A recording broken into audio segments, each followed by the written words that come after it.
Good morning, chat. How are you doing, guys? Hello, Lucio. Hello, Codename. Morning. Nice day for fishing, isn't it? Uh-huh. Uh-huh. Welcome to Disco Elysium. Where did we stop last time? So, talk to Ever. Let me check our tasks.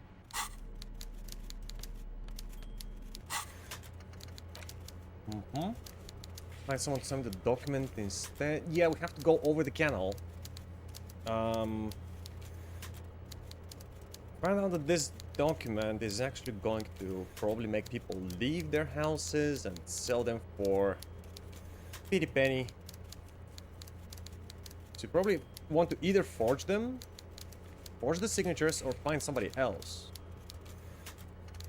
to put their signature.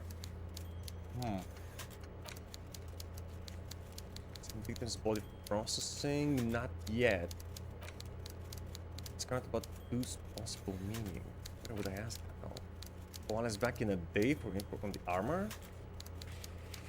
Now, what day is it? Day 3. It's still early in the morning. I guess we can go on the other side of the canal. I think we're done in this area.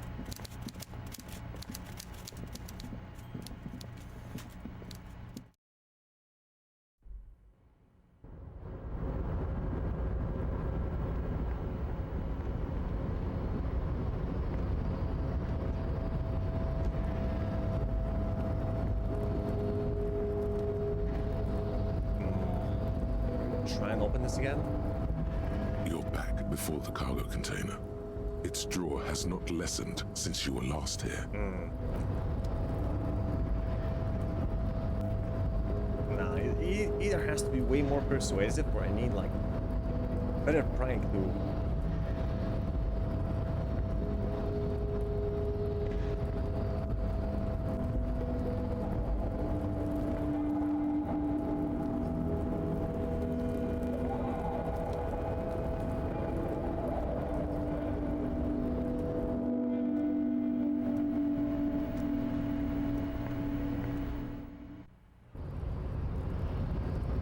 no point in talking with Measurehead.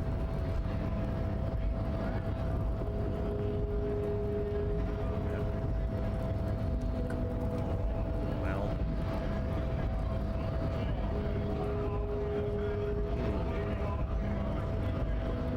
Right to work!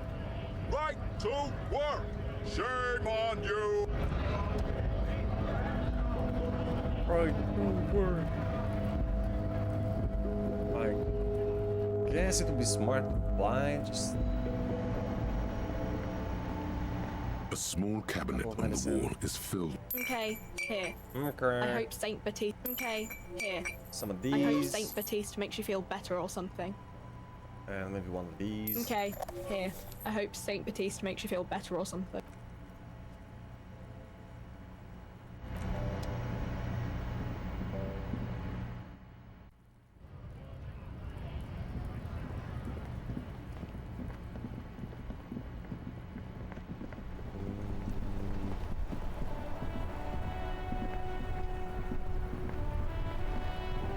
I'm trying to remember if we have any unfinished business in this area. We have a lot, but I don't think we can progress any of them currently.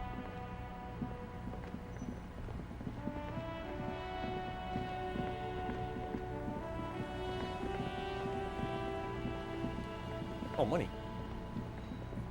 I'm pretty sure I took these last time. Hello?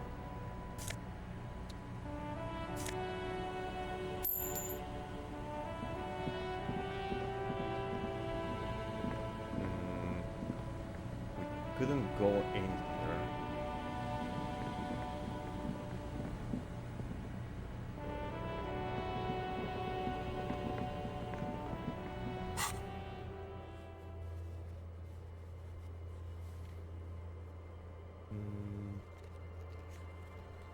Currently, we must be somewhere down here, right? There's the bridge.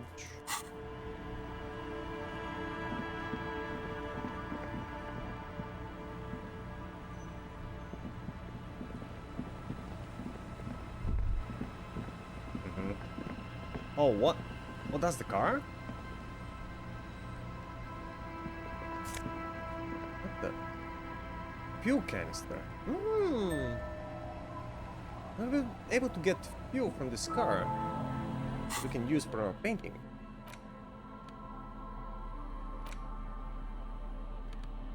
And the fuel canister. Okay.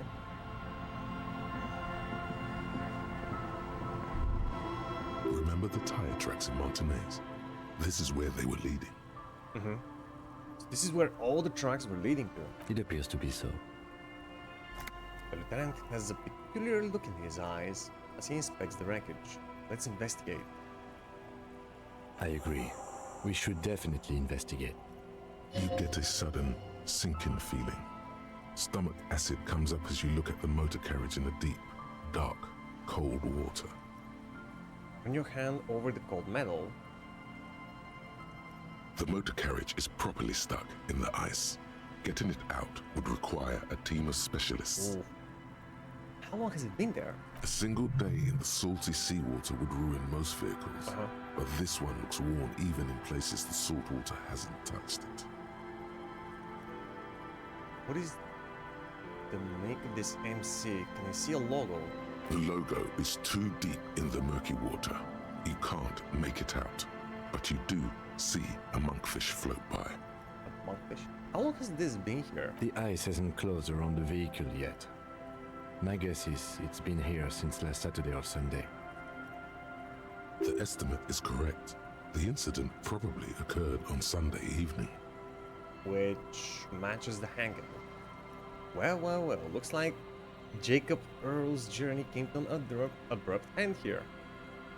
Your mocking tone finds no response, but the motion of the waves. Did you say something, Lieutenant? Yeah, you're reaching crazy recklessness. It's another case of the engine displacement triumphing over the driver's IQ.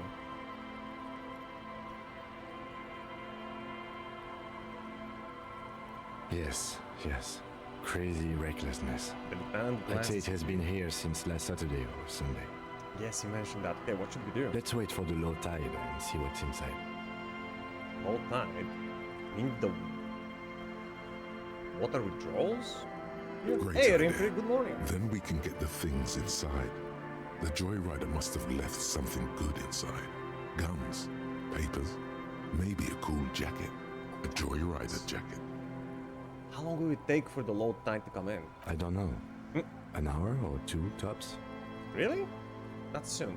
Sit on the swing and wait for the tide to recede. Sure.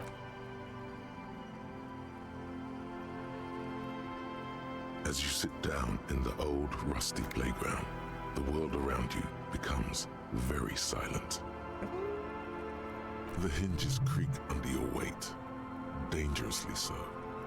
Nothing but the sound of seagulls high above in the sky, echoing like distant laughter. Ice cracks around the blue motor carriage in the sea. Hold on, it looks very blue. Point to the sunken vehicle. Drama? Whistle a tune. The tune on your lips forms a strange yet undeniably beautiful contrast with the surrounding bleakness. The lieutenant gives you a quick glance, then, still looking straight ahead, he joins you with a higher pitched and slightly more melodic trill. Two birds on a wire, whistling by the seaside, looking at the water and a sunken car. The wind blows. In the distance, behind the church, some vagrants are having an argument over a bag of tear they found in the reeds. Further away, a flock of seagulls lands. The clouds pass in the sky, and the shadow of the swing moves like the hour hand on a timepiece. 30 minutes have passed. Looks like this might take a while. Time to present a good topic for discussion. Oh, we've been sitting in silence for 30 minutes. Was your dad also, point to your eyes? Thatcher is taking its sweet time. Would you rather sit on an ant hill for an hour or stand in a river of leeches? Well, historically, leeches have been used to prevent and even cure many ailments. Okay, he's thinking, I can do this. Let's do this. Who'd want to sit on an anthill? There are no therapeutic benefits to, well, napalm ants, for example, are used in some rites of passage rituals. Clouds on the horizon grow darker, and the shadow of But the do these swing rites set of keeps passage climbing. actually You have hear health the benefits? distant rumble of the city. 30 minutes pass. If you have to side with either the striker or the shipping company, who would you choose? Luckily, I am already a member of an independent organization, and therefore do not have to choose between a rock and a hard place. Yeah, man, but if you weren't part of that organization, yeah, if someone puts a gun in your head, Your voice echoes on the water, strange and out of place in the environment.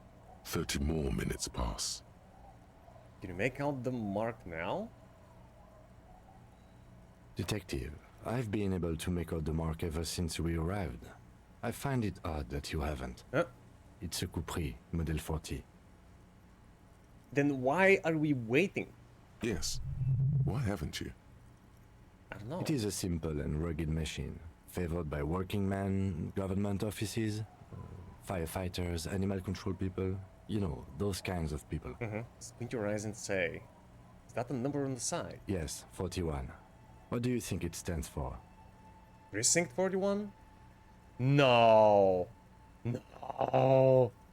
Dude, don't tell me. No, this is my car? It's as if he knows what it stands for, but wants you to say it. It's pedagogical. No. Does he know something about that speed racer? 41 is his rank in the underground street racing hierarchy. Rub your chin, small fish, this one. This must be Tommy 41, the morning host of FM 41. It's like the factory made a mistake and accidentally called this one Capri 41. Stupid factory. I had guessing district something, a precinct, something municipal. Rub your temples, you're getting a horrible headache. Oh god, no. I'm sorry, Harry. I'm so sorry. You're not sorrier than I am. 41. Precinct 41. Yeah. A massive pit opens up in your stomach. Oh god. And the most terrible feeling comes over you. What did I do in those days? No. Just nope. Just Say no nope. to this, Harry. Oh my god, it's mine. I drove my car into the sea. I'm afraid so, yes. Oh. It looks like you started in front of the whirling, jumped over the canal, and then drove your vehicle in the sea right here. No. Maybe I was in a pursuit of someone? How do we get it out? I can still fix it. I want it to be Jacob Earl, not me. They're not gonna take me back after this, are they? The badge, the gun, and now this? The lieutenant adjusts his glasses and doesn't say anything. Maybe I was in a pursuit of someone? Of whom? I don't think so. No. If anything, you were probably drunk. Most probably, yes. Probably. Try definitely. Definitely. How do we get it out? Detective, we don't. A rescue operation really isn't viable at this point. But, so it's just gonna be there like that? I'm afraid it will have to be there like that for many years. Look at it.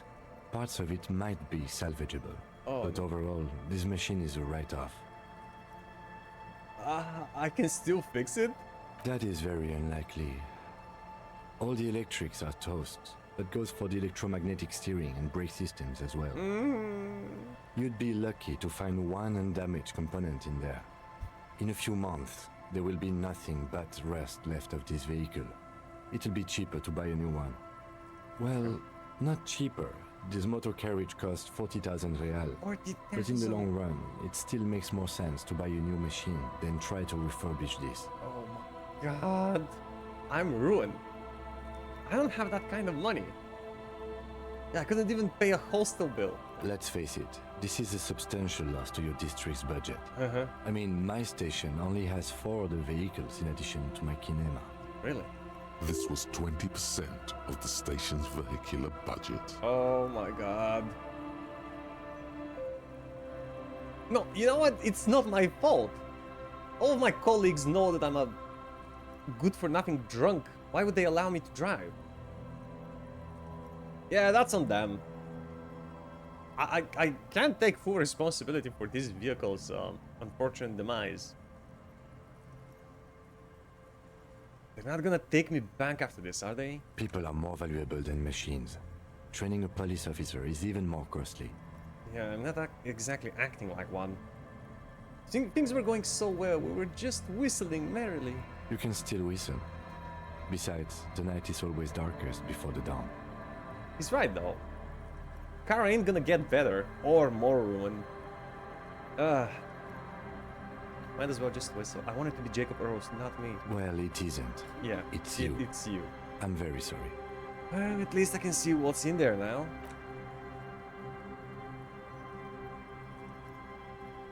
Yes. Let's go take a look.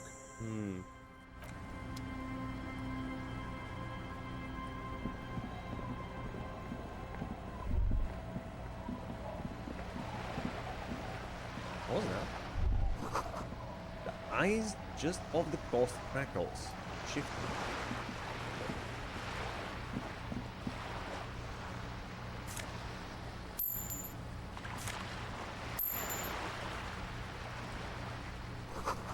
A bottle drained of all its booze is frozen. Nice. Which reminds me, I should have my bag equipped. Because I be collecting bottles.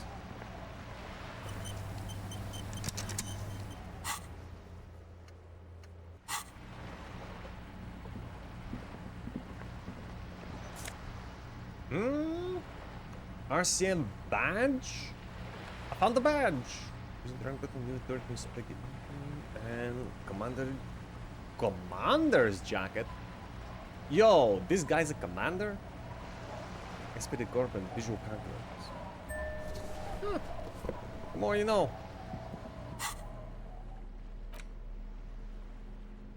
Let me see that.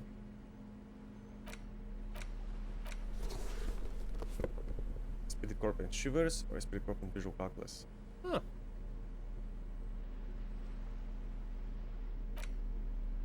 Okay, and the badge.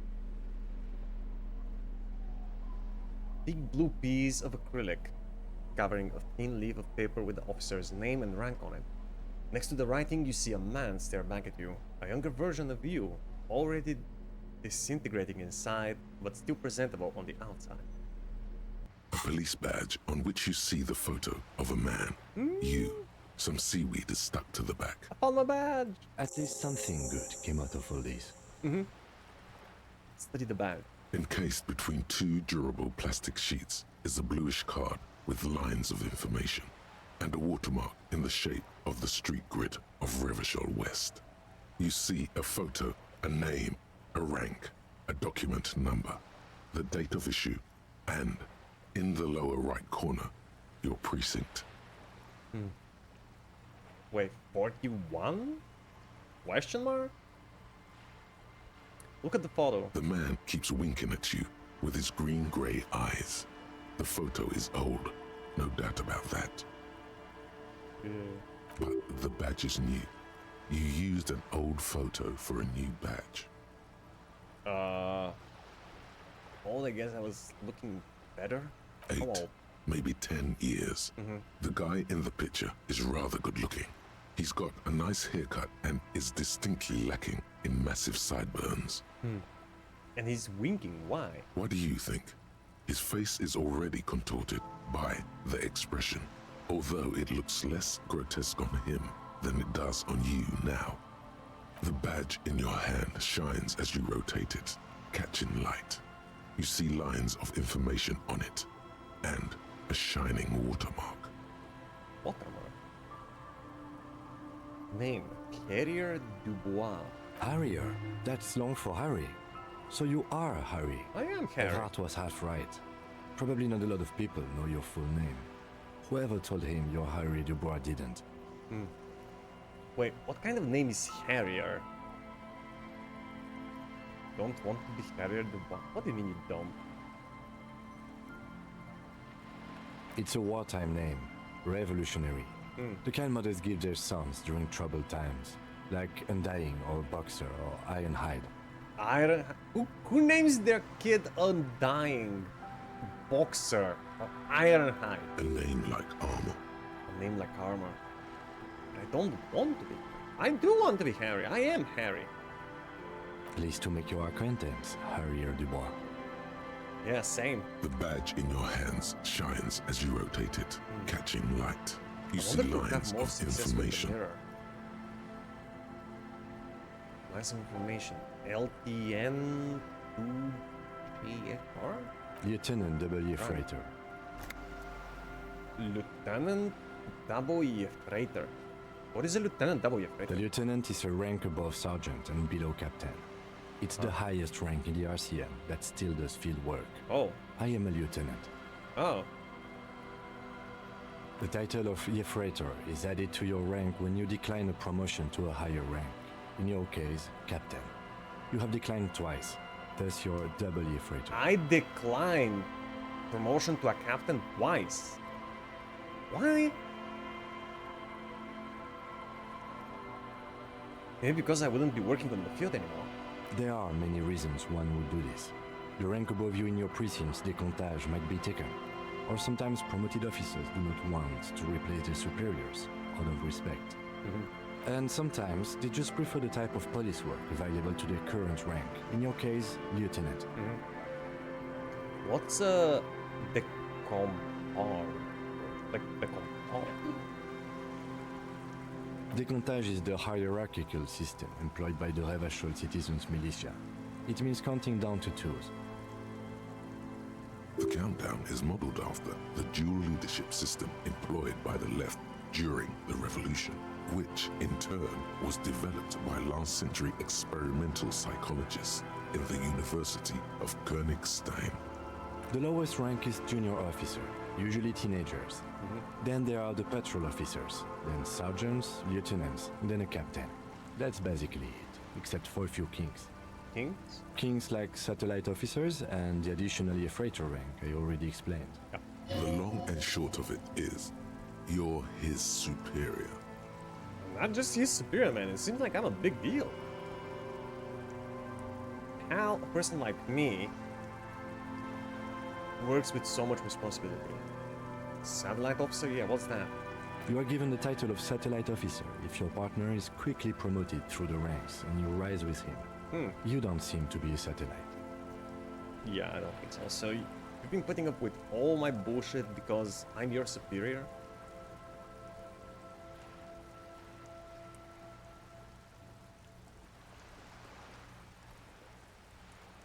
My pleasure. I thought my rank was drunk.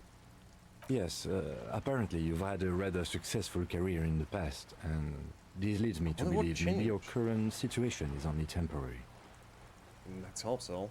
Thanks, that gives me hope. Good. Then back to the document. Such a small yet precious thing. Expensive paper caught between thick plastic, like a fly in amber. It reads, Serial number. That's just the serial number. Revachol, Jamrock, Precinct 41, with some numbers thrown in there for good measure. the numbers are not there for good measure. They have an administrative purpose, one that's unfortunately been erased from your memory. Well, unfortunately, what would I get from these numbers? Date of issue, 7th of November last year. 4 months ago. I'm guessing Oh. that's when you were promoted to the rank of Lieutenant W. Freighter. Oh. A new badge usually comes with a new rank. You seem to have been doing well then. Well, I was doing well just 4 months ago? What fucking changed in 4 months? The case created a lot of edge you have to take off. The death march really gets us going. You're pretty sure you weren't doing well, but better? Probably yes. Precinct 41. Yes, it's the designation of your precinct. 41. Like mine says 57. The 57th is mostly industrial harbor. A lot of asphalt. The 41st is... Is what? It's a tough station to work in. You have all of Jamrock to cover. That district should have 3 precincts, but money is what it is. But then again, It's a legendary district, and a hell of a station too. It must be an honor and a curse to work with people like Price, McCoy, Berdiaeva. Roberts, Feuerbach, Dimitri. Suddenly, names from your decomptage flash in your forebrain. And you? Is it an honor to work with you? Don't ask him, ask yourself. The badge in your hand shines as you rotate it, catching light. You see lines of information on it, and a shining watermark. The watermark. I guess I need the highlights of his kinema. Right?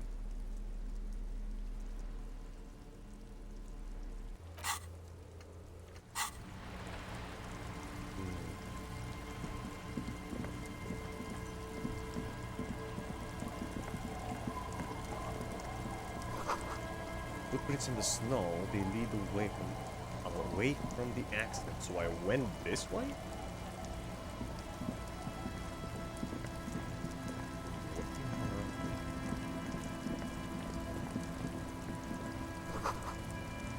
The underside of the boat has recently been tarred. Weak travel unlocked. Wait, what?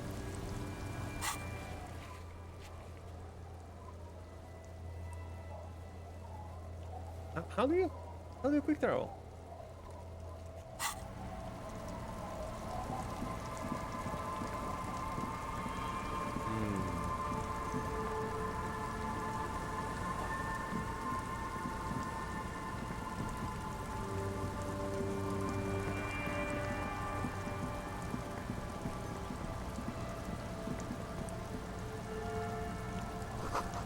There's a bolt away underneath the tarpaulin cover.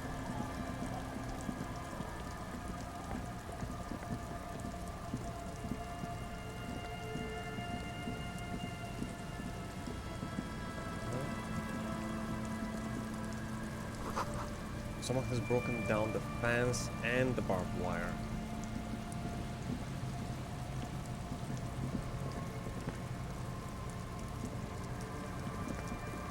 This way.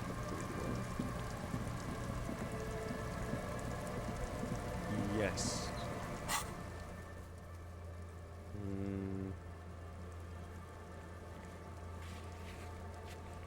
Playground.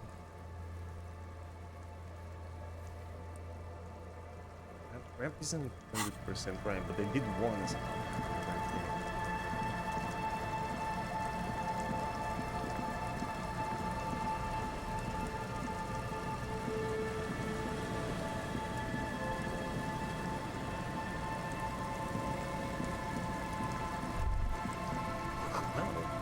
When is squirrel by the 4-story building around this yard?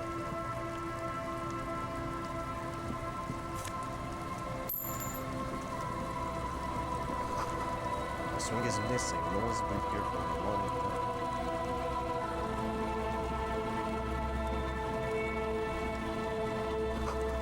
Lori, says the Graffito, with a ghost of us.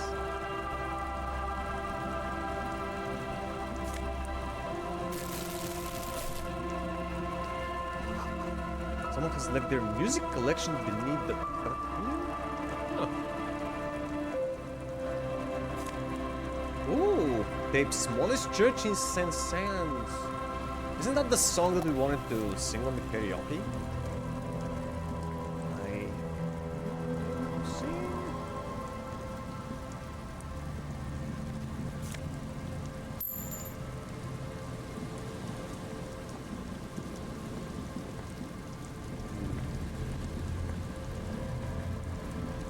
Not supposed to control inside this building.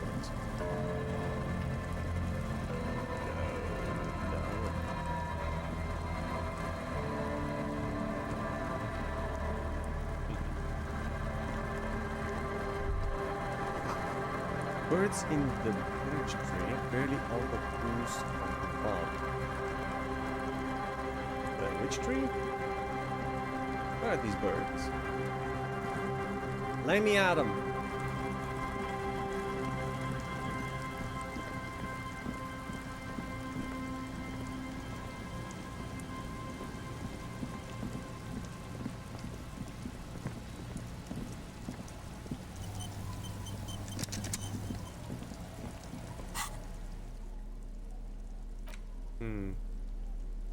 The porter reel is just what you needed. The reel's attached to the apparatus with a satisfying click. The tape is routed behind the magnetic reader. Press play on tape. You press the large button marked Commencer, and the tape starts spinning. There's a small delay before the song starts playing. Keep the porter reel at the harmless distance and wait. Press your ear against the speaker. Wait. Then the organ starts playing a simple, melancholic tune, echoing in the hallway. A lone singing voice joins in, telling you about the tiniest church in Cessons, surrounded by even tinier yard. You almost feel the seaside mist on your skin. It's mega sad. Within seconds, you know this is the one. The real shit you've been looking for. The one you trust your room to. This one tells it like it is. This is your tune. A click, then silence for a bit. Then the tape stops spinning. I sing this for karaoke. I think I could sing this. Of course you could sing this. You could take sad to a whole new level with this. And you already know the lyrics since you've listened to it like a million times. Who knows how many rooms I've trashed. They're all here. All 3 verses. Good. And the B-side of the tape contains the instrumental version. It's like the world itself is telling you to do it. Exactly. Only one obstacle stands on your Obstacle one. way. God.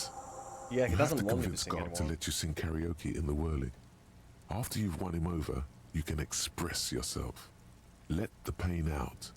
Make everyone understand. The lieutenant watches you pack up the boombox. He doesn't say anything. Sing karaoke, convince guard to let you sing.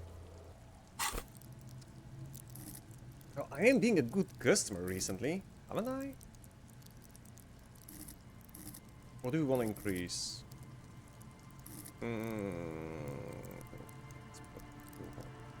Suggestion, calculate. The 2s, I'm targeting the 2s. Yes.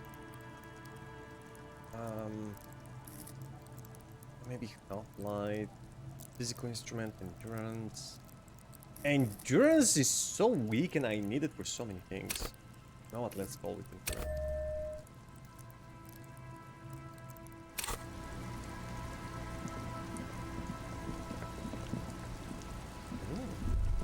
Great news. The boat is big enough for a grown man like you to fit underneath it in a supine position. And use it for what? Wait, what? What would I be doing under there? Somewhere new to sleep? Oh god. I don't know. Sleeping? What do people do under boats? This is merely a measurement from your visual cortex. Do with it what you want. Good news, found somewhere new to sleep. Huh? Uh-huh. I said great news. I found somewhere to sleep. Under this boat, here. It'll be free. I can pretty much finish the case from under that boat there. Dry, waterproof, and free of charge. I'm gonna live under a boat now. Sarcastic self-pity is not what we need at this moment, officer. It's I not. understand the I was being situation serious. looks grim, but we must continue with our investigation. You have a home somewhere. All cops do. When this is done, you can return. I want to visit my house though. Where is John? Church, fisherman shacks. Do we even go to John?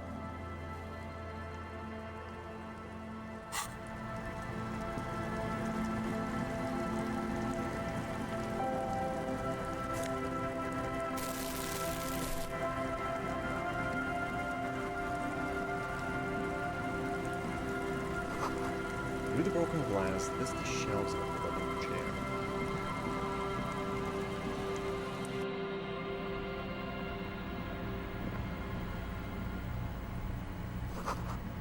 You see a dark red chair in the dim light of the room. Okay, what else? A bow tie? What else? What is this postcard? Coal City. Let me see that bot die. Finally, a new die.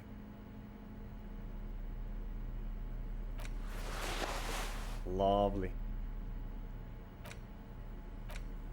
This postcard depicts a forest of smokestacks, releasing fat plumes of smoke into blue, cloudless sky. Tinge of age, the color of old teeth, gives it a sickly look. Written on the back in a single sentence, repeated twice. I got out, no entry C. What's wrong with the auto? Nothing, it's just it was getting a little boring. Because I found pieces of clothing for all other slots. And this is the first time I'm finding a different tie.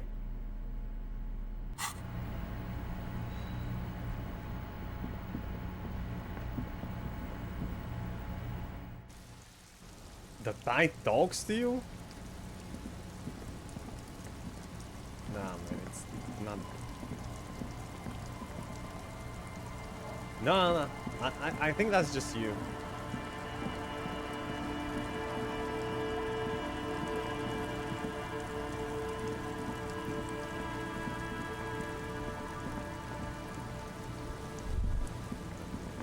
Okay. Oh. What was that? What was that? What was that? What was that? I saw it. Sounds of life in the north. A washboard scrubs built from fabric.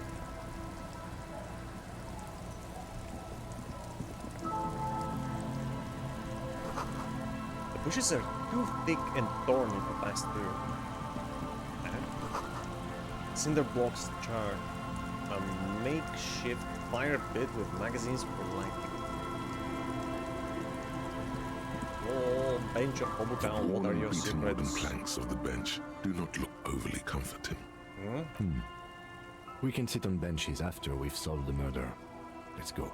You can revisit the bench if you ever need to pass the time when Lieutenant Kitsuragi is gone. Right.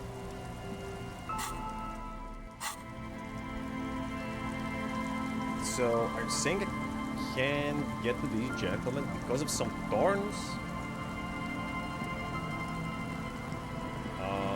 Okay.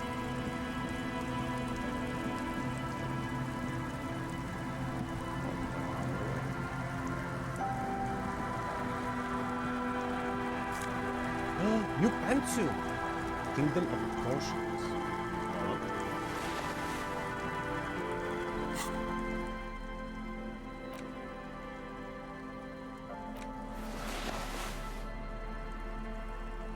What does Kingdom of Conscience give you though?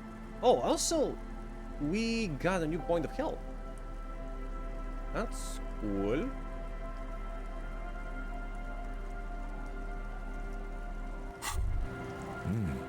These are some wonderfully regular pants. Not too tight, not too loose, moderate in every sense. You'll blend right in at some pleasant dinner party. I like regular, normal things. Oops, it's a fashion faux pas. Yeah. Fuck this.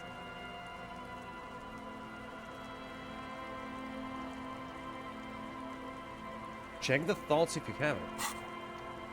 Which one though?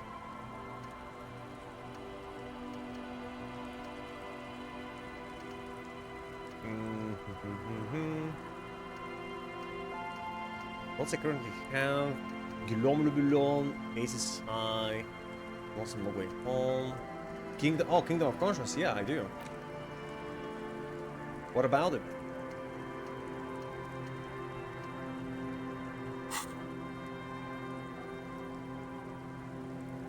Scarred the thought in the pants? Hell no. I know you do. These Inter-Isolari pants are like wearing a perfect compromise in your nether regions. No one will call the moral intern on you like this, that's for sure. You're a little more moralist now, buddy. A little more normal, even if you didn't want to be. I don't mind. See, dust-covered linens. Trying to look some of that.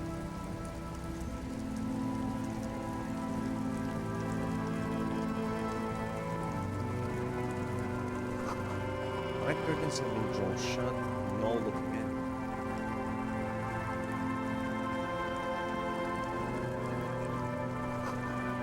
A wedding stone, well worn and covered in rust.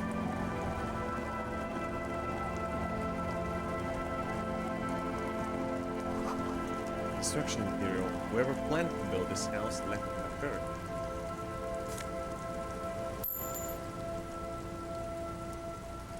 What are you? Something locked. Ah! What the hell, man? How do you open this?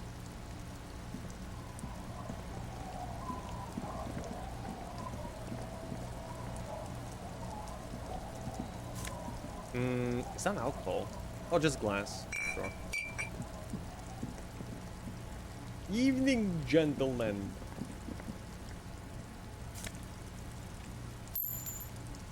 Would you share your warmth with me?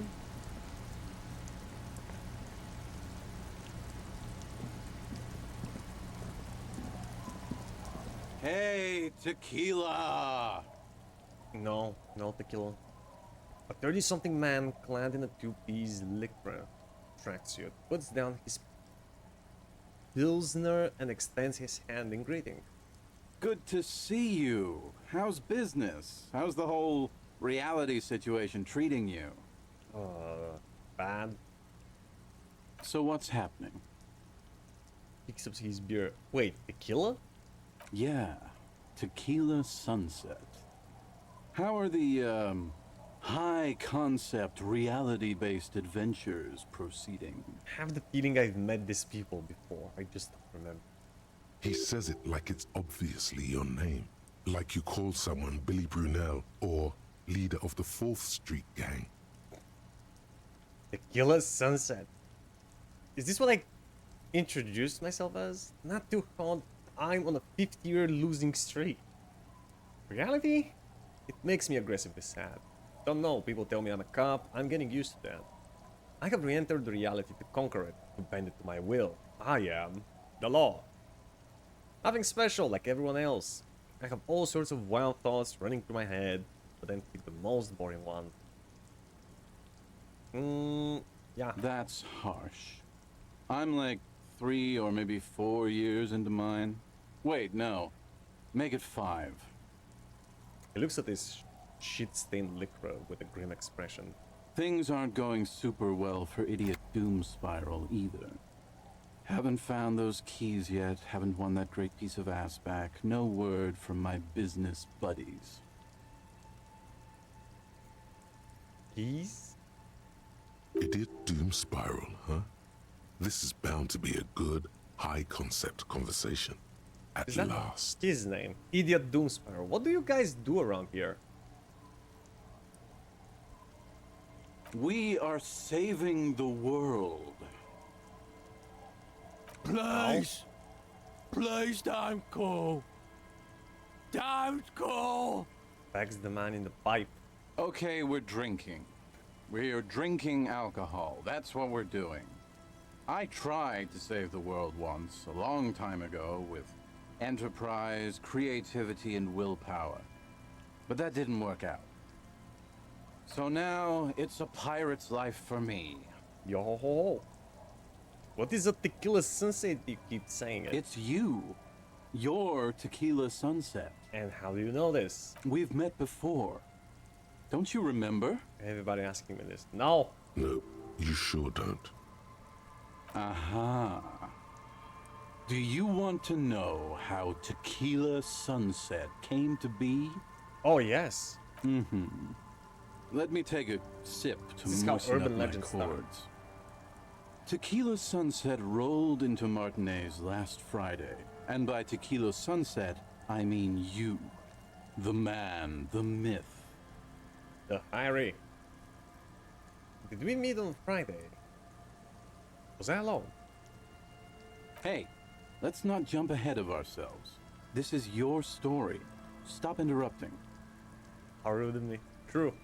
Takes another sip, then continues. You got here on Friday to solve a case, hoping to be the early bird who gets the worm. And by the worm, I mean the buzz. Because as far as I know, all you did was get piss drunk. Word on the street is you went around the local hostel telling people that you're a police officer, and that it would be really fucked up if you shot yourself in the head right in front of them. That's pretty high concept, if you ask me. It is. The lieutenant's brow is furrowed. He's listening as casually as he can.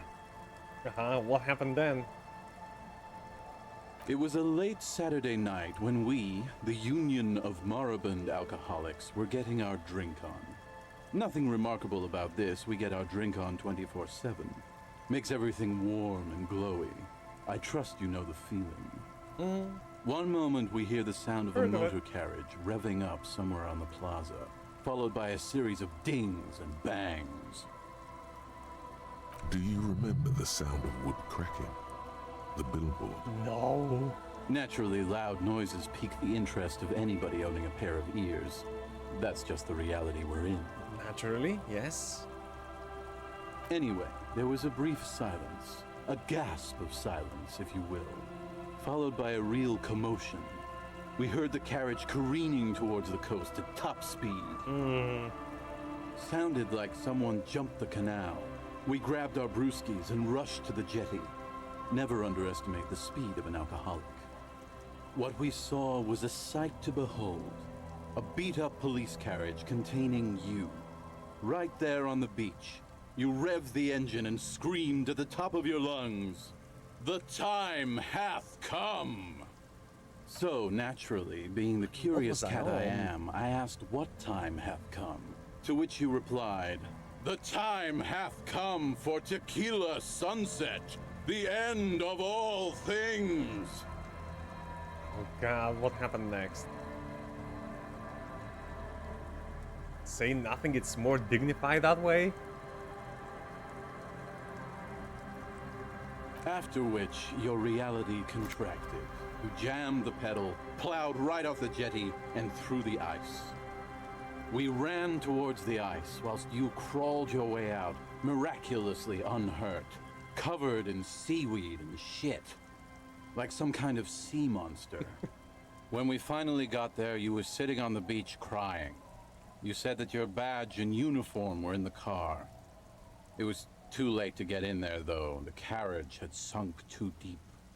Recognizing a brother in need, we offered our condolences and invited you to party with us, which you naturally agreed to.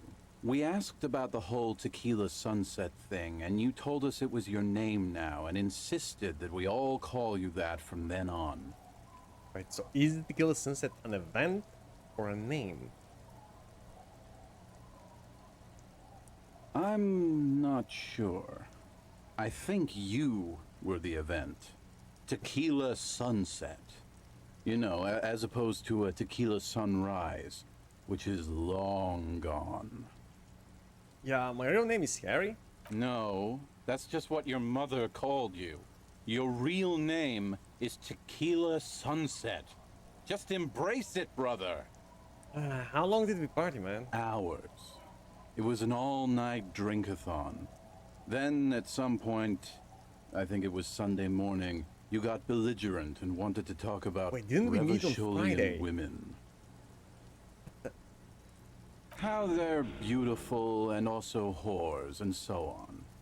How one of them fucked you real bad. After a short while, you crossed the event horizon, looked sullen, got up, and left without saying anything. Wow, that's quite a story.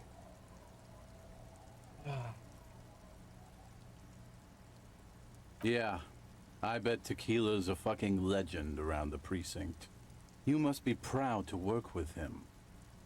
No one is. If you only knew. Did I tell you anything specific about this person that fucked me?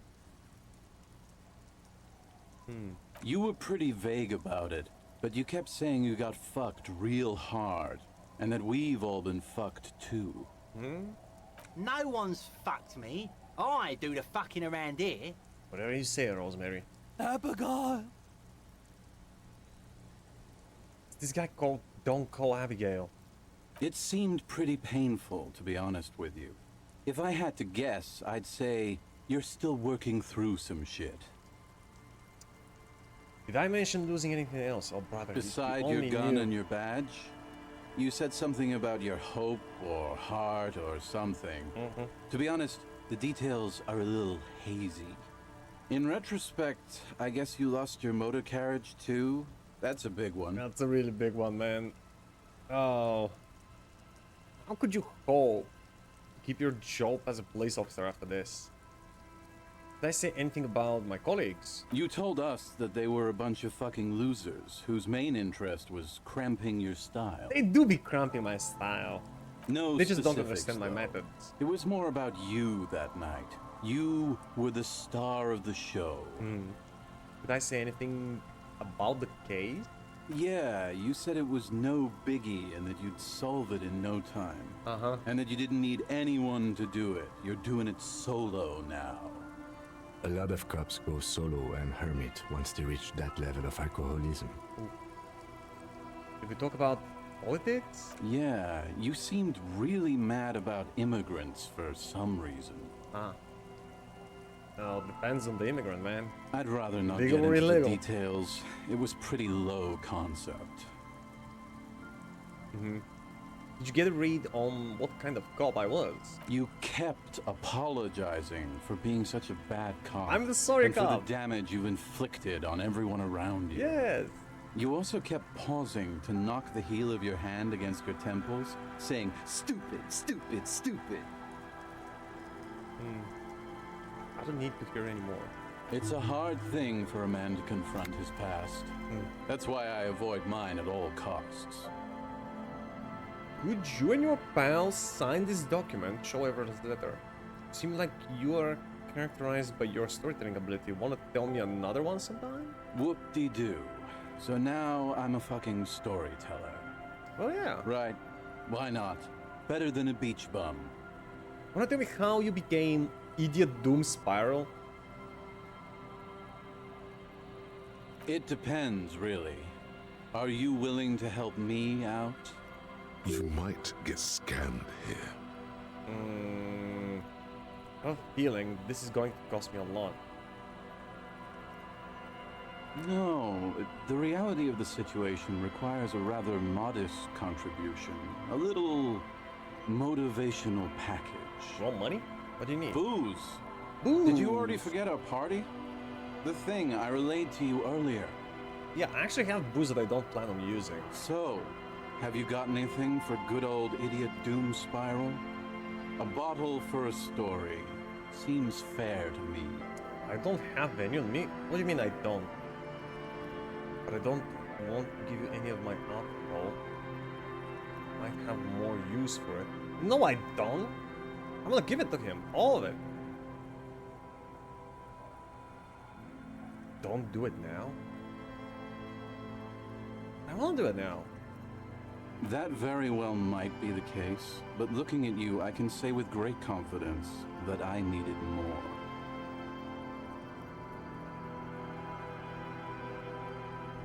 I can go in anymore. Hold on. What about Ever's letter? What's You it signed? about? I'll let my hand address the situation. Maybe you've heard. I used to be a very successful businessman. I've signed more than a few lease forms or whatever the fuck they were. Anyone's got a pen? The pro's gonna do it. Yeah, boy. Yes, I have this green ape one. Lend him your pen. All right. Grabs the pen and paper and carefully scribbles on the dotted line next to Lillian's signature, Idiot Doom Spiral. At least 2 signatures on document. Hey, Abs! Hey! Abs! Don't you? You call Abigail? Don't you call Abigail? I need you to sign this document right here. It's important. Don't call her. We won't, bro. His trembling hand catches the paperwork. He lays it out on his knee and starts writing slowly. The handwriting is almost illegible due to his shaky hands. Don't call Abigail. Then Great grabs the job, document and Abs. admires it. Nailed it. Pins it back to. Can I have the pen back too? Don't know if I've mentioned it, but I used to be a businessman. And as a businessman, I'm going to keep the pen. Hey, For my no! trouble. Dude, that's my. No? What? No! No, that was my favorite thing of all the things you have. It is true. My favorite is the gun he lost. Well, probably. Done a great service to the village, to the RCM, and to Revachol. Hey, guys. We're heroes. About fucking time, man. I've done my About duty. fucking time, man. Don't call Abigail. Nelson takes a swig from his bottle. Bottle is empty. Thank you for your services, gentlemen. Should we go and mail these? I think I saw a mailbox on the plaza. Oh, true, the mailbox. A few more questions first. Okay, what's on your mind? Sorry for being a buzzkill earlier. I'll supply the booze if you supply the stories. Wonderful. But do we have booze? I don't have any of Then them I right will now. see you again once you've procured some. What? For You example, mean I need to have more than one my bottle? good friend Rosemary here sells all kinds of stuff. All kinds, sir. Beer and wine. So he's a friend of you, right? Why don't you buy it from him? You too, Tequila Sunset.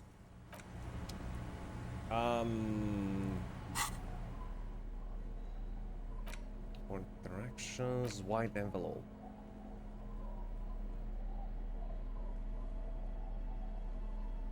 You take the legal documents out of the envelope.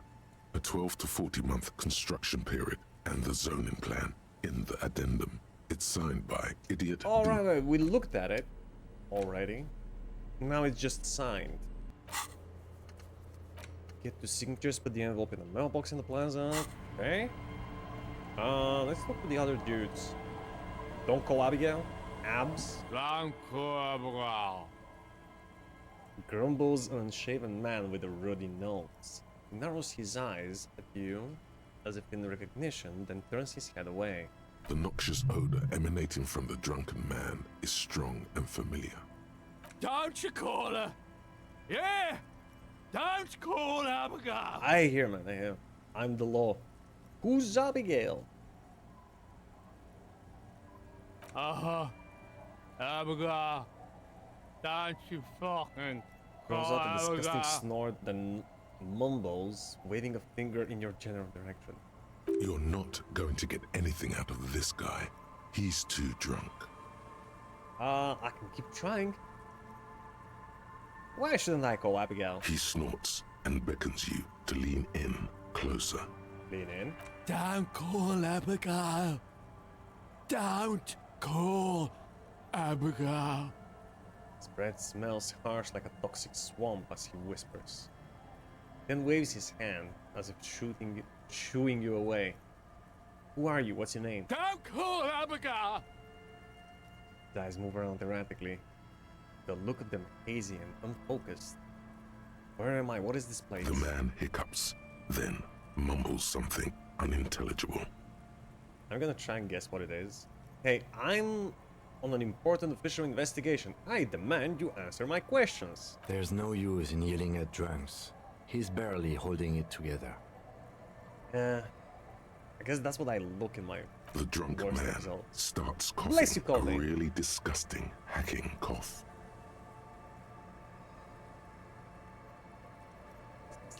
Tell me about your friends. Point to the others. Don't you fucking call her.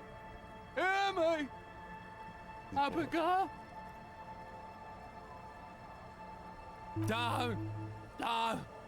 Don't call. Slowly his head nods off to the side and he passes out, tongue dangling from his mouth. There was little chance he'd be a reliable witness anyway. Oh, Good to Rosemary. see you, friend. Do I have deals set up for you, buddy boy? Spreads his arms as if wanting to embrace you. What are you talking about? So what do you want? I've got smokes. They're cheap. Very cheap. I've got Pilsner. Great deal. You won't get a better deal on that piss. Spirits I can let go for 300 real. I also have speed. And by speed, I mean amphetamine. Yeah, I get it. Thanks. Amphetamine. Quite the business venture you've set up here. Wait, what the? 300 for the spirits. Where am I gonna get this kind of money? Shouldn't I just go back to Frette and buy cheap alcohol from there?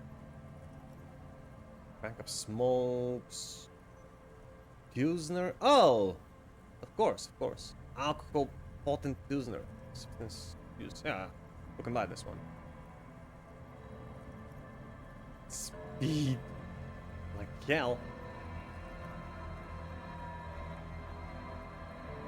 Amphetamine?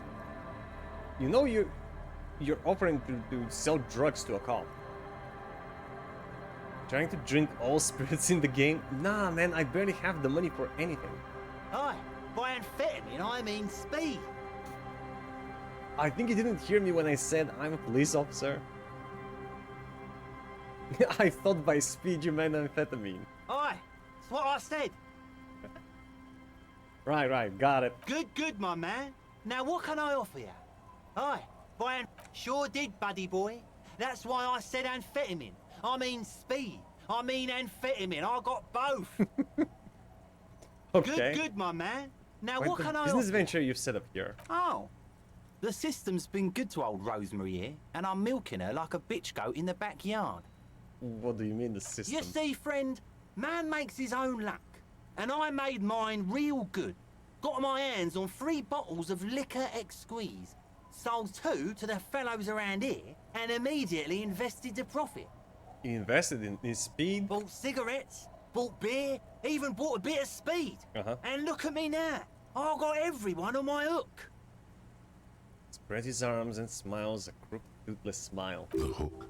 Where is it? I can't see it. Oh, calculus, don't be so literal. Looks like you're on your own hook, too. Of course. It is what it is, you know. What it's always been. People, buddy boy. It's the people. Oh. You see, bought cigarettes. The hook. Where is Impressive it? I can't see it. entrepreneurship, point to his buy stand. I approve. Got a permit for this little shit show? Hook 'em and cook 'em, huh? You want to buy something? Let's keep it moving. How does the bottle of spirit cost? 300 real. See, friend, it's real valuable. Worth every real, if you catch my drift. Got it from a bit of a business venture. Let him speak. No one can buy spirits for 300 real. That's crazy. Yeah, let him speak. You know, it's funny, actually. Bursts out laughing, then takes 3 gulps of his pilsner and stares at you intently. He's finding it difficult to focus his watery gaze. What is? What? What is funny? Keep him talking. What do you mean, what? What did you think was funny earlier? This guy. Says and shakes his index finger at you. Man's got a shorter memory span than me. Where did you get the bottle of spirits from? Oh, this is medicinal spirits. The good stuff. Got it from the doctor's office. I got one of those scientific ampoules a few months ago. Torpedo, they call it. It's supposed to keep a man from taking a drink. He spits a nasty yellow cloth on the ground before you. Didn't stop me for shit, that's for sure. 5 lemons with half a pack of butter and you're good to go. 5 lemons and half a pack of butter. What do you do with that? That's a good tip. I should remember it. Sounds dangerous? No, it doesn't. It really isn't. In a week, the goddamn kidneys started giving me all kinds of help. Oh. Finally, the missus took me to a private doctor's office. Not a charity, the real thing. Those arseholes charged me 4 real to remove the damn thing. But I came out on top after all. Assholes. Have they no shame taking money for a service they provide? But the idiots left me alone in there. Now, I used to teach high school biology. I know what doctors use to preserve dead fingers. He gets an excited gleam in his eye. It's like 3 cans of this blue medicinal stuff from the back room. Threw the snakes out and voila! What's left is this beautiful blue stuff. 98.7% almost pure alcohol. Cool stuff, huh? Snakes or intestinal worms? 2 I already sold to these fine gentlemen here. But this last one is yours for 3 real, if you want it. How did you sell 2 bums? A bottle of alcohol for 2 bottles of alcohol for 300 real each. Don't say it.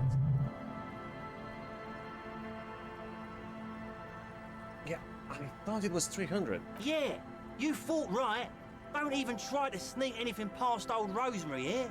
I got all senses locked on you, buddy boy. So what will it be? No? You said it's 3 real just now, but at first you asked 300. Aye, that's what I said just now. 300 real. Don't you try to trick me, buddy boy. Now you want it or not? You acted with great compassion and dignity, not taking advantage of this man. Praise thine honorable heart. No I don't. So what do you want then? What about it? And you know what? I can pay 3 real for this. Finally came to your senses, buddy boy. Ain't nobody else gonna give you a price like that. Had to let life squeeze you to get that, huh? Cool, can I get it for that? Yes, life squeezing spirits. Let's just make a deal already. Sure, friend. A bottle of high-quality spirits coming right Seriously? up. That'll be 3 real, and you're practically robbing me at this price. Blue medicinal spirit. I mean, I'm gonna buy it now. Just because I'm here anyway. Just make sure to enjoy that one, friend. Mm-hmm. If you drink this, then you'll die. That's a fact. I know. And that's why we're going to save you from yourself and store this as a sellable item. Go sell it at the pawn shop for a profit. Heck yeah.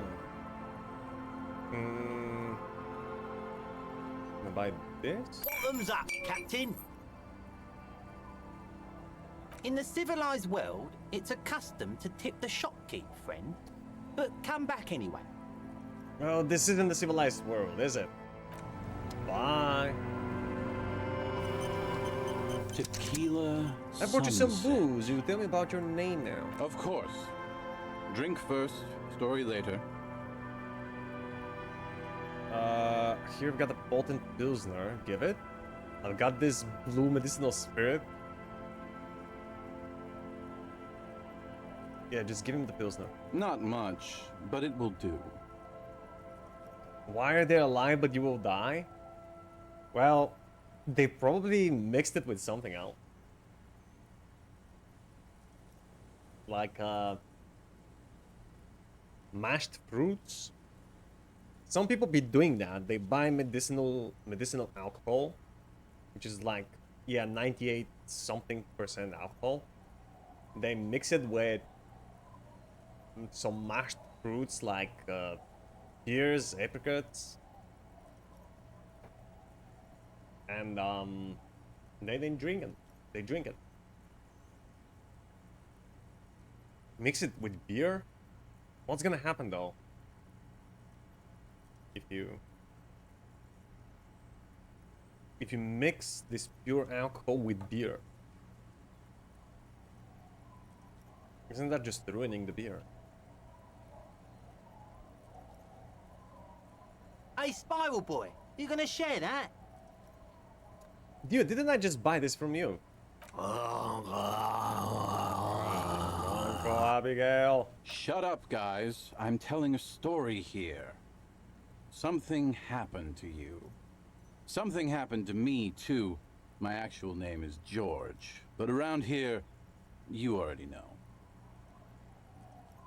I was once a reasonably high net worth individual. A founder / junior partner at a high concept creative services agency. When my story begins, I had just landed a major contract with an insurance firm. Okay. I used the profits from my agency to finance what I called a cultural incubator. Abstract value generation, value per person, high concept stuff. I developed the paradigm, worked within the paradigm, but the burden of leadership weighed heavily on me. So I went jogging every so often to keep myself sane. Uh-huh. Maybe not die, but I'm just guessing. Unfortunately, can't test. Gave it Wikipedia Doom. You can always start a new playthrough, you know. And how many people did you have working for you? 22 full-time employees. An all-star team. A potentially historical set of individuals. Worrying about them often kept me up well into the morning hours. Did the jogging help? It did. With my trusty Sansariq tracksuit, I felt like I could conquer the world. But now dreams are worn thin, much like my tracksuit. He says thoroughly, brushing dust off his shit-stained pants. What happened? One day I left on my evening run. As you may know, it's impossible to clear your head when you're distracted by the sound of keys jangling in your pockets. Shakes the bottle and makes a ringing sound. His eyes are clouded, his dilated blood vessels encircling his irises like stinging brambles. His eyes are your eyes. So I removed the key ring and put the keys for the front gate and the apartment into different pockets to stop the jangling, you see? At least, that was the plan. Move the key ring and put the keys for the front gate and the apartment in different pockets. Okay. Hey, back my roll. How you doing, bro? Tracksuit? What's so poggy-woggy about the tracksuit? How's your System Shock playthrough going, Marvel? I was halfway done with my usual lap when it started to rain. The reality situation became very wet, very quickly. Yeah, how wet are we talking? Wet, okay? It was raining really hard. The stress of the region in his voice. I made my way back home and discovered that I didn't have the key to the front gate. I'd mixed it up with the key to the letterbox, which was useless. Okay. So, you locked yourself out? Naturally, the situation required me to climb over the gate, which I did. There was no climbing down because I slipped and landed on my ass. Ouch. I would have landed on my feet. I've got feel like eaten. Hey, first, how you doing, man? Damn, no see since the 400 level golden steak. Man, get out of here with that. Yeah, 117k Louis Vuitton bag. Please, I'm sorry, man, but rich people are just stupid.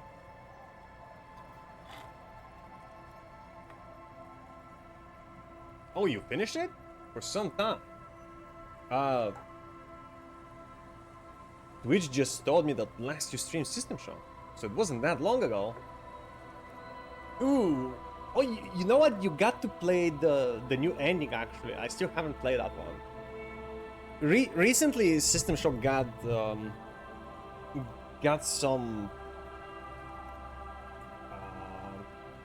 got an update. Got some things fixed. Some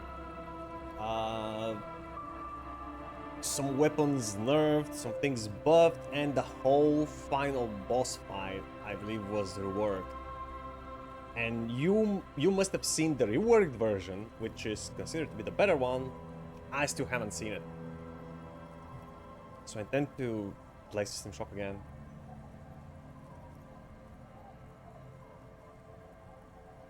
Wait, what's this? I love your name sounds like an amazing villain. It does, doesn't it?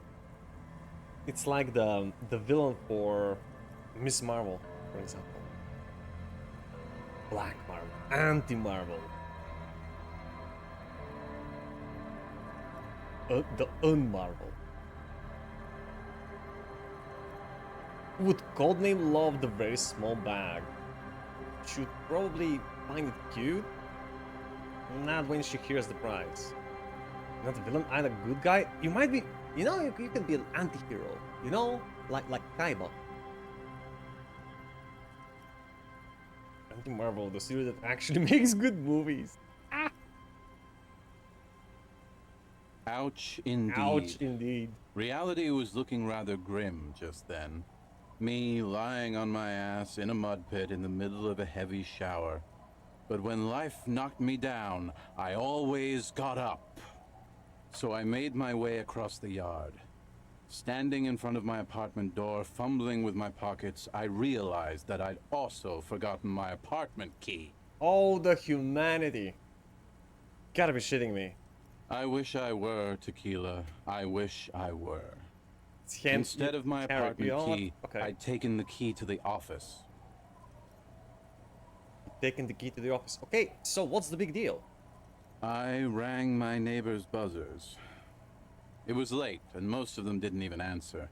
Those who did assumed I was trying to sell them something and hung up before I could even explain the situation.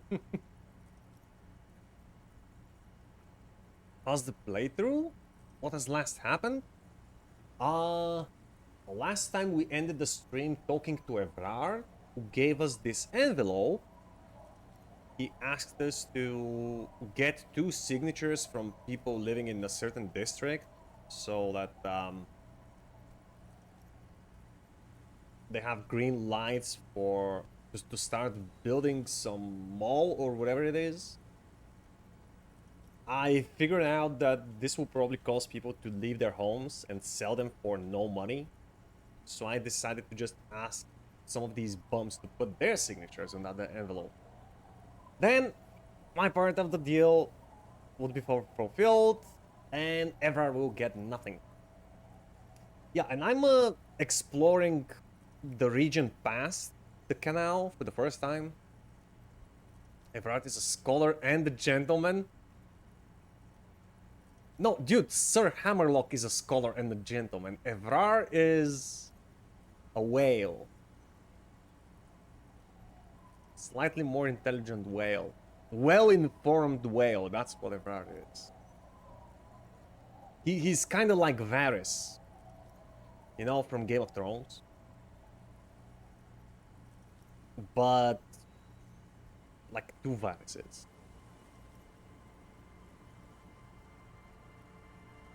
Man, that would be an amazing auctioneer. You know, amazing auctioneers need to speak really, really fast first. Can you do that? You can be like a Doctor Strange villain. Why Doctor Strange villain though? Hey, Master Shushan, welcome in, bro. And you have a nice day at work. People are naturally wary of admin. Hello, you Defmo. see, one moment someone chats you up, 5 minutes later you've bought a box of edible lingerie and a strap-on. I don't begrudge them, especially since I was known to be one of the best. Unique balls. Oi, oi, oi. Trust me, IRL, I speak so fast. I can actually believe that because you also type really fast, which causes you to do so many typos. No, René. It's just me. Minus all the royalist shit.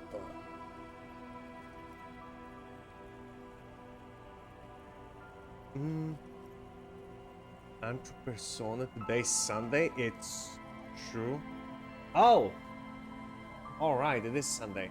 Sorry. Yeah, I'm just, you know. I don't really know what day of the week we are. Work on the weekends, he assumes. No, he just doesn't know that it's a weekend. Just then, I experienced a moment of clarity. I still had the key to my office. I could wait out the storm there. Right? But when I reached my office, I remembered that I'd asked one of my producers to change the locks that day. And Oh since my I hired God. only the best, he'd already done it, and I couldn't get in. What? Anyway, Long story short, life spiraled out of control. Well, from that I situation. haven't gotten into my apartment for years. What? And my girlfriend left me because she didn't want to date a homeless man. What? The company, well, you see where I'm going with this. No, I really don't. So, you couldn't have just gone to a hotel. Even you know what? Just get under one of those boats on the beach and sleep off the night there. And then just go sort of your shit with your keys on the next day? When was that? So, now you've heard my tragic tale. Your tragic tale. What do you think? Like nothing you've ever heard, huh? Is that it? Yeah, it feels like there's a lot of steps missing between I switched my keys by accident and I'm now sleeping on the street and getting drunk. Why do you remind me of Yosemite Sam from Looney Tunes? Why and how do I remind you of him? Wait, which one of them was Yosemite Sam? Oh, this guy? Nah, man. Must be because of the stash. No, listen, not even my mustache can be compared to Yosemite Sam's. I'm flattered, but let's be real. Think it's the beard? Man, no, I don't have a beard. That's just moss, not a beard. It's the beard. Honestly, you look like a character in God. Wait. From Looney Tunes to God of War, Antro does it all.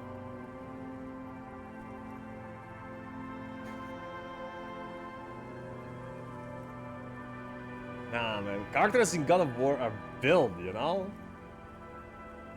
They have some mass. They have gravity. Me? I could be Freya. With my physique, I guess. Nah, she's got more muscle than me. Can't even cosplay Freya.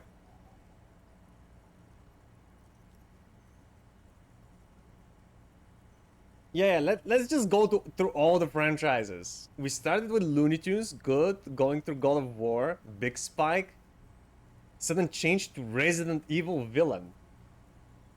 I don't think I can ever hold a candle to. Codename, what was the name of this guy?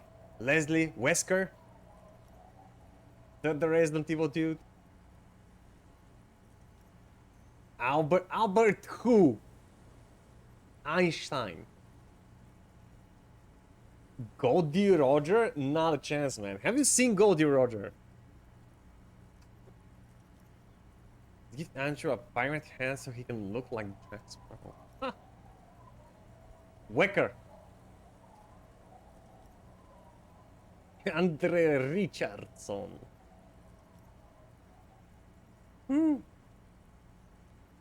Oh yeah, Master, she's here.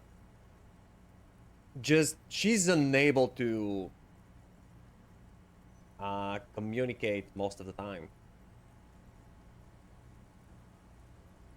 Almost homeless myself, doesn't seem so bad. Look on the bright side, you've got one hell of a story. Really isn't. Feels like there's some Tequila, stuff missing, I've man. thought about this series of events for a long time. If there was anything else to it, I would have thought of it by now. Really? Why didn't you go to the authorities? Why didn't you, indeed? Well, at one point they came to me, but, you know, I didn't have any ID on me. So they tossed me in jail for 2 days. What the fuck do you mean? I can't say it increased my faith in the RCM. No offense, gentlemen. Did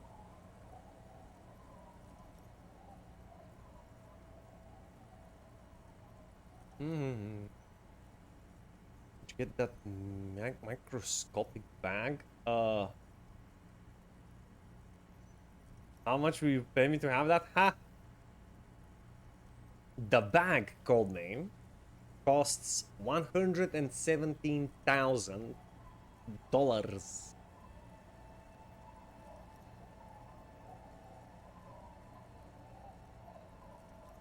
$64? So, oh, you lever. My bad. My bad. It's only $64,000. What bag? It's a Louis Vuitton bag, man. That's about this big. No, I'm sorry. It's smaller. You know, it's like the smallest bag. It's just barely visible on on the middle of your palm. It's very, very small, but it's Louis Vuitton, so it costs 64,000. And, of course, some rich dumbass actually bought it. But you know what? Yeah, it's... I spoke too early when I said earlier that only dumbasses buy those. No. When you see something outrageous like that, like a painting of a black square with a blue dot in the middle costing $75,000, it's just money laundering. Same goes with Louis Vuitton's bags. In this case, I refuse to be a woman. It's not about being a woman, it's about being a responsible adult. If you have the money for it, I wouldn't buy it. Why would I pay 60,000 for something I would never use? Oh, the potato that is very rotten for 1 million, but it's art. Now you're thinking the right way, yeah. Giving to charity? What do you think charity is? It's another money laundering machine. Not all of them, of course, but almost homeless myself. Doesn't seem so bad. The hobo lifestyle definitely has some perks. Not having to pay rent, first and foremost. Not being responsible for 20 other people is nice, too. Do you think he was looking for this kind of life? That's why he didn't try more actively to get it back. Andrew hates charities? Nah, man, I hate criminals. But that charm wears off pretty quickly. Before you know it, you're wearing a shit-stained tracksuit and spending your days picking tear. I should buy a tracksuit. Why do you keep losing all your stuff? Good fucking question, Tequila. If I knew the answer, you think I'd be hanging out on a beach in this formerly premium but now extremely dirty two-piece Lycra tracksuit? Trademark. I used to own my reality situation. My business buddies and I had our own creative services agency. I had a nice apartment, an even nicer piece of ass. But somehow it all got away from me. Do you think we will ever get to his apartment? I hate criminals. Alright, Batman. Try your best Batman voice.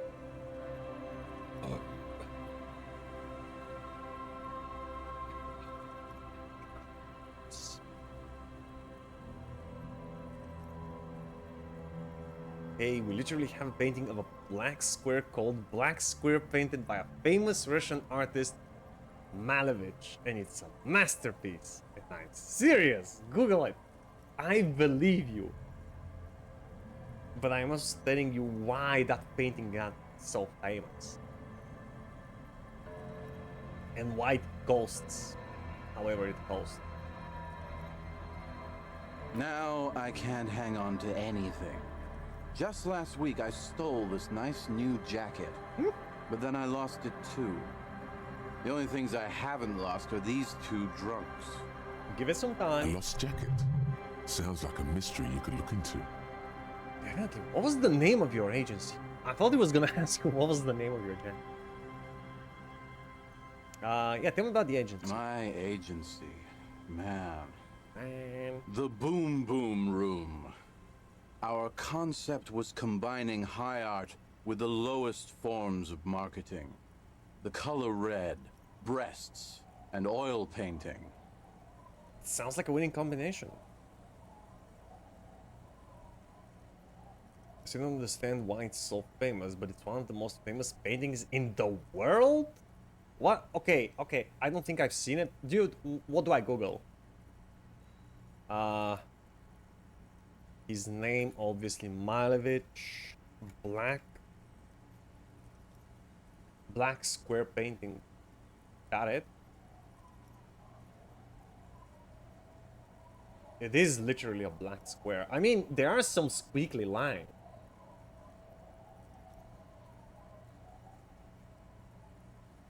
I guess the real question is, how much effort did it went into making this piece of art, if you can call it that?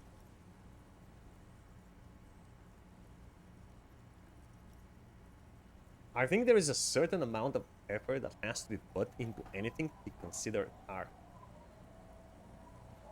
The boom boom room sounds more of 80 discos played. Huh? In theory, you have a tape over bananas. Take over. Well, yeah, we all know about that land. That one. Yeah, the luxurious museum. But it lost its value when someone came in and what?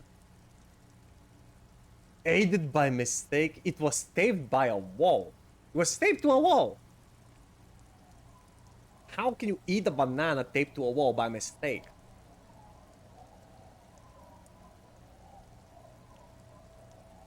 I see a cow when I look at it. Unbelievable.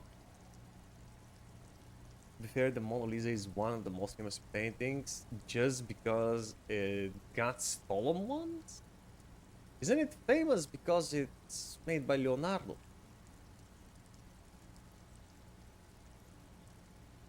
The bar is quite low. Oh, shut up.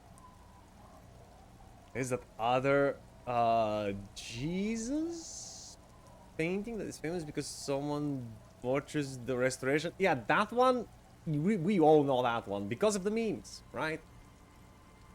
Aren't you the best? I mean, the best accuracy? I don't think I will. You know, there aren't a lot of things that can make me laugh, man.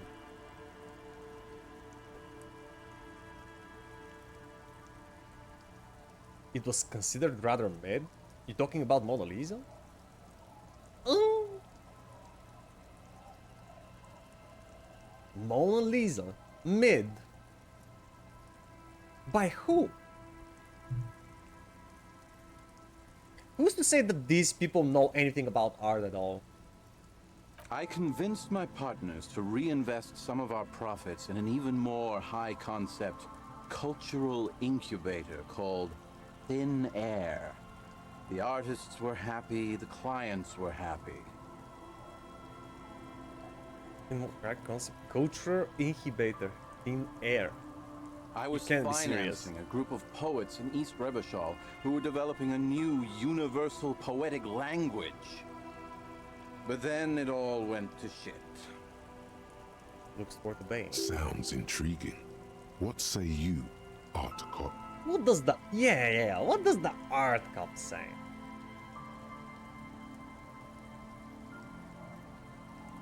I thought it was common knowledge. Nope. First time hearing about it. Did you know Shonen Jump is making a manga take talking about the various in life? Like what? So we have Hirohiko Araki Aka, the JoJo creator, make a manga about Napoleon. We have all talking about the planet there. Oh, various history. Oh. Especially since that meme YouTuber made a video. Who? Who? Like, talking names, bro. Who's that meme YouTuber who made the video about it? Hide the Pain, the Hide the Pain Harold guy? Wait, he made a video about Mona Lisa? Yeah, but I mean, that meme YouTuber is like every meme YouTuber. If it sounds like it makes no sense, that's because it doesn't.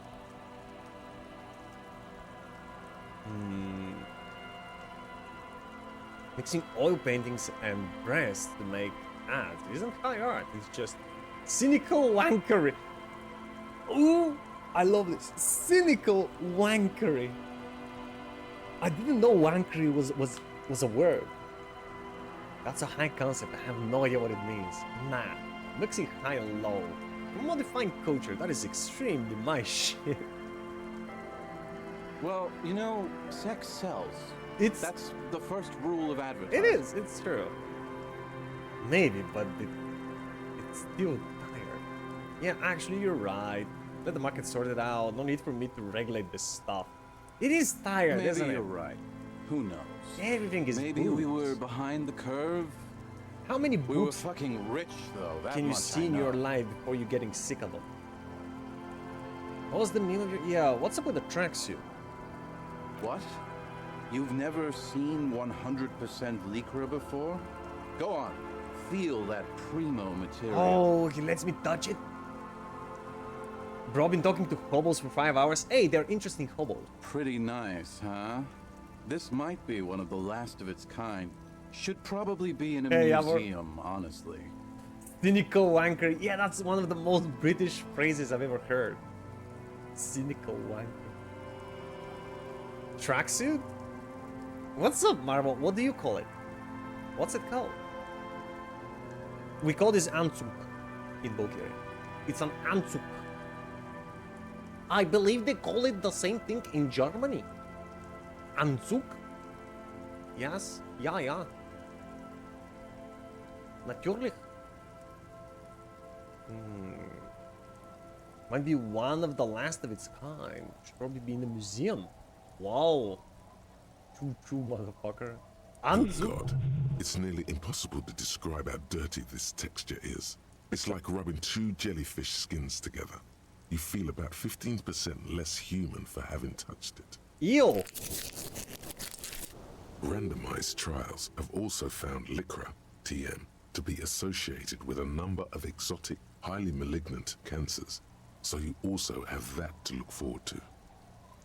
And then there's the smell, but you don't even want to think about that. Wow, you're lucky. He never lets me feel it. Yay, lucky me. That's because your paws are fucking filthy, Rosie. We're right next to the bay. You could wash them anytime. What about the other drunks? My fellow members of the Union of Moribund Alcoholics? They're exactly what they look like. Hey, tequila! You want to buy some speed? Shut the fuck up, Rosemary. He's a cop, remember? Yeah, they didn't stop me before. I thought he was a cool cop. I am a cool cop. The gurgling sound comes from the direction of the non-responsive man. And yeah, you're already acquainted with abs. So yeah, that's basically us. We drink together. Good buddies. What's this about the lost jacket? Tequila, it's a verifiable tragedy. It was practically brand new. Sure, it didn't really go with my Lycra threads, but it did itch a lot less. Say, you're a detective, right? Maybe you can help old Doom Spiral out. Solve the case of the missing jacket. What do you say, Tequila? I guess. Wait, you're asking a police officer to help find the jacket you stole and then lost? Okay, yeah, sure. Where did you lose it? If I knew where I lost it, don't you think I'd have it? I mean, maybe I was up by the boardwalk or walking along When the did you beach notice it or was missing? checking out the abandoned fish market. Walking along the beach, abandoned fish market. Okay. Somewhere north of here, that's for sure. You could ask around, see if anyone's seen it. Ask about something else? I'm all ears, Tequila. You got any more stories? I do. But as you can see, my fuel tank is running quite low. If you catch my drift. I wonder what's gonna happen if I... Oh, he wants more alcohol. But this medicinal spirit, I'm gonna give it to him, because I should sell it for much more than I bought it for, right? In the pawn shop? Maybe we can come back later with more booze. Cottonmouth is keeping my tongue imprisoned. I see. I got it. What do we have? Do's nothing new. It's new blue medicinal spirit. Price just $6? Bitch. We call that profit. Find idiot Doom Spyro's jacket. According to the man, the jacket was last seen somewhere around the boardwalk, maybe at the abandoned fish market.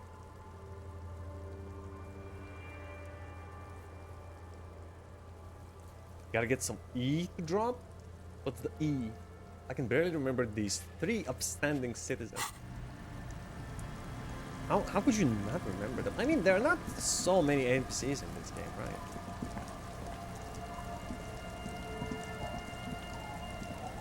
And they're all memorable.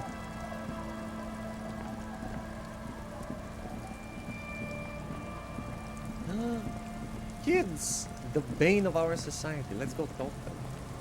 Wait, hold on. You know what? I'm gonna save here and do a quick break. Same, I kinda said hi and moved on. Marvel, you what? You didn't even talk. Dude! What's the point of playing this game if you don't talk to all the people? I think interact with them more if you're a hobo cop, but I'm yeah, probably I am. They are hobos, who cares? I do. You know, you play as almost a hobo yourself. You have to. Don't you have any empathy for them? Not at all. You know what? Don't answer that. I only talk to rich people. Ooh. Ooh, my apologies, my posh man. You only talk to Joyce and Evra, right? Everybody else is just beneath you. To ask for money. Yeah, hobos don't talk to other hobos, right? Because they know other hobos don't have money. They only go to rich people. Bunch of goes full tribe follows. Who? Don't know these people, man. Who is the Tripalovsky? Nah, never heard of him. Right, dudes. Yeah, before we continue, how about a quick break? Your pal needs to smoke a cigarette, and I'm sure you want to go to the toilet or grab some snacks or something. You definitely want to stretch out. Trust me, you do want to stretch out. Lunch goes, ooh, yeah. Okay, so 5-minute break, and we'll be right back, okay? See you soon.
Okay, chat, I'm back.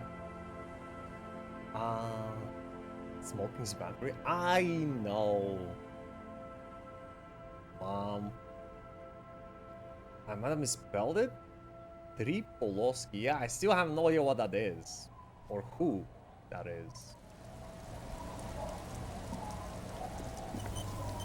Let's disturb the local youth. Hope they're not like Kuno and Kunoez, please. The scruffy-haired little boy kicks a stone. He can't be more than 5 think they're years younger. old. Yeah. They don't have Kuno's hormone. 3 stripes Adidas. You telling me I go full Adidas? Full Gopnik? The other one looks indistinguishable from him. He watches his brother kick the stone with his tongue lolling out of his mouth. Brother. Hey, where's your mom? The kids don't reply, absorbed in their little game. You guys look identical. The stone-kicking one becomes frantic all of a sudden, as if that's something to be scared of.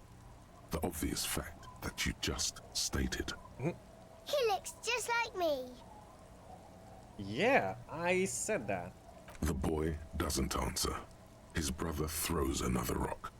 Both of their hair is covered in some kind of dirt. Wait, Lillian's twin? Lillian's other twin. So there's a third one called Lillian? Somewhere? You're bad with kids. Sorry. I am, yes. What are you, Kid Master General? Maybe I am. Now, Really? how about some actual police work? We are not getting anything here. Hey, let me talk to the kids. The stone, He looks just like... the Yeah. boy, You're bad with kids. It's impossible to be good with kids. They're too stupid. Don't worry, everyone is. How about we do some police work now? We're not getting anything here. Just spitting truth. Okay, bye kids. Take care. Lillian's twin, eh? Who's Lillian? The street sign is illegible below the graffiti. Lillian? Hard to see the details. The colors, all warm and welcoming, are cozy though.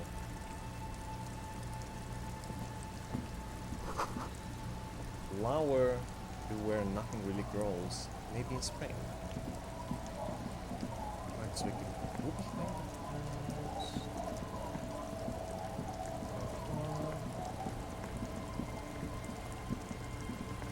Alles Gus Ocean. Yeah, there's the beach. Hey, who's this old lady? Wait, actually, I can go to that door, can't I? Bro is traumatized after Kuno. Man, I don't want to talk to any kids in this universe after Kuno. They're so mean. Ooh. Wait, a bird. Is it like the bird that I broke in the cafeteria? I can take it? Rug? Roast taxidermy. Okay. Odd. 13 bucks. The dead body of a grouse. Grouse? Stuffed with some unknown material. From a distance, it might just pass off as the real thing. The bird itself looks extremely ruffled and slightly grumpy. Is coming the song from the video game? Cool. The old lady? Didn't notice. Industrial coal pellets burn with an orange glow. Oh, is this Lillian maybe? Hello, mister. Little Lily. A young girl barely 4 or 5 years old sits on the sofa. She's looking at you with frankly curiosity. she clutches a small stuffed animal. Occasionally, she twirls it around. Show her the stuffed bird you took from the ceiling. Just stole it from her. Where are your parents? My mom's outside, and I didn't really know about my dad. She gives you a bright smile, like it's a good thing. Maybe it is. Are the twins outside your brothers? Yes. They don't want to play with me. They're older and play outside. Okay, boy. They look the same. That's wrong. Sometimes I can't tell them apart. They look identical, right? I said the same thing. They look identical. Slowly processes the word, then snickers with laughter. What's that thing you're holding? What's this? The stuffed bird that I took. It's a grouse. Grouse. You might be able to get on Gart's good side if you make up for the skewer you broke. Yeah, but do you seriously just walk into this little girl's home and steal her bird? Yeah, but what is it for? Decoration? I don't know. Can I have it? I know someone who really likes stuffed birds. Sure. I mean, Just you like that. already took it. I don't like it anyway. It looks angry. Oh, okay. I guess we're doing her a favor. What's that thing you're holding? It's Lammy. He's my friend. Alas. Sort of. Like, What's the fuzzy beast up to demonstrate? Lambie is a stuffed lamb that, admittedly, has seen better days. One of the eye buttons is missing, and the fur is tattered in several parts. It looks like he's falling apart. Lambi looks soft. Oh, okay. Pleased to meet you, Lambi. Lammy usually doesn't like strangers. But you're also fuzzy, like Lammy. I'm fuzzy. What if I point It's out Lammy. that Lambie is a stuffed falling apart? Yes.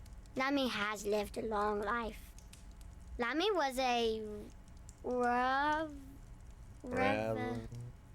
Stumbles on her word. Revolutionary, revisionist, rebel? Revolutionary? Yes!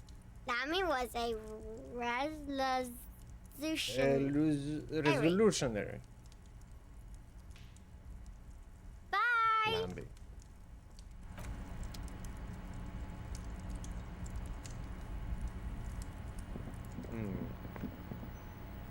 It belonged to her father.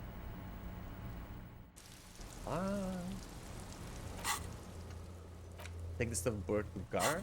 Good. Stop the other one.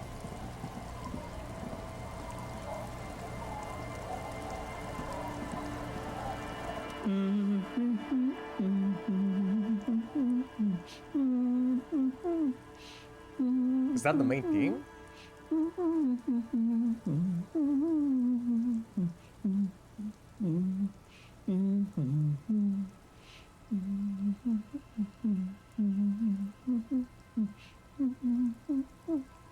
Isn't she coming?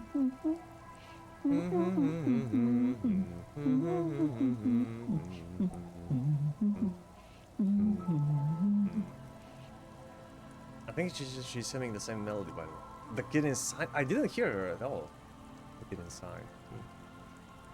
You're not sure about the melody, I but am. it might be South Samaran, possibly Sigayan, also known as the apricot suzerainty. Welcome to the fishing village. Please lean in closer. I have cataracts. Then how does she know you're here?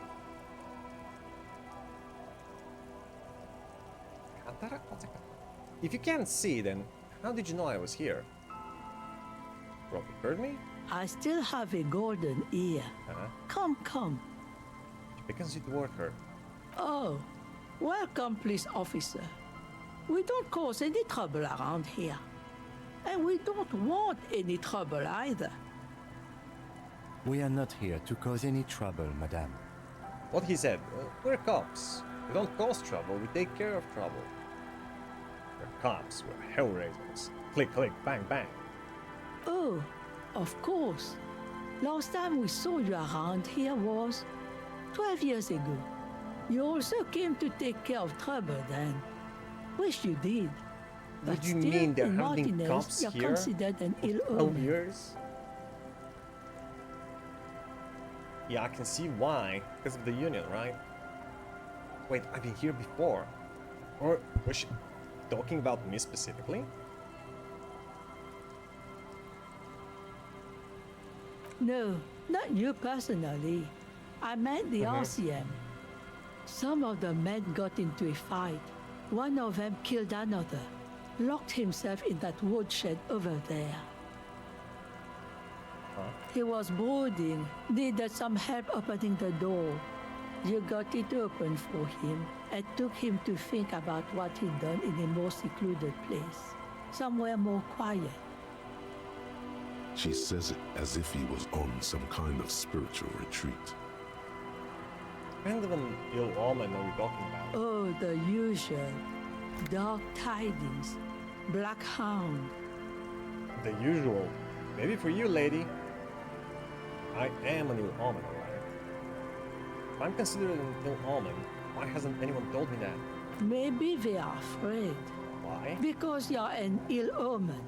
But you're still welcome here, as long as men with guns aren't chasing you. And maybe even then, because that's the kind of fishing village we've built. I'm sorry there's not a lot of room to park the motor carriage, and not a lot of houses, or a lot of people. No worries. My kids are long gone, searching for treasure. So are others. Ah, look at me ramble on. What brings you to us? Where could someone stay around here? Stay? Most people here are trying to leave. Yeah, well, I'm That just passing said, through. if lodgings is what you're looking for, I've got a free room in the shack. Oh. How much? I won't charge you for it. Take it as a gesture of goodwill from the Really? village to the RCM. Oh. Wait, hold on. You're just giving it to me? No one is using it, and God knows it's not much anyway. You can stay there. Oh. Not sure it's appropriate for the RCM to accept free accommodations. Oh, don't. It's your choice. No skin off my teeth. She is practical and right. Why isn't anyone using the room?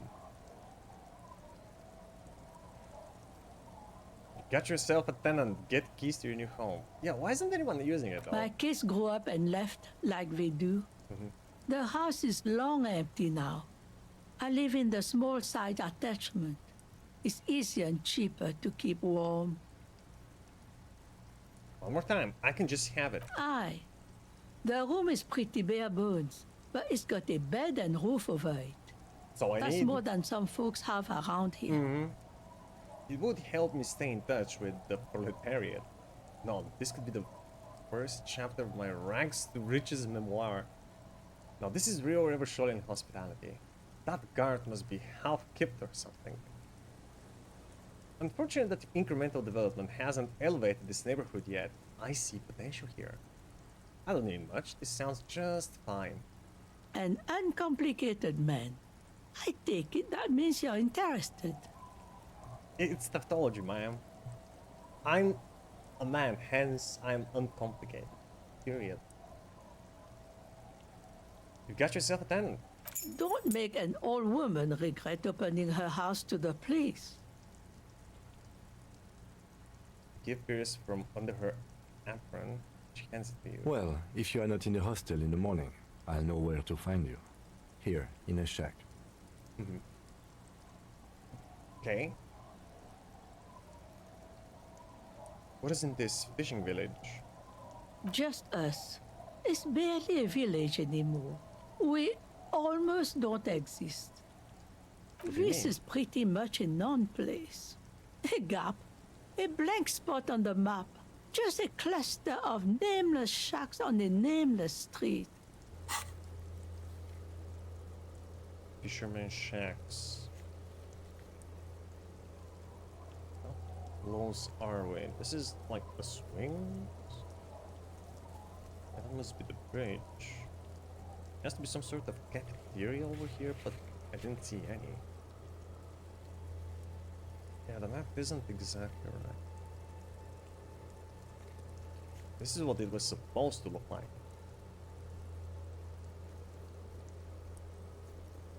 Fisherman shacks.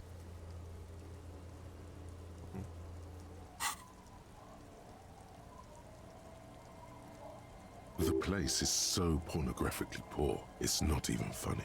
Wow. There's got to be something here. Tell me.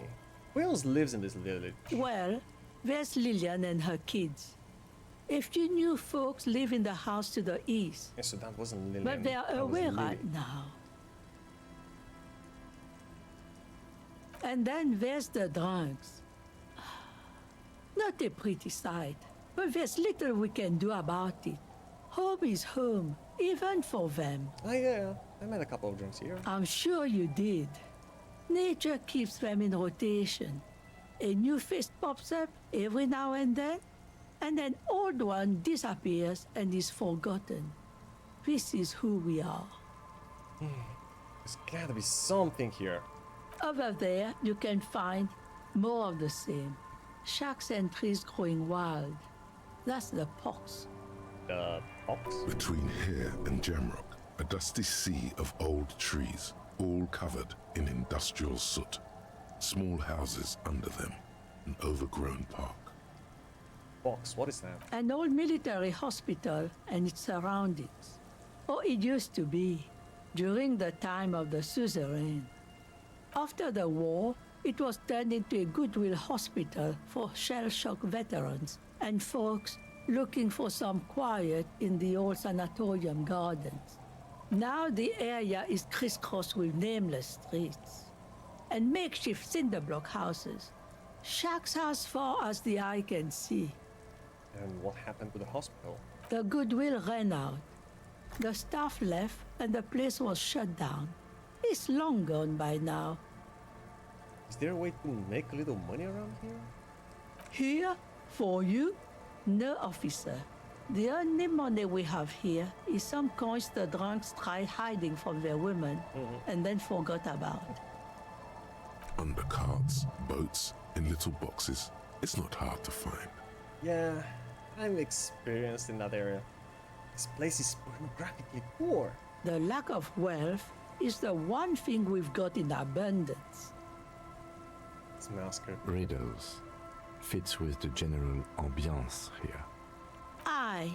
Sometimes it's as though I'm also gotten lost inside this nameless nothing. I'm lost too. Oh, it seems to be a common theme these days. I think I'm in the process of finding myself again. Isn't that what people always think when they are lost? Something I can do for you to find your way, officer? Change the topic I'd like to address. She nods, rinsing another piece of cloth. What's further down the coast? Not much. Church, right? There's the abandoned church, the DeLorean Church of Humanity. DeLorean It's Church been of there Humanity. since before my time, even. Oh, wow. Why is it abandoned? Some things just don't fly, officer. Look around. Who'd go to church here? They built it 300 years ago. Must have been nicer then. Imagine, even if churches are getting abandoned. So, they don't hold services there anymore? The Ecclesiastes? No, we've tried, but things just keep happening. Crime, accidents, other things. The place never stays open. It's a pity. It used to be such a nice church. What else? Before you get to the church, there's some ruins, an apartment complex, or some kind of electrical plant. Run-down bunch of houses, empty. Which is it then? Apartments or electrical plant? I don't know exactly. A pre-war place. It used to be something. Before the war. I wasn't here then, you know. Was born in Samara. Anything else? Of note, the old fish market up on the boardwalk. But it's closed. Is there anything open around here? Would want to come to a fish market here? No one. That's why it's closed. It was once a bustling place. How do people live back when here? I was young. And so was everyone else. Now, what catch we do bring in goes straight into a lorry for the Delta or somewhere else. That's it? There's got to be more along the coast. What? You're one of those real estate people with big plans? If you want a Quite the opposite. development opportunity, you can check out the abandoned building over at Land's End. Land's End. Used to be a supply depot, we think, sending goods and ammo across the bay. It's jammed shut though. We tried to get in, see if there was anything to sell or scavenge, but it's impossible. What's my ideology right now? I'm not sure. Last time I checked, I was a strong fascist. Hold on, where was it? Right.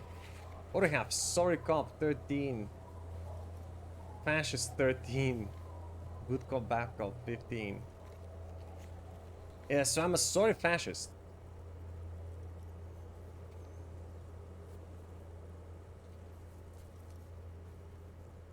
A little boring, a little bit communist, just a little bit ultra-liberal.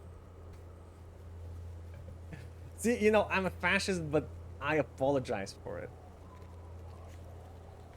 So, apologies in advance. Oh, you can't see them? Wait. Ah!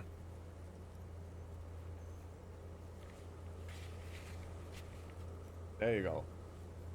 See them now?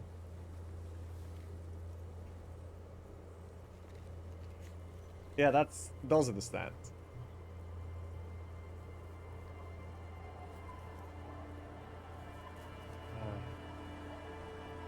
Mostly. But not entirely. And now you know everything there is to know about this coast. Drops a bar of soap into the bucket with a splash. Tell me about yourself. Who exactly are you here? Me? No one. Just an old washerwoman. Mother called me Isabel, if that's what you're asking. Isabel? And my married name is Weren't we Sadie. looking for an Isabel? Married name is Sadie. Now it's your turn, Mr. Lieutenant W. Freighter Harrier Dubois. You can call me Tequila Sunset. Quite Nah, a I handle chose you my got name. there. So many titles. One of them double. Yeah, it happened twice. What can you do about it? You know anything about the lost jacket? What do you want with a lost jacket? Find it? That's an excellent question, ma'am. Oh, Kim, what do you mean? There's an honor in retrieving lost things. I'm afraid I can't comment. Official police business, you understand, right? One of the drunks lost his, and I agreed to look for it. He probably pawned it for booze and then forgot about it. You know how drunk men are? I mean, it could be in that phone, huh? Are you getting a reward for it at least? No. What? You're The fetching satisfaction of someone's doing the missing right laundry thing. free of charge? Do you not have anything better to do? No, not really. In fact, he does. Can't recall anything. None of my business, either way. How you spend your hours is up to you. Anyhow, you might ask Lillian if she's seen anything Who's lately. Lillian, though? That girl's got a way of attracting lost and broken things. Okay, I'm off. Yeah, I think there was another person over here. Yeah, this might be Lillian.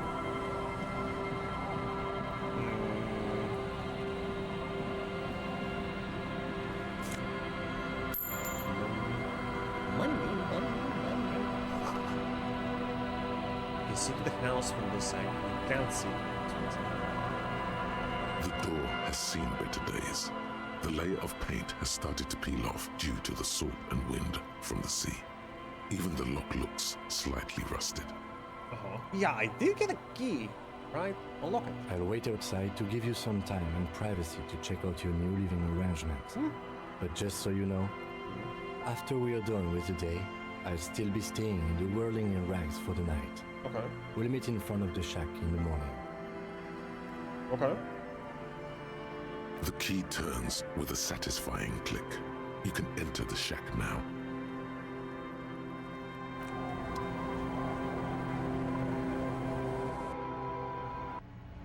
Let's see what we got.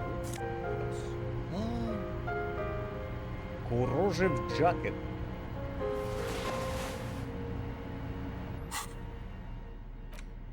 What kind of jacket is this? Sound logic? Ooh! Fancy!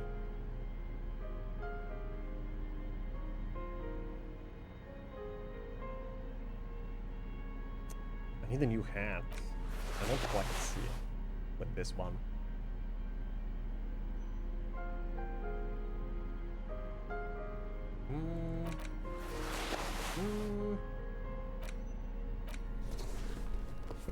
I don't know.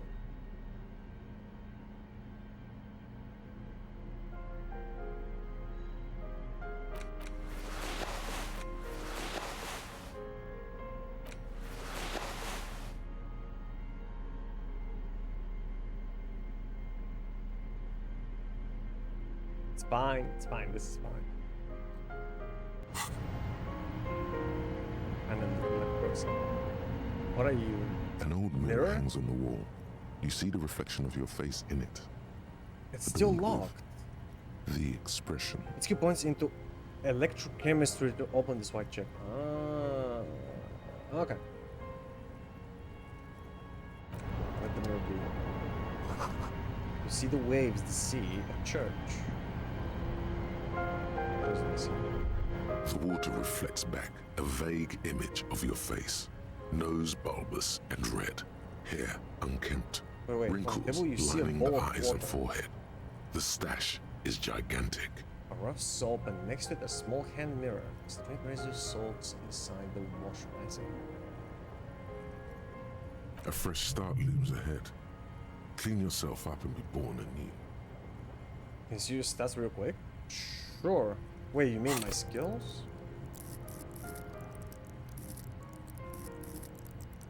The skill points?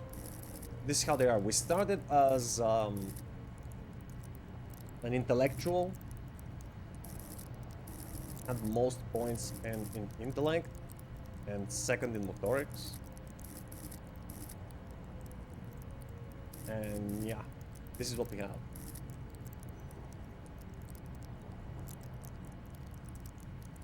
Shivers? What is Shivers? 4. Although I have this is all from bonuses, right?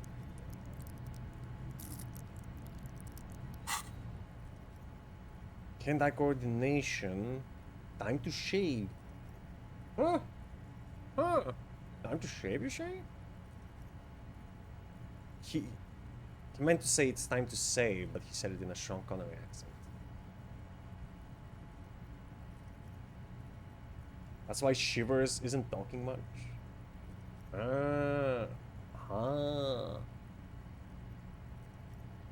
Shivers has the best writing in Latvian? Interesting. Well. So what are you telling me? I need to replay the game like at least 1 or 2 more times.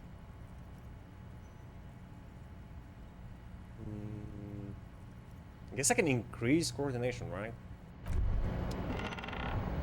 One board rate under your step. Is there maybe a removable board? On the table, you see a bowl of water, a rough soap. Yeah. No bonuses. Nothing give me hand-eye coordination. Come on. Come on.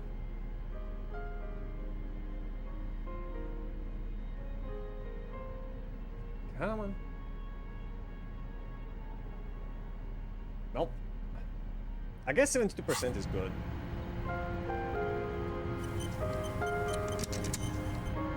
On the table, you see a bowl of water, a rough. Your hand trembles as you scratch your cheek. Oh no, that's not how a grown man shaves. Oh no. This isn't sharp enough. Scrape harder. Leave it. Leave it for now before you hurt I would have yourself. cut your throat. I need to put a skill point in hand-eye coordination to open it again, okay.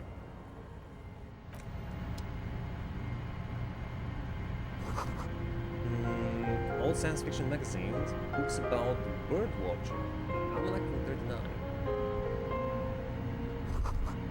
This intricate heat engine hums quietly, giving out pleasant warmth. A brisk coastal wind still howls against the window of the shack. Here's shivers. Occasionally, the waves crawl in under the foundation, producing a low hum. Listen. The room feels muffled, like you pulled your hat over your ears. Outside, it is cold and windy, but you're inside, and it feels safe and warm. It's cozy, it's good. What is this place to you? First, it's not you. My new hangout, where I could silently sit, drink, and die while looking at the waves roll in. My forward base for the coastal part of the operation. It's free, that's good enough. I could live here. Looks like this is my new home. Wonder where the old one went. Shiver.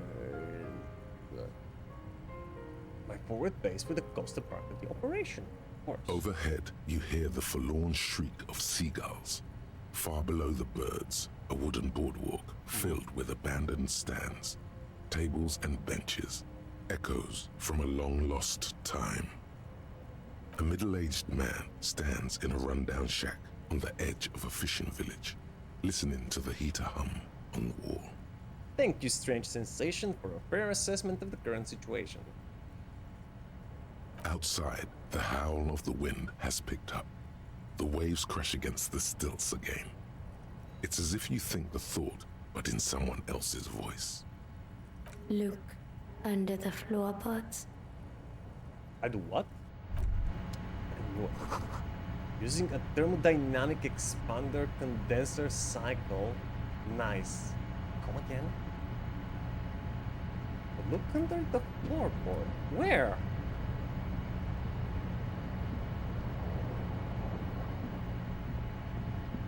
But I say, good sir, where?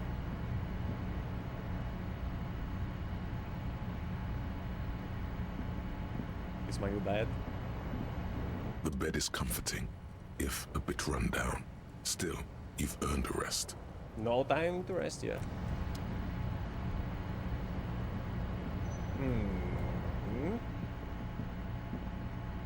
It feels like Inland Empire are all about intuition, so the writing of them is fairly extensive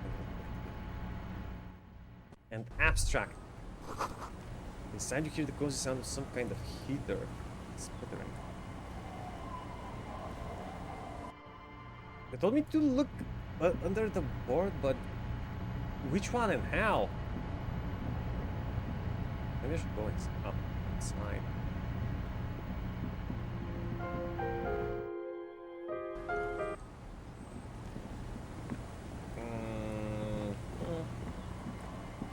Yep, beach.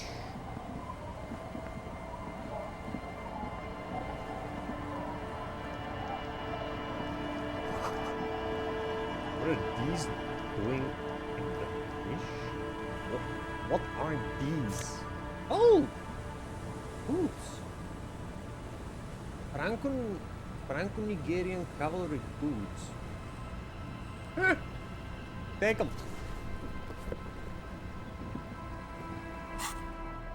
In fact, put them on. Yeah, now we don't. It's like when you stare at the wall and your eyes start to open. I see the appeal of a writing like that, but I prefer things to be said more directly.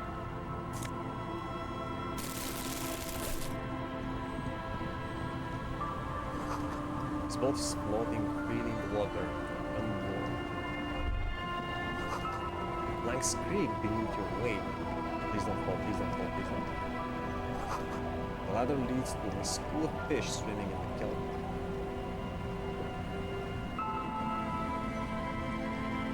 Encyclopedia does have a lot to say, but most of the time it's just like reading a Wikipedia, which is boring.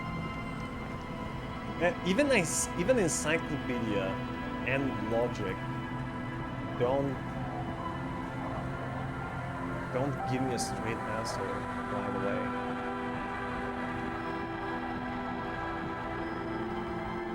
Oh. All of them.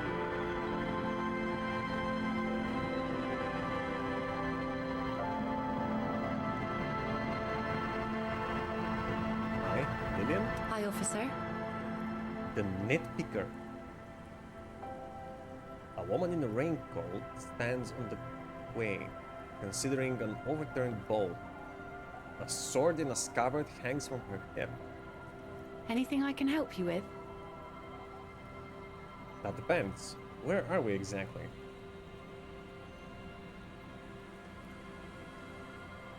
A fishing village on the seashore. This place doesn't really have a name. It's sometimes called Elysium. Elysium. Why? The sign on the street leading here is illegible. Has been since they built this place. Elysium. The illegible part. I have a questions. Yeah, first is, what's your name? The name is Lillian. People call me Netpicker. I think I have time for questions. And that was actually the second one. Indeed, you're always confused as to your whereabouts. I'm looking for someone, maybe you can help? He did Doomspire over there and meets his jacket. Have you seen it? Yeah, what do you do around here? I wonder, right? Netpicker Lillian. Like I said, fish mostly. Sail the waves, take care of the kids, pick nets. Right now I'm tarring a little skiff. Is that enough to make a living? Sometimes I also walk to the beach to see what the sea has given up. The sea is full of surprises. Keep it professional, Haven't man. you, Vic? Don't make it sound like you're hitting on her. Why should I be hitting on her? Interesting. What have you found? I never felt the sea brought in anything particularly interesting. Walking on the beach sounds quite romantic. Right, I think I get it. Let me ask you something else. What have you found so far? Wood, pieces of glass. Every once in a while we see dead bodies. Human, animal, fish, other odd sea creatures. A mine washed ashore once. Someone who's been skipping on this stab. Bottles, drugs also. Lost cargo in general. Drugs, nice. Most of the time it's just wood and glass. All right. Major choice moment. You only get to ask one thing. It would be weird to say them all. Choose wisely. I need to know about those human bodies. A mine? The RCM could use a mine. Where is it? Drugs? I need info on this. Major narc, point to yourself. This place looks bad. Why don't you leave? Okay, enough about this place. What? The human bodies or the mine? I mean, the mine could be potentially dangerous, right?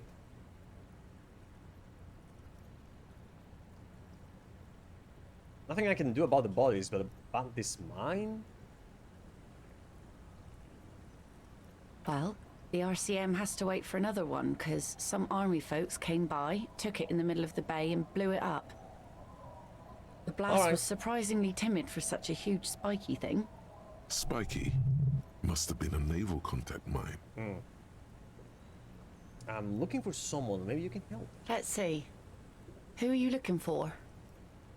Missing cryptozoologists and working class husband.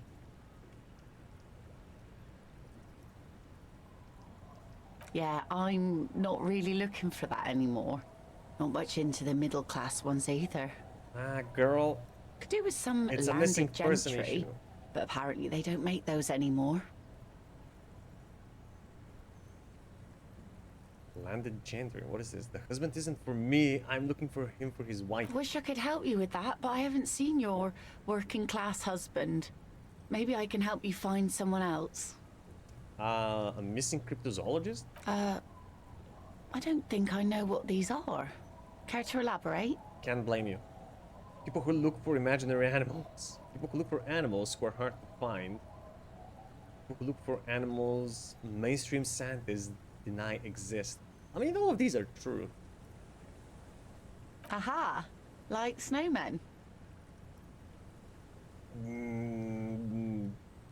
Is that their version of Yeti? 2 odd guys have been wandering around here. Nose in sand, talking nonsense about snowmen and the like. Wait, the like? Right. Not only snowmen, There's a also whole green folklore. men, monkey men burning rhinos. You get the picture. Oh, you're getting it. And it is gorgeous. Where did they go? Don't really know. Further down the peninsula, I guess. I mean, that's where they were heading. Who else are you looking for besides snowmen? I'm not looking for anyone else. Well, how can I assist you then, officer? Idiot Doom Spiral over there needs his jacket. Have you seen it? Remarkable. That one already lost everything else, and now his jacket too. It's a good thing, too, that he has an actual police officer looking for it. Good old Doom Spiral. Upper management to the core.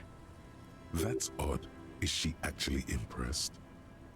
Does she know him from before? I'm just trying to help out a stranger in need. How sweet of you. It really is. I check around the abandoned fish market on the boardwalk. Drunks are inexplicably drawn to markets. Might be why they have such trouble staying in business. A phenomenon that the spectral hand theory of the market fails to account for. If one of them lost something, that's as good a place to start looking as any. Dang, nice sword. Point of the saber in the head.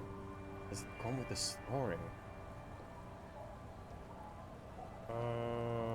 Unfortunately, the factory sold this one with a 3-year warranty instead of a story. It's to intimidate folks, mostly. It's better than nothing. Hold on. Do you know how to use it? It is imposing, right?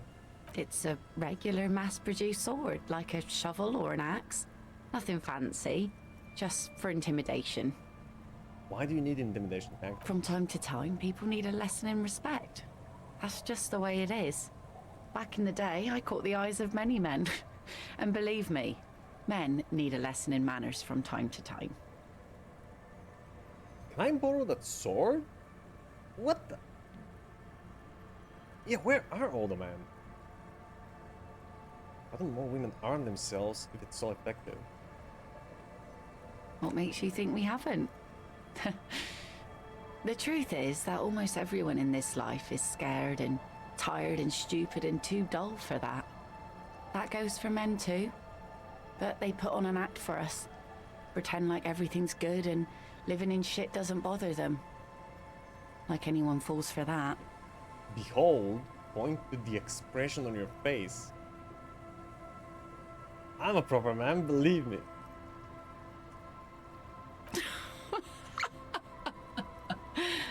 Behold. Huh? Her eyes meet yours and suddenly she starts laughing. It's hoarse. As if she hasn't laughed in a while. Do you like it? Sure. It looks as if you could face down any horror in the world with that same unchanging grin. It's like a shield. The traces of her laughter are still there, in her eyes, fading fast. Can I borrow that sword? No, I'm afraid not. Tempting to confiscate the blade I used to keep these animals in check. You would put me in an early grave. So, where are all the men now? Some went to patch their wounds, their lesson How are you doing, learned. Zerko? Others were more thick-headed. And one of them, I ended up marrying. Where is he? Wait, why? If they're thick-headed, I mean, it doesn't matter what they're like, right? They're the only men around. Guess I enjoyed the way he bled.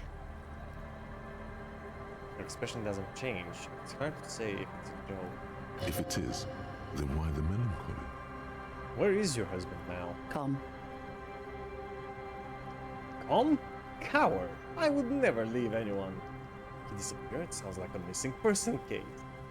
It absolutely does not. We are not going to look for him. No. There's nothing to find. He's dead. Oh, in the Lost sea. to the waves. Man, what happened? Wait for her to continue. He didn't respect the sea.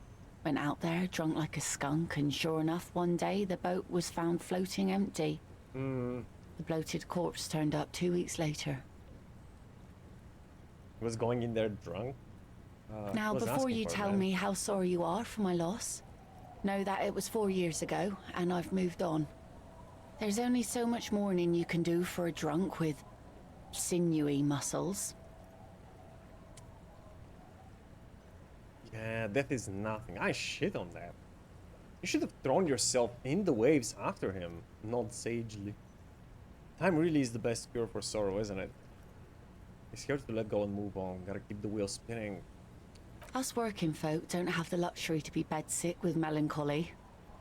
I buried him, mourned for an appropriate amount of time, and went on. Life didn't really change that much for me and the kids.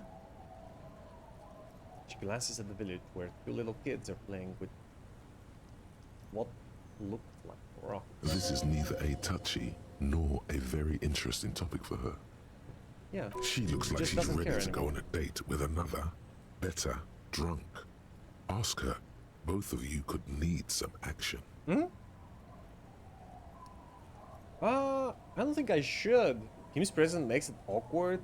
Don't know a good spot yet. Explore the coast. Ah, okay. So I take it that's your skiff? Point at the boat? Sure is. The sun, I call her, coated with a fresh layer of tar just yesterday. It'll take some time for it to dry, assuming the sunny days continue. Let's hope so, yeah. Am I looking for someone else? Oh? I'm not currently, right? Who? Well, how can I Okay. assist you then, officer? Be seeing you.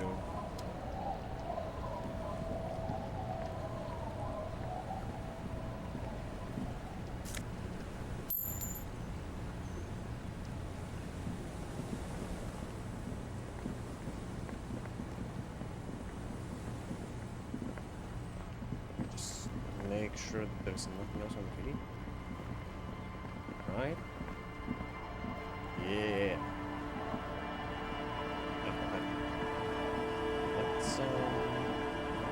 Let's go behind the house. Explore the rest of the coast.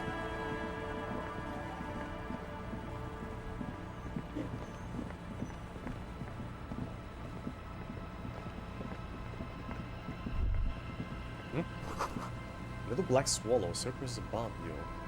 Hear it, chirrup. Chirrup, chirrup. Where did it go? Hello, black swallow. Where are you going?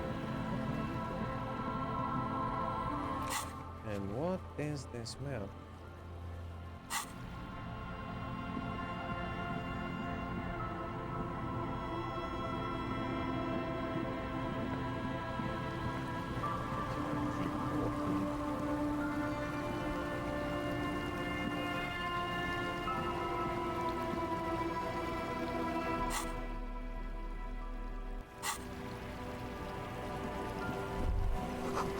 The water runs from the west. The source is upstream.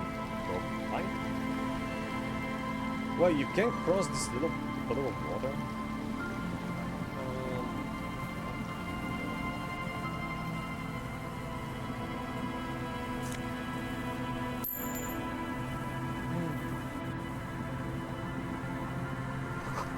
The rest of the letter says soup. The rear tire of a motor carriage adorns these wheels. That's a Nolan Vint single, an unsuccessful model.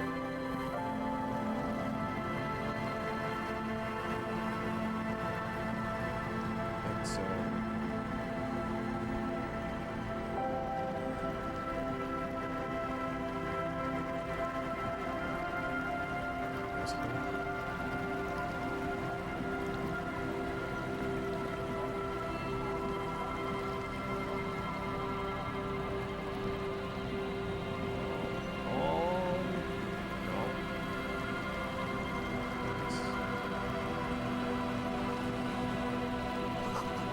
Looking back at you with the rust colored water view. What was I expecting?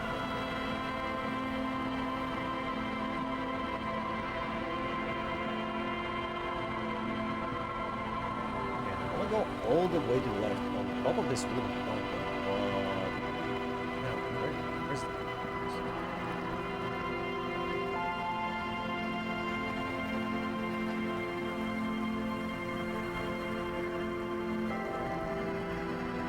Here? Oh.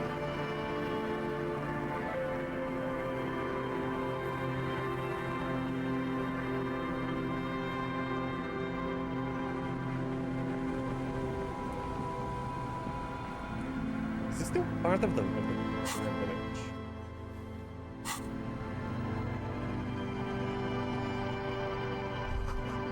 No boat in the boathouse today. This section of the coast hasn't been used in decades. Whole section. Oh, this is cool. Several flare and minus vision items.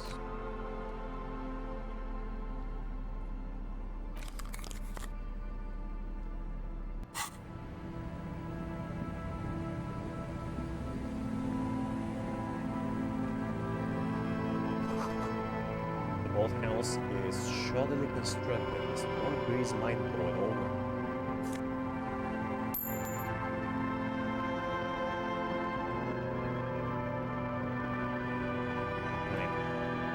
Go further this way.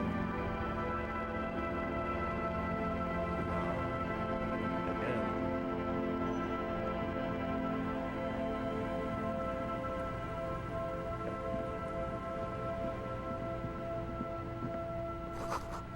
Ancient paint is peeling off the roof of this shaded bench covered in rust. What's the interactable wall? A scattering of bullet holes is spread across the cracked wall, reaching from one corner to the other. Look, Kim, even more bullet holes. Something's definitely gone down here. Correct. The density of the bullet holes is unusual. Even in a general average bullet hole frequency in Martinez sense. Grim affairs. Meaning, this is a lot of bullet holes. Looks like fully automatic rifle fire. Something you don't see these days. What? Why not? The manufacturing and sale of automatic rifles was curtailed after the revolution. The destructive power of such tools proved to be too much.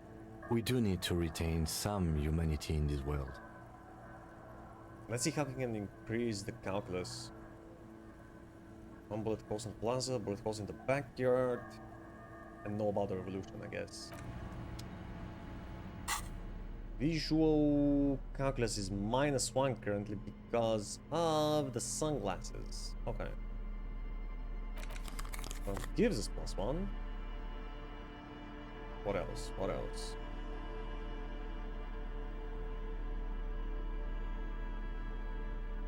Visual calculus. Come on. Oh. Yeah, okay.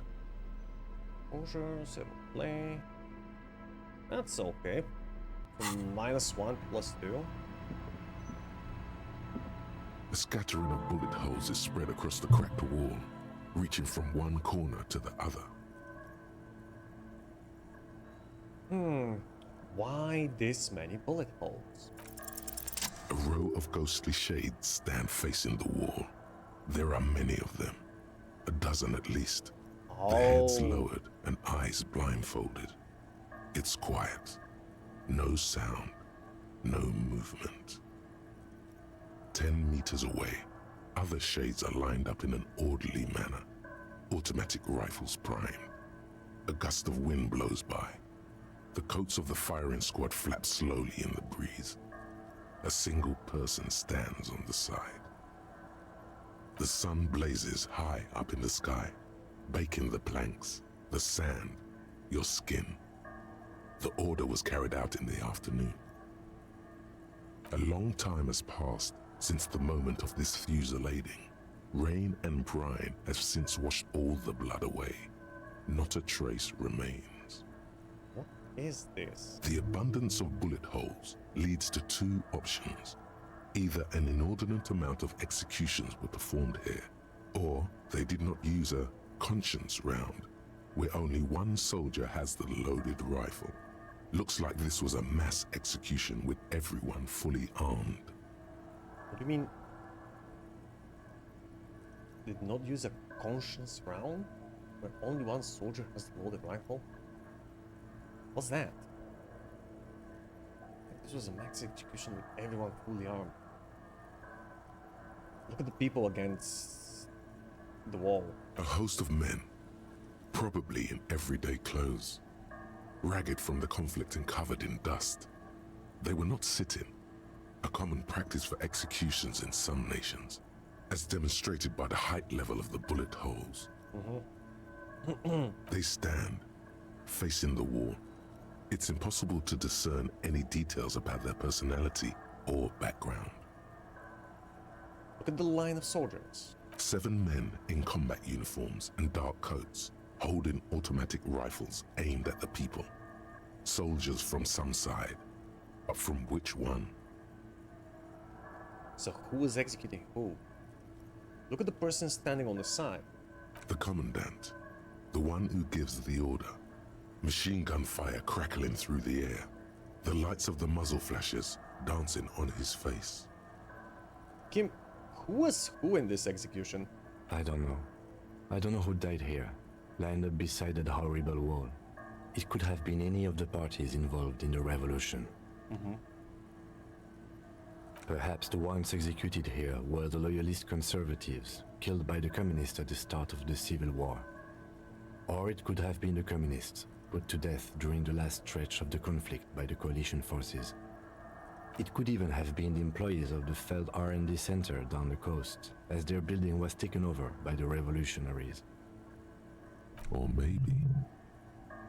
Maybe what? What about people from the coalition, the so-called moralists? Yeah, it's very unlikely the coalition forces were the ones who died here.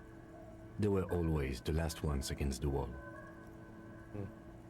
To be honest, if a coalition member was anyone in this situation, it was a commandant, the superior giving the orders. A cold sea wind blows away the figures.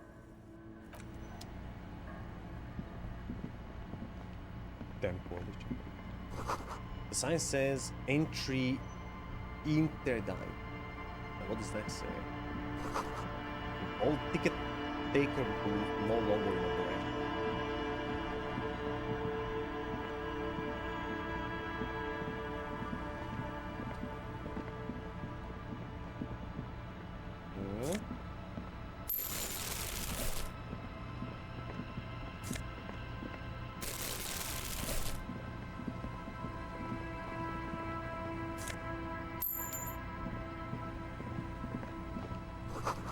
The door is not only barred shut, it is inaccessible. What's this? Bone people? What? Plus 2 logic, minus 1 perception. What's a people? It's a hat! Oh my god! I love it. People.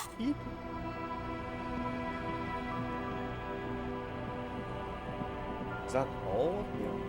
Okay.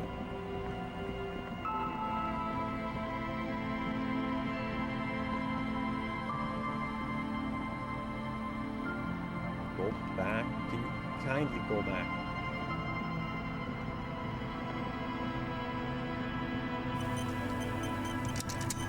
What else is there to inspect on this wall? A row of ghostly shades facing a crumbling wall, with another 7 shades standing 10 meters from them. A single person, a cold sea.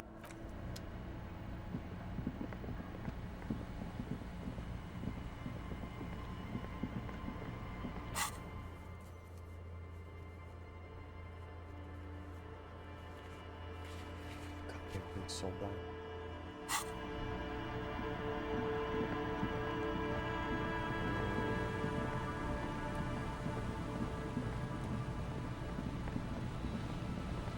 Oh, almost missed this one. And Pappy needs a lot of money. Let's see, who else are we gonna find? Wait, this be the zoologist. Hmm?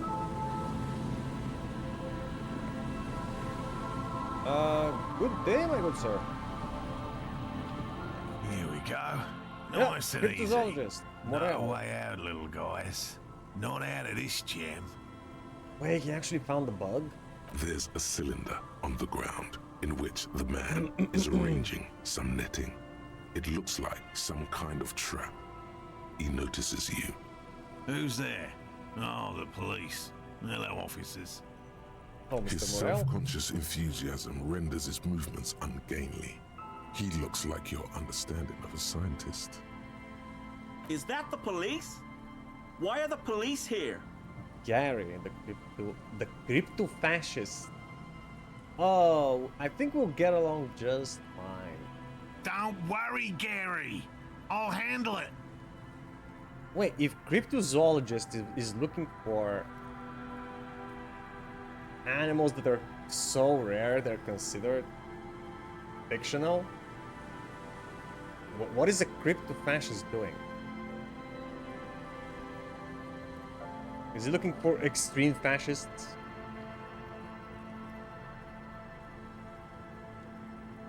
So extreme, in fact, they're considered legend. To what do I owe the pleasure? That's sarcasm.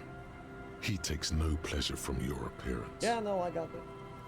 You don't seem too happy to see the RCM.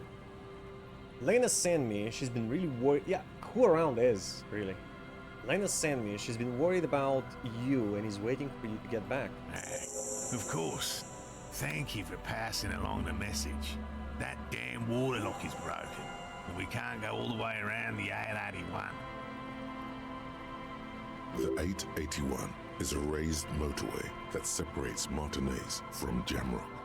The labyrinth of streets underneath it makes it difficult to pass, not like walking over a nice water lock. Yeah, that was me. I broke the water lock with my motor carriage. But it's fixed now, you can go back. We told the whole story. The water lock has been fixed. It was fine when I crossed it. I mean, good. it was. We should really It was be getting fixed, we're back. not lying. Gary could use a hot shower and a warm bed. Where have you slept for the past 2 days? Did he say we can go back now? Yes, Gary. We can go soon. If you see Lena, tell her I won't be long. Cool. Sir, your wife is waiting for you. I just have to do one more round. See if the phasmid has taken the bait. Then we go in. Okay, represents a bit of netting that has come loose in the wind. Tell me about this phasmid you're looking for. Well, first of all, it's damn difficult to find, which is why Sorry. we've been knee-deep in the reeds laying traps for it. What makes it so difficult? Good question.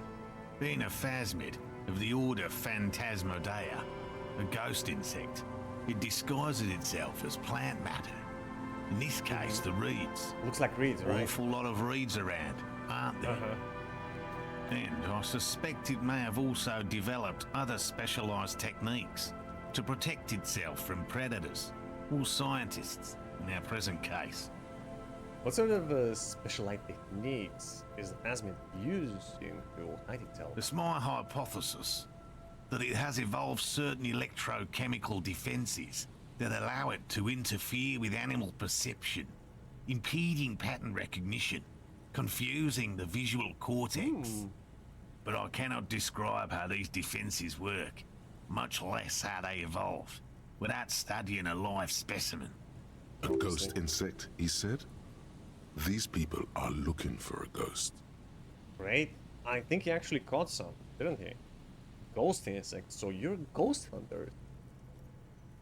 No, that is precisely what we're not.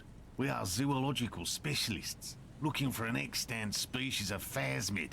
How big is this thing? I'm expecting it to be quite giant. Oh. One known species of phasmid, called the Megaphasmodea zoensis, is about the size of a grown man's forearm. So, Oh, that's a huge no. Huge no for me. Why are you so interested in this stick butt? It doesn't seem to be as colorful as some of the other cryptids I've heard about. Typical rookie assumption.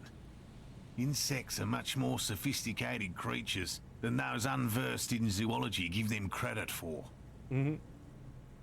Even simply catching a glimpse of the Insulindian phasmid would be the apex of my, of any, cryptozoologist's career. But to study it and its defenses, find out how it stayed hidden so long. A goldmine, right? What have you discovered about it so far? Very little, I'm sorry to say.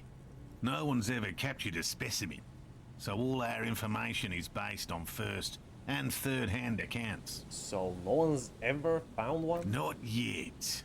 That's what makes it a cryptid. Just out of curiosity, if there's no proof of its existence, how do you know it's real? Yeah. I know it's real. Yeah, but how? The cryptologists say, briskly enough, that even he seems taken aback by it. It's clear that his obsession with the phasmid is driven by something more than the pure pursuit of scientific advancement. Something else. By which I mean, I've heard enough first-hand accounts to believe quite firmly that the Insulindian phasmid is more than mere superstition. Lena said there has been a sighting of it here in Martinez. Yes, the most recent sighting was by a couple of teenagers along the coast here. That's what brought us to Martinez specifically. Teenagers? The only teenish people around are Kuno, right? Kuno and his girl. It's the first credible sighting in Maybe there are several more people here, decades. haven't seen it. Admittedly, More it's an unusual location for this species, but with all the sewage runoff upstream, it probably doesn't matter much anymore. Maybe the Insulindian phasmid has died out?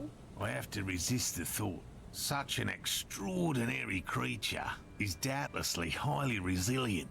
After all, it's generally thought to be capable of parthenogenesis. Partheno what? He means asexual reproduction. The females of the species don't need to mate to produce viable eggs. This makes it easier for a species with a small population to survive. Yeah, cool. It's pretty clever.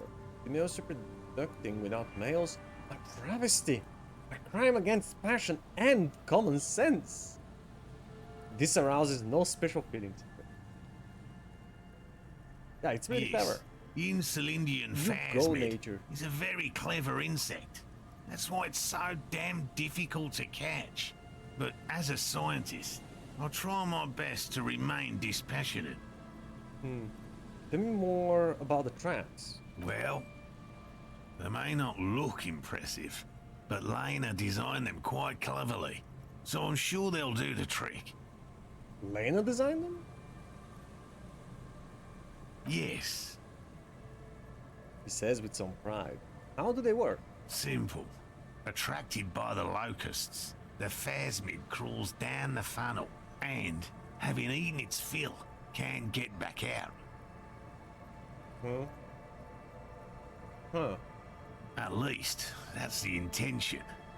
The net isn't a perfect solution, but we didn't want to use anything that might damage the specimen's delicate exoskeleton. Why don't you just shut it closed once the phasmid is inside? What are you using as bait? Locusts? Locusts. Nearly all known phasmids are herbivores, of course. But we've hypothesized that the Insulindian phasmid might occasionally prey on other insects. Inside the traps, a number of locusts crawl and tumble over one another in a tiny, chittering swarm. A meat-eating stick insect? Does it pretend to be the reeds as part of its ambush behavior? This seems unlikely. Meat-eating stick insect? Does it pretend to be the reeds as part of its ambush behavior? Why would it not? Seems unlikely. Why does it seem unlikely? It seems pretty likely to me. Carnivorous stick insect? What will you do if these traps don't work? Thank listen you to for logic. your opinion. We have also included plant material in the traps to satiate your skepticism. What will you do if the traps don't work? They'll work, I assure you. The predatory hypothesis, using locusts as bait, accounts for the failure of previous efforts by other teams, which use plants. We have given this some thought. I'm sure you have, I'm sure you The have. traps do seem to be deftly and thoughtfully constructed. It's clear the cryptozoologist's wife knows what she's doing. Let me ask you something else. Yes. What? Lena seems pretty eager for you to return. And I'm eager to return to her, I assure you. But I can't leave before we finish with these traps. Can't you just leave them here and come back My tomorrow? wife understands that just as well as anyone. Come on, Morale. We've been soaking out here for days. It's time to go back. And leave the traps? Absolutely not. I won't let Lena down. Come on, she wants us back. I'm soaked up to my nuts over here. We'll both catch reed crabs if we don't dry out soon. Ooh, you don't want reed crabs. I didn't know the phasmid was so important to Lena. Of course it's important to her. She's seen it. A verified sighting, on record. One of only 4 this century, and it's hers. Really? That's why she's also so obsessed with She's seen it. Really? She sighted the phasmid. She didn't tell me that. Yes, that's how we first came to know one another, in fact. But that's her story to tell, not mine. Suffice to say, it's long been our dream to find proof of the Insulindian phasmid together. I can't abandon course now. But I got into this first time. Maybe you could go back to the whirling, warm up, come back to check the traps later. No, no, no. The traps need to be monitored on a regular schedule. What would we do if the phasmid were to starve while we were sipping tea at the hostel? He's dead set on this. I could go for some trap setting. What if we check the traps for you? I didn't expect you to take such an interest in our work here, officer. Yeah, me neither. Cryptozoology and detective work are very similar. Yes, indeed. Both require a great deal of research, attention to detail, and, above all, persistence. Yeah. So, where are these traps? There are 4 in total. One is to the south, on this little peninsula, by the boathouses there. It's very near. South by the boathouses, okay? Another we set in Land's End, to the northeast. It's behind a small sand dune there, on your way to the old radio tower, after the church. Alright. The third is set near the canal, where you crossed, by a concrete slab. A big thicket of reeds going up the slope, and among them... A big concrete slab. Big thicket of reeds going up the slope and among them. The trap. You should check at least one of those before returning to this one, since I just said it. This one's more of a technicality, but still, better safe and stupid than sorry. That seems like a lot. Do we really have time for this extracurricular venture? Kim, we got all the time in the world. Chill. Our dead guy is not getting any deader. The pursuit of knowledge is its own justification. What? Aren't you having fun? Even relative to examining a week-old corpse, I'm not sure mucking about in the reeds qualifies as fun. But have it your way, detective. What do I do if there is a phasmid in one of the traps? Bring it to me at once. Just make sure the trap is closed tight. He's not comfortable with the possibility that you'll claim the find, but he's lying about this even to himself. What if I encounter it in the wild? That's highly unlikely, officer. But in the event you do, I'll spray you with a pheromone mixture I developed. It's What's that made for? of musk and research chemicals. The pheromone should attract the insect to you, or at least prevent it from bolting at the sight of you. It's quite potent. Will last you about a week. Lay it on me, thick. Present your armpit. I don't want this, thank you very much. Yeah! The more the merrier. It douses you with the odd smelling spray. A devil helping as you present your other armpit and then gives you a satisfied nod. This is the smell of dying reeds, of longing crumbling into the water. Does it smell good? I hope you're not buying this. He dispenses it without letting you touch the canister, so it would be precious like holy water. It is precious. A single dose cost me 50 real to develop. Not that I expect you to understand self-financing one's own research. He looks at the lieutenant with disdain and puts the spray back in his pocket. Ready? Let's get to it. Right, which means you two can pack up and go back to the whirling. Yeah, they can. Finally, someone's talking sense. Thank you for your help. Gary and I will start breaking down camp. If you have any more questions, now's the time to ask. We'll be gone once you get to it. If it's more cryptid-related business you want to discuss, you'll have time for that later too. What about this? But I'm here friend now. Gary there. Talk to him too, perhaps. Of course, of course. How did you become a cryptozoologist? I've just always liked animals and puzzles. Searching for cryptids is a bit of both. Ooh.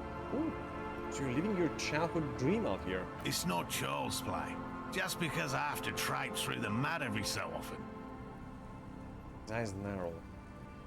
Why not just be zoologist? Real animals are bristling too. Real? I know you think one is a respectable profession, while the other is superstition. Everyone does.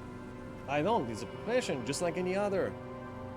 Honestly, being a cryptozoologist trumps most of the garbage I've seen people do. Indeed. My methods do not differ from other scientists. I simply draw upon a wider variety of evidence. And I have more hope that something truly surprising might happen. Has anything truly surprising ever happened to you? No, as I said, I have yet to catch a cryptid. Although I have come close. Close enough to keep trying. You have to admire his persistence. Interesting. Something for later. This close call. It's a close call.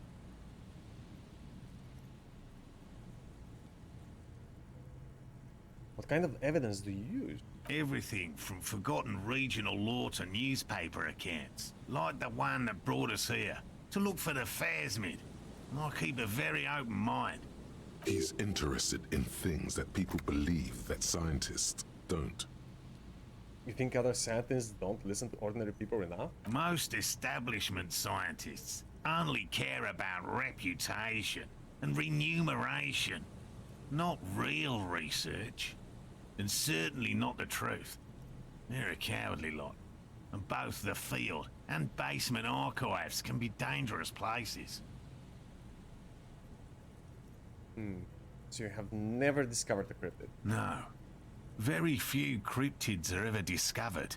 And not for a lack of trying. To stay hidden is a cryptid's primary quality. It's even in the name, cryptid.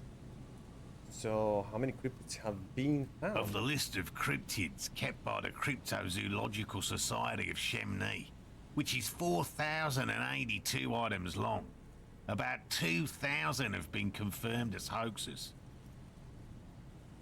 Okay, that's the opposite of what I asked though. How many were actually found?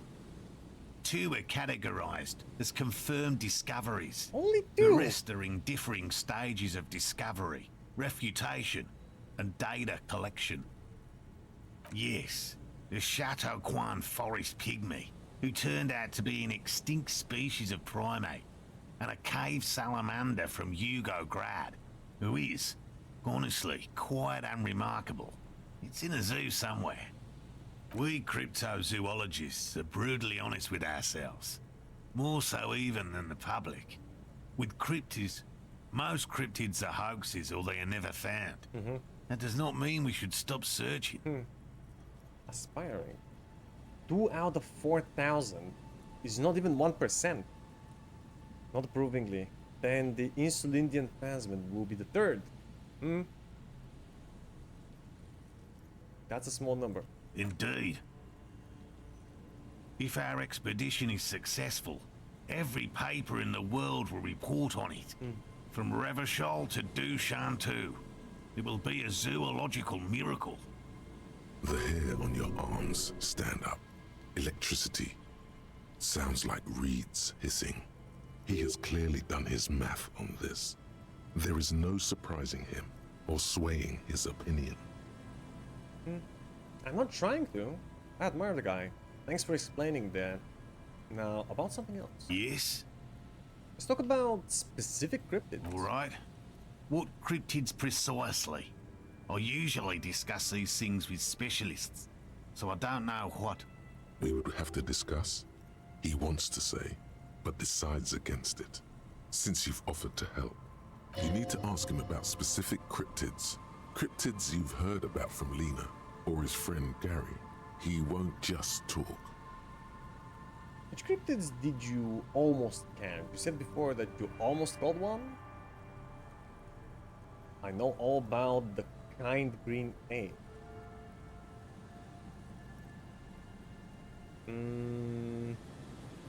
Yeah, what's the cryptid that you almost catch? A willow person.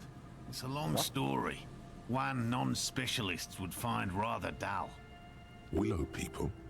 Not at all. Yeah, what are the willow people?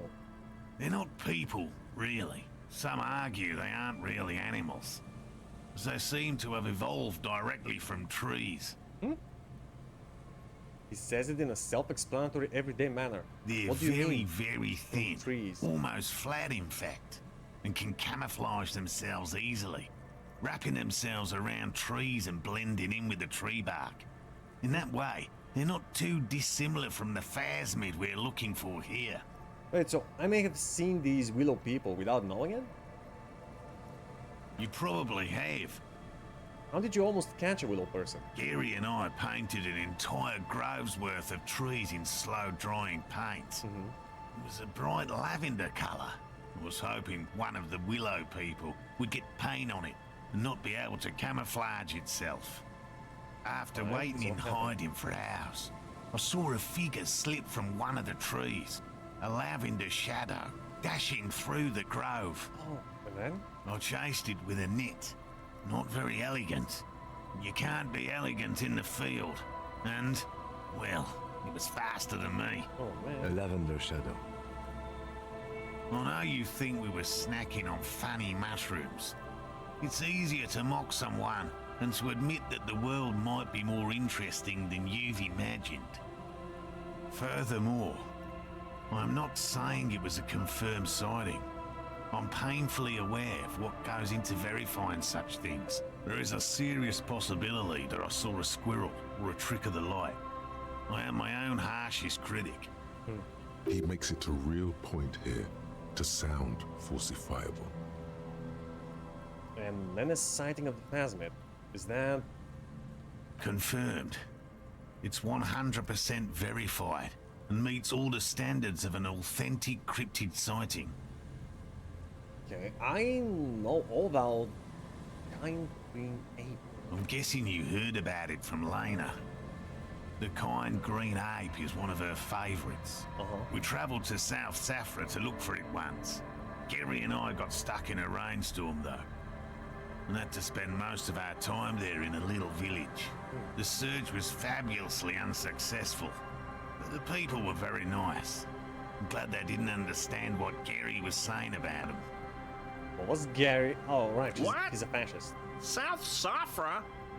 They're just on a different rung of the ladder, Morale. I had no problem with them. Really? You kept complaining about how dirty everything is, but we digress. They're a nascent culture. I just didn't feel comfortable. And let's change the topic, okay? Talk about your critters. Or whatever. Karen doesn't seem to be a zoologist. What is he even doing here? Just tell me about the cool cryptid. Any cryptid. No offense, officer, but I'm not much of a pedagogue. I don't know what I would have done if Lena hadn't persuaded me to go back to field research. You should ask her if you want interesting stories. Me? I'm not a people person. Unless you haven't noticed. Yeah. I don't make a good lecturer. My strength lies in field work and persistence. Brushes an errant strand of hair from his eye. Enough tales then, let's change the subject. By all means. Are we done? I'll get going then.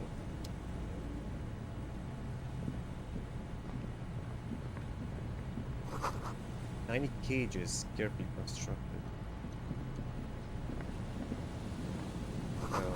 These soggy logs smell of ignition fluid. Still, they won't light up. What did we get here? Inspect the traps. We got a new skill point, didn't we? What should we do? Let's go for...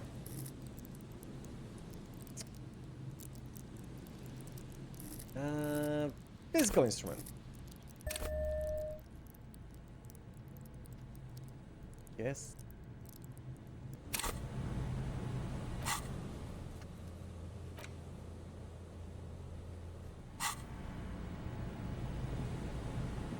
Hello, I'm Gary. Very generous of you to help us out, officer. No shivers, Sage. Yeah, I have no idea what I'm doing with this points distribution. So I'm just trying to put points at whatever skills have the lowest value. Yellow man. I mean, officer.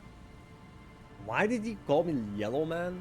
The lieutenant raises his eyebrows slightly and takes out his notebook. Oh. Yellow man. Interesting. This is something to ask him about after a little probing first. I'm just waiting for my friend Morel Absolutely to finish casual, up with yeah. his insect Casual trap racism. so we can return to civilization. Another lover of the great outdoors. I like nature, just not this bloody coast. It's mostly drunks and degenerates that come here. Degenerates? This man respects authority too much. To see the truth inscribed upon thine own visage. Pretend thou art a paragon of virtue. I'm neither of those things, I can assure you. I'm a by the books, clean as a whistle officer of the law. I'm not even tempted to touch intoxicants. Degenerates? I have been trained to identify the slightest hint of degeneracy by the preeminent authority on it. Drunks and degenerates, that's my crew. Sadly, I think I might be a drunk, or a degenerate, maybe even both. Nobody's perfect, I'm sure you have been tempted to drink. Oh, I've been tempted. But someone has to stay strong for Revocol. It even rhymes with alcohol. His gaze shifts to the pile of soggy logs at his feet. He pronounces Revocol with a hard K, unlike other people. Yeah, other people say Revachol instead of Revachol. What does that mean? I like to pronounce it the hard way.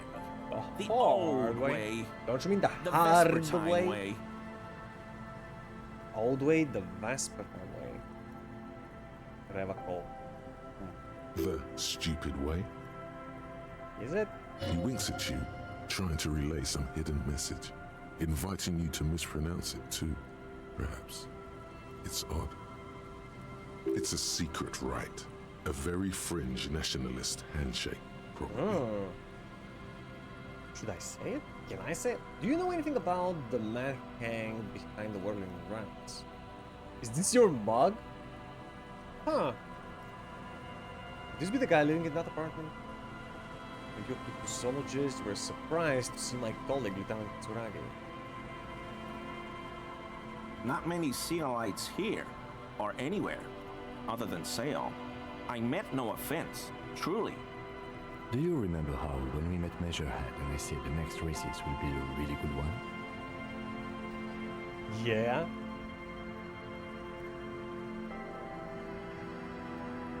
Well, this is that racist. A really good one. I mean, it doesn't seem to mean bad, you know? Doesn't seem like a bad person, just casual racist. Are you Gary? Are you a racist? I don't know, I like the previous one better.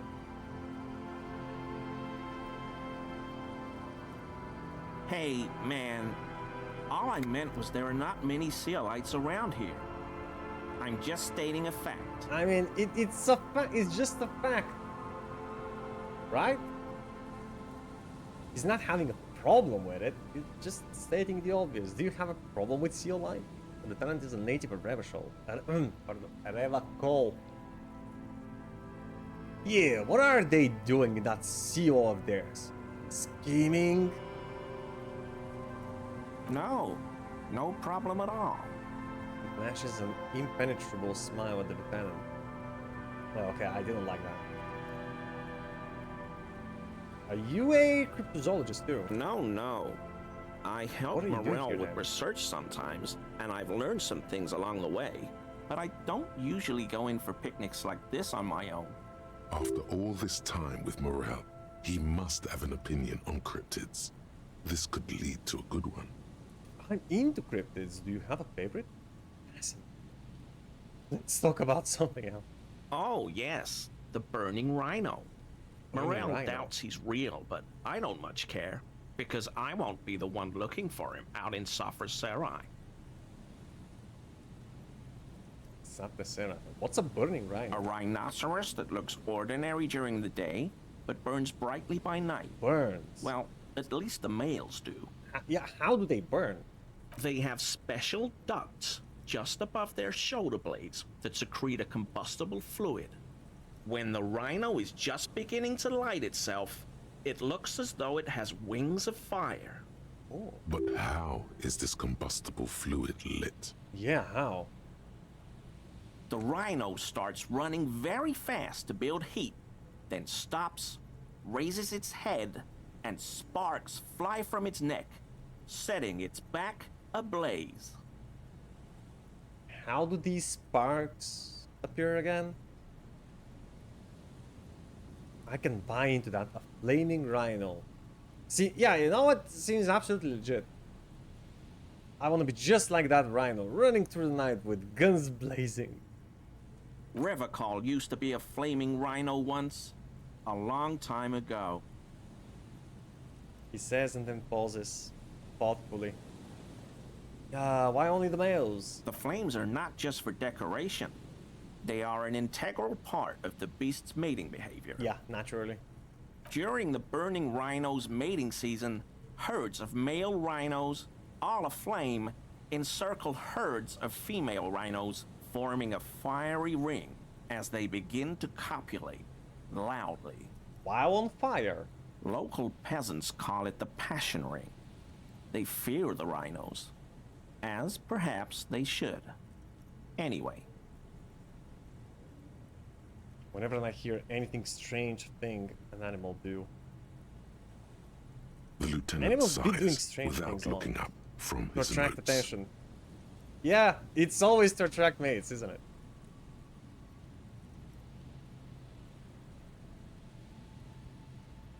The lieutenant sighs without looking up from his notes. It's clear the burning rhino is dear to him on many levels, some even spiritual. Hmm? To the lieutenant? It is? Yeah, man, the things we do for love.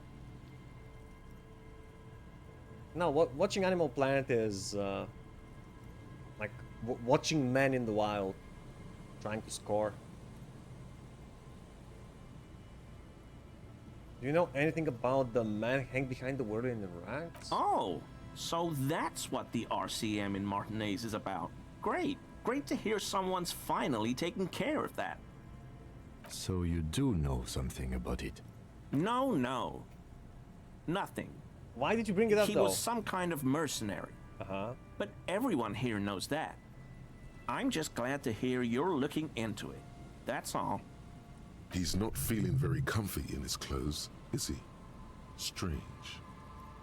He didn't kill him or anything, but there's something going on here. I'll figure him out. Is this your mug? My mug? Why would you think that? You said yellow man. That's not something many people go around saying.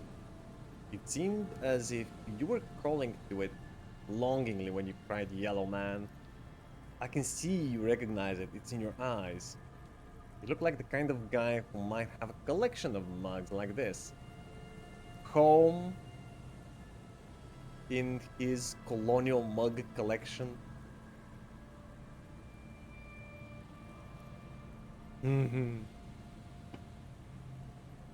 How do you mean? Forgive me, officer, but we've only just met.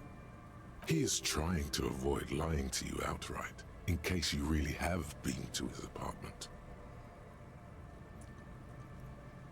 You're acting kind of suspicious. Did I mention the mug was found at the scene of a lynching?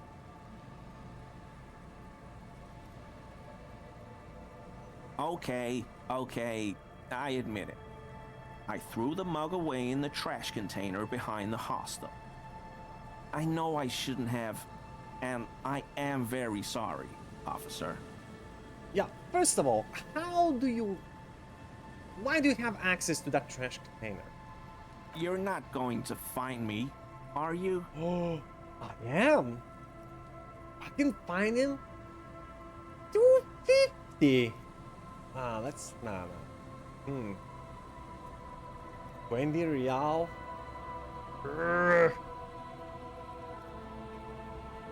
I don't want to say goodbye to that information, so just in case, I'm not going to ask him for money. I just want info.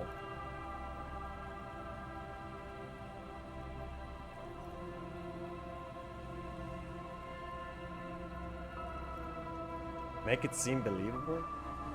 Yeah, no, I don't think I'm gonna charge him anything. Whew.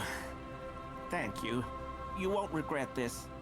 I won't use another man's property to dump my garbage ever again. But how did you access it? I thought it was under lock. Stay Hobocop then. We survived so far, okay? We'll manage. I don't know what got into me, really. Work has been stressful lately. Damn Koiko's price dumping us out of competition. What did you do, Gary?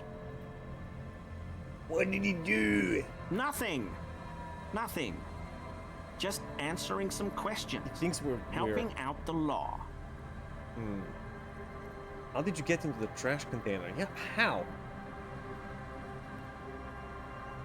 I know a guy who works with the trash collection services, CS Municipal. He gave me a master key for the trash containers of Martinez. All of them? Why would you need to get into everyone's trash? So I can use the Whirling's trash compactor to store my own stuff. Garbage disposal is expensive as hell. The damn Hemians run it like a mob. I'm sorry, okay? I thought I could cut costs. I shouldn't have. I shouldn't have disgraced myself. So you have a master key for every trash container in Revachol. Can I have it? Disgraced? No need for the histrionic, sir. It was, after all, just a trash container. He studies his reaction. Gary doesn't answer. Gary, did you put the clothes of a murder victim, the man who was hanged behind the whirling in rags, into that trash container? Officer, please. Let me explain. It's not like that. So, he did. I was only cleaning up.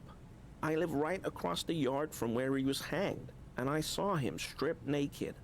All the clothes lying around in the yard, smelling.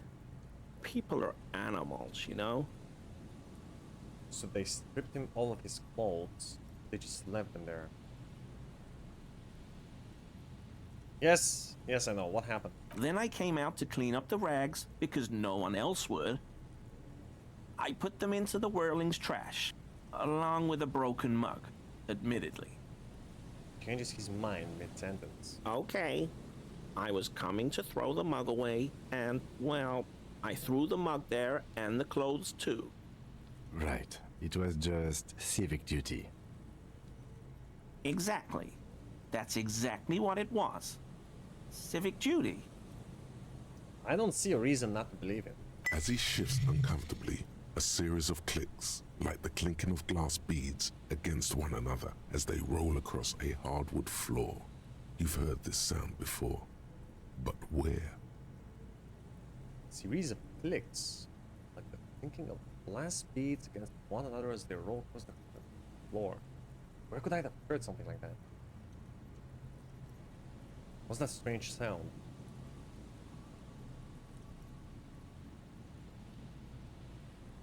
What sound?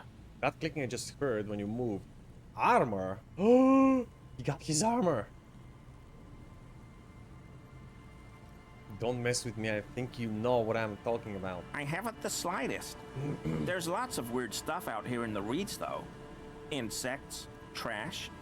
Could be the wind shifting some garbage nearby. Every day, the wind shifts the reeds and whatever was left in them. Tambourines and condom wrappers, plastic and glass bottles. The smell of decay. You wouldn't know anything about the victim's missing armor, would you? Armor? No. I mean, yes. Of course. I know he was wearing armor, but I don't know anything about it. An infant could see he's not telling the truth, but he's too scared to admit more wrongdoing. There's something going on here. You should observe him more closely after this topic is concluded. Okay.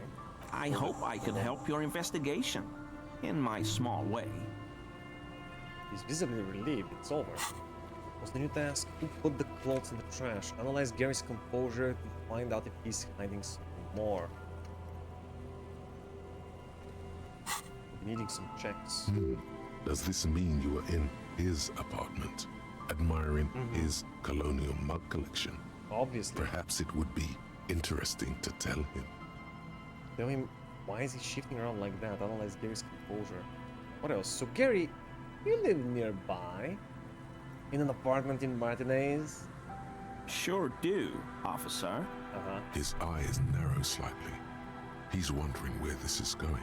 Have you found your door open lately? And you're a big man from Camdal, fan. Mr. Clare must be very angry with you. I think I broke into your apartment. I'm very sorry. Yeah, have you found your door open lately? In my home? Yes. When I was going to... How did you know? Mr. Everard Clare thought it necessary to unlock your apartment. Mr. Clare unlocked my apartment? Nope, I did per his request. So you work for Everard Clare? Officer, please tell him we're good. No, tell him I'll make it up to him. Okay. What have I done? What have you done? He'll send the muscle after me. Nah, he just wants you to get scared. Man looks around whispering to make sure no one hears you talk. As he lowers his tone, he hunches his back. Really, I don't even know what it was about. I just opened the door.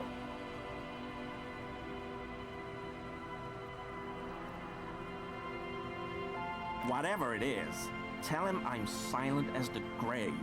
I was probably talking too loud in the whirling the other night about some theories. Maybe you would like to share. I won't do it again. Oh, you will. If there's anything right now. I can do to assist you, or the Union, just ask, okay? I'll try to help if I can. This scared him proper. He's positively melting from fear.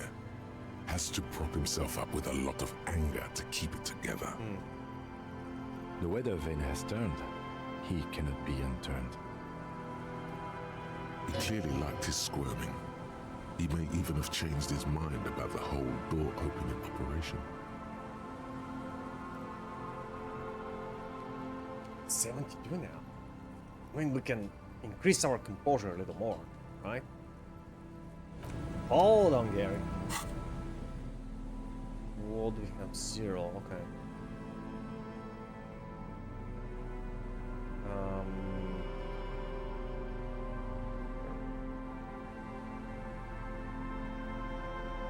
Where's my composure? Where's my... That's negative. Composure. There we go.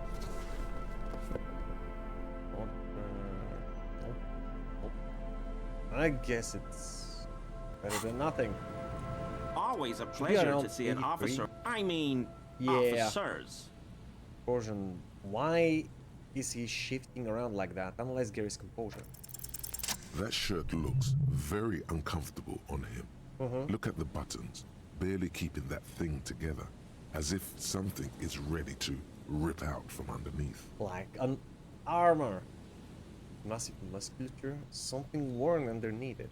Yes, like a piece of ceramic armor, for example. One that makes a clicking sound when the plates meet each other, resembling pearls or marbles, stolen from the corpse in the yard near where he lives. I see you're a connoisseur of high-quality combat gear. I knew you'd figure it out, officer. I'm sorry I didn't tell you at once. I was ashamed of what I did. And I didn't want you to know. Shame on you, stealing armor from dead people. Haven't their families suffered enough? We're not detecting falsehoods, sire. He's gearing up to admit the truth. Gary, what's going on? Later, Morale. I've got apologizing to do. No, you've got explaining to do. Lieutenant Stone is icy. Give me that armor, now. Why did you really put those clothes in the trash? Everyone was picking those pieces off him, and I was watching them do it. And they scattered his clothes all over the yard. Everything was smelling.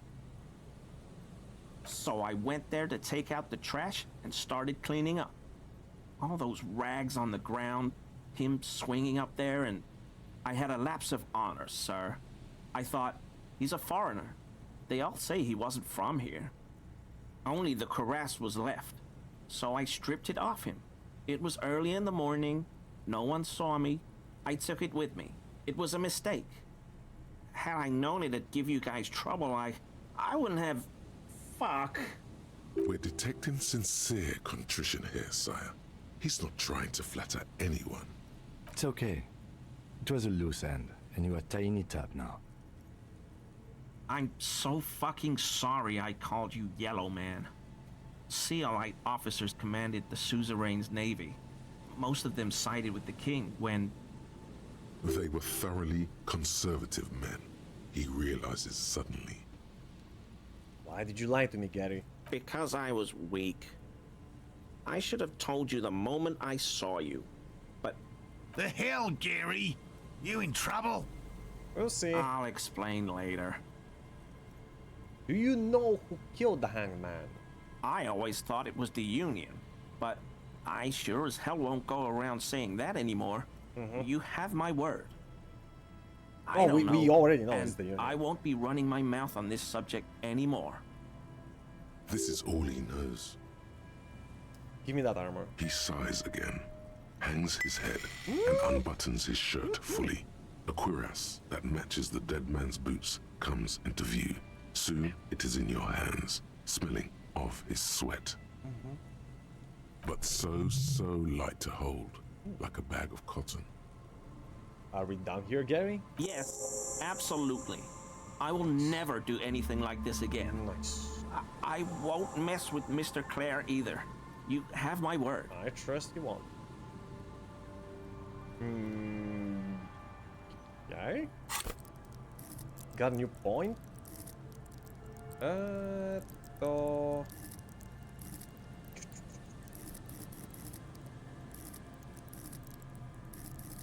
Where are we weakest? S'il vous plaît.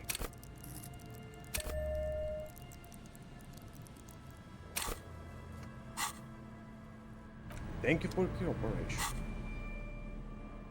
Let's see, new pain threshold. Thicker skin, more viral volition, and -1 on empathy. Mania of invulnerability. Let's see. Let me try it.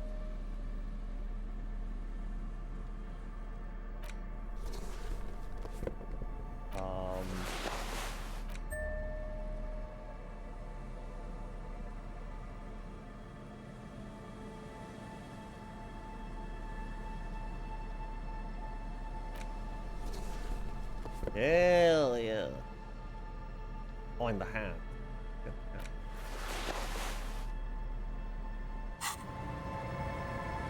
It's looking great as always. These heavy military blockades are riddled with bullet holes.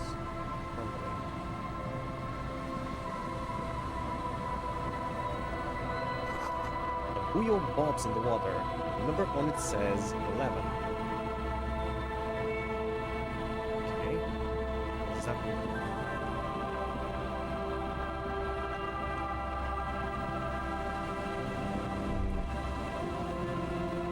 Whoa, what was that? It's almost impossible to get a fire going this near to the ocean.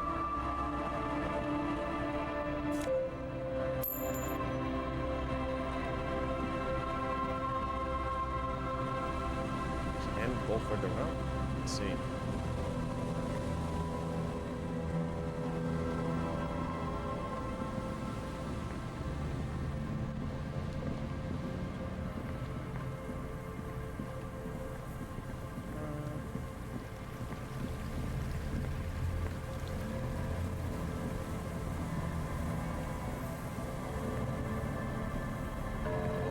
Okay. I'm gonna save here. And let's do another 5-minute break. Oh, look at this! Got another point in moral. Wait, it's gonna be so easy to kill.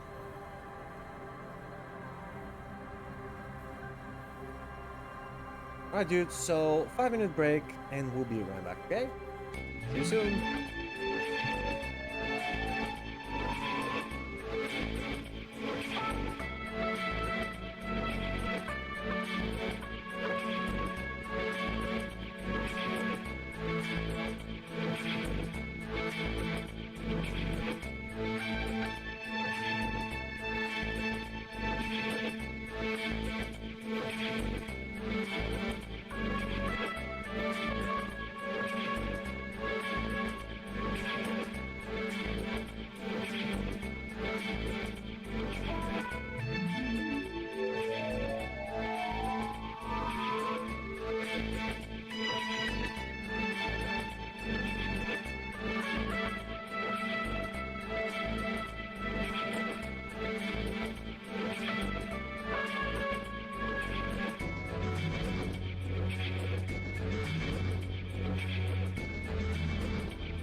Hey, chat.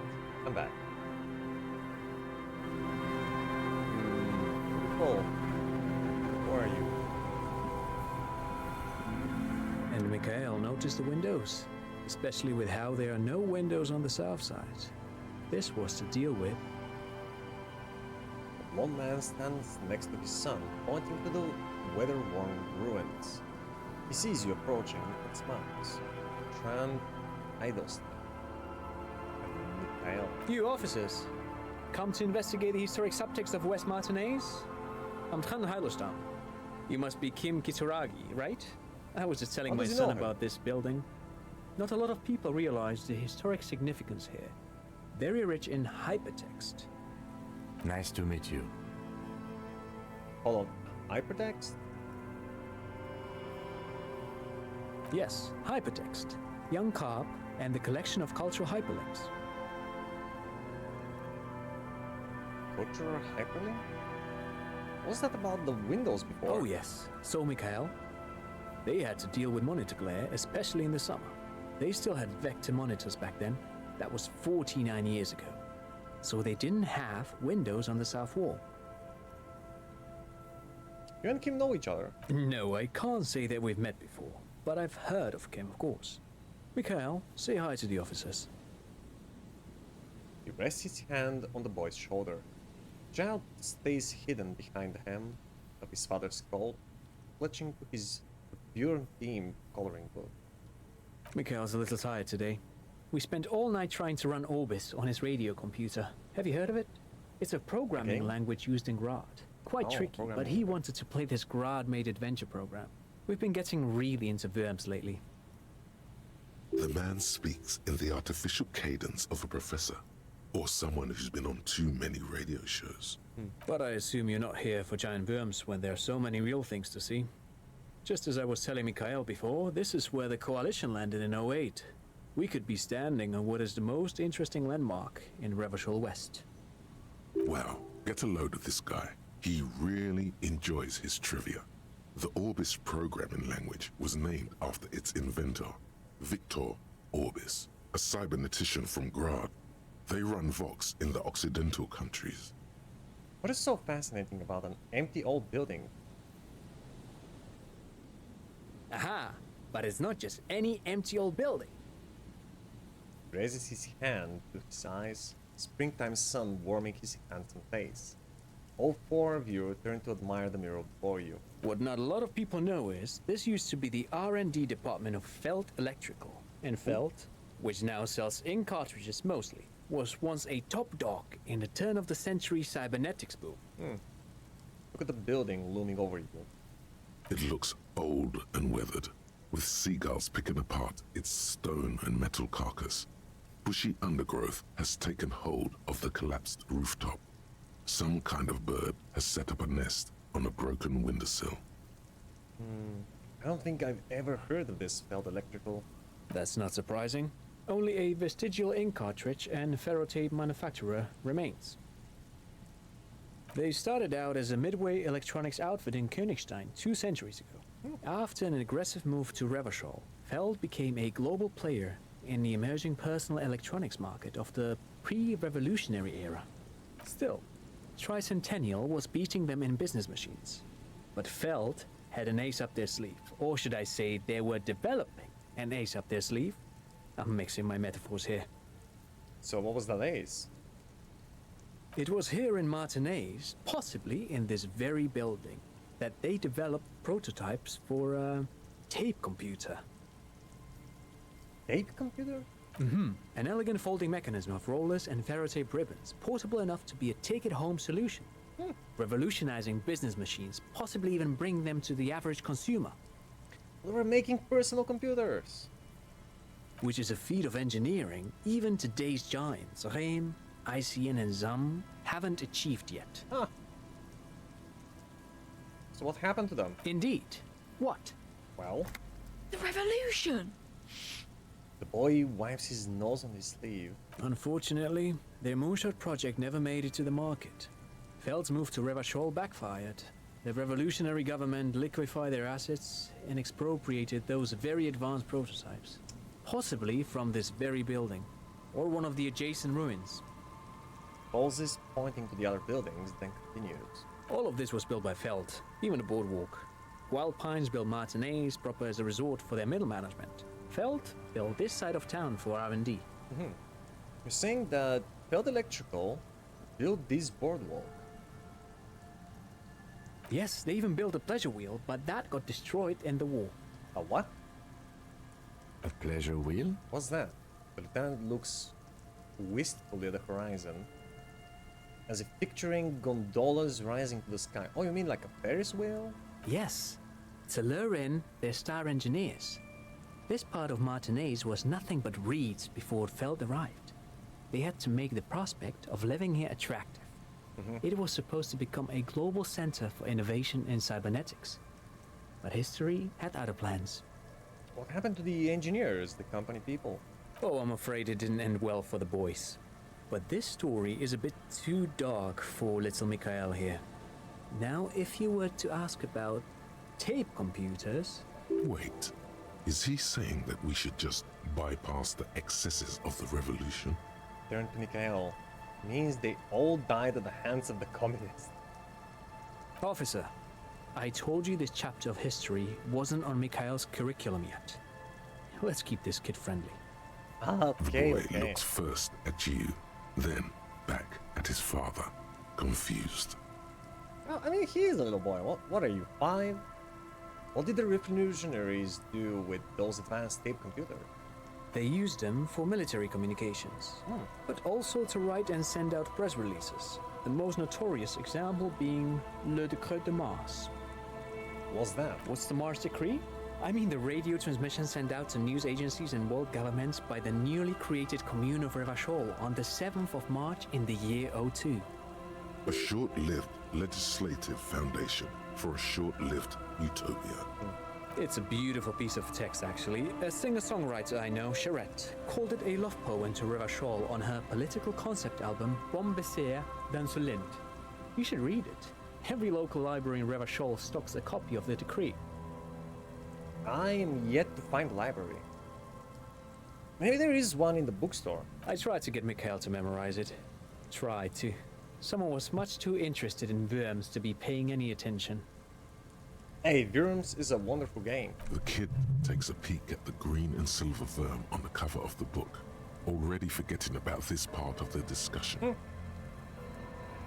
How do those tape computers work? Do they work like radio computers? Actually, no one knows. No one even knows what a computer made entirely of tape would look like. But word has it, they were very elegant, exquisite, alien-looking turn-of-the-century hardware. He raises his finger, remembering something. Buckle up. 10 years ago, I did a little freelancing, I guess you could say. I was a special consultant for an exhibition at the Wompty Dumpty Dum Center in Vredefort, Oranje. It raised the same questions, and we had lengthy discussions with Paul Ockerman, who was head curator at the time. This was before the twins Keith and Guy Juice joined the team, trying to... Wait, did he just say Wumpty Dumpty Dum Center? He did. He did it. He said Wumpty Dumpty Dum Center, like it's the most natural thing in the world. What the hell is a Wumpty Dumpty Dum Center? And who the hell are Keith and Guy Juiced? Yeah, what are you talking about? Okay, the Wumpty Dumpty Dum Center? Paul Ockerman? Kate and Guy Juiced? What are you talking about? The Wumpty Dumpty Dum Center for Contemporary Art. The exhibition itself drew on Lagerman's notion of memory, and so there were some parallels. That's why the head curator, Paul Ockerman, chose to... You're making this up. Turn to the lieutenant. Kim, is he making this up? In fact, I'm not. The Wumpty Dumpty Dum Center is a place you can visit if you're ever in Vredefort and are ever in the market for an exhibition space / contemporary art research center. Huh? But perhaps I should return to the tape computers. As I was saying, the device itself was very elegant, fragile even. One could write directly on the tape using a special chemical solution. The machine would then analyze the handwriting, perform operations, and project output onto a white screen. It was a beautiful, delicate thing. Made of black film and folding tape structures. Cool. RCM should get some of these. Even one would be very useful. Though I understand the socio-economic causes of the revolution, it pains me to imagine the revolutionaries setting fire to the precious device. But so they did. The failed playback experiment vanished into the fires of '07. So, for 50 years, no one has been able to replicate their work. Field playback experiment? Yes, the official name of the prototype. Some sources report it as the Feld Playback Experience, but those are incorrect. How did the revolutionaries destroy it? Who knows? Maybe it was an accident, or maybe they didn't want the technology to end up in the wrong hands. Either way, they're all gone now. All 3 versions of the prototype. Nothing but debris and ashes remain inside that building. Takes a step back. The boardwalk creaks mournfully in the wind. I wanted to ask you something else. But of course. What else? I wanted to hear about the failed building. No, you look like someone who has money. Do you have any money? I do have some money, yes, but that's not what's really important here. Maybe not to you, man. He's not gonna give you money. What are you doing? Clearly you were just profiling. Clearly. No, I mean, come on. You need the money. If it's not a thing, he can give you some. Sure. I have some of that unimportant money now. I don't want your money. I just wanted to see whether my profiling skills were working. Can I have some money? Oh no, I don't have it on me, officer. I was talking in more general terms. Right. He looks uncomfortable, his left hand squeezing his son's shoulder. I'm just spending time with my kid here, showing him around the lesser-known parts of our hometown. It wouldn't be wise to carry huge amounts of cash on such expeditions. Not that he would have to worry about being robbed. He looks surprisingly buff. Does he work out? By the way, do you work out? I do some Lomantang stick fighting now and then.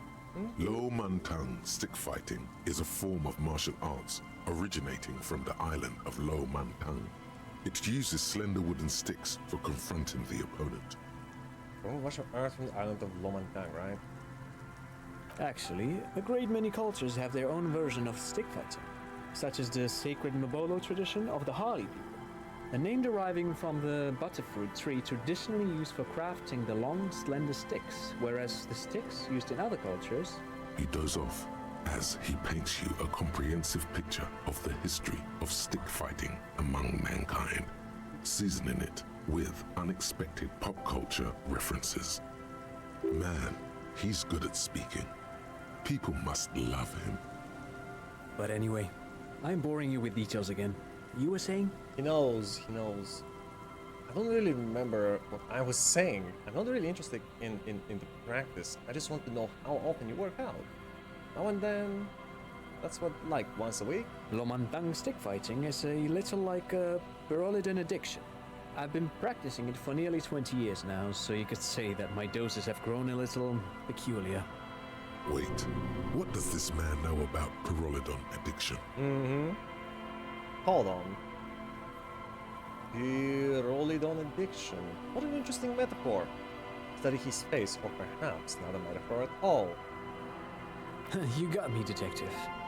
But my history should hardly come as a surprise. Here's a former junkie. I can recognize when I see it. Dad's fighting with sticks every night after dinner for 4 hours. He has a special room for that, and a special costume.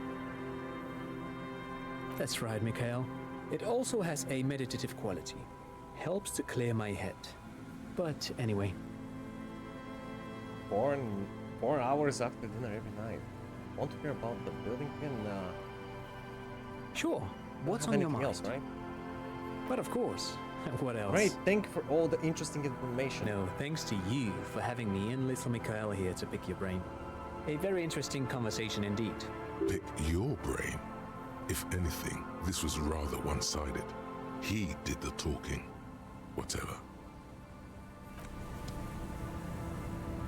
Also, we unlocked a new fort.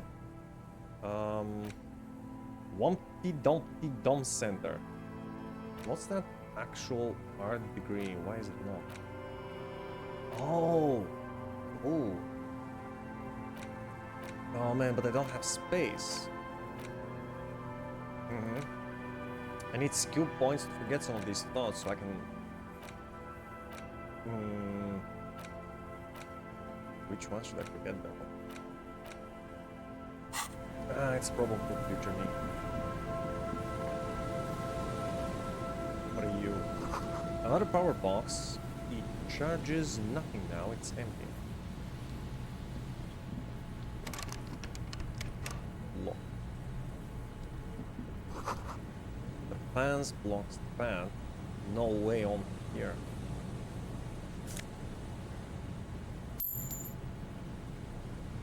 Is there anything on this side? Despicable.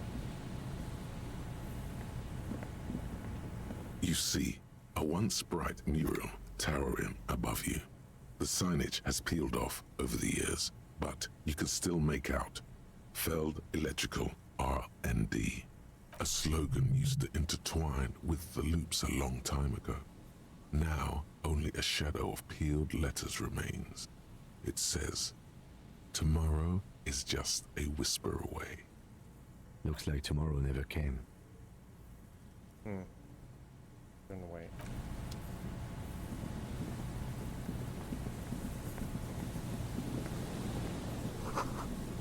Bars cover these long, dusty windows.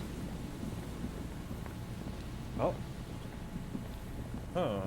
How do we get there?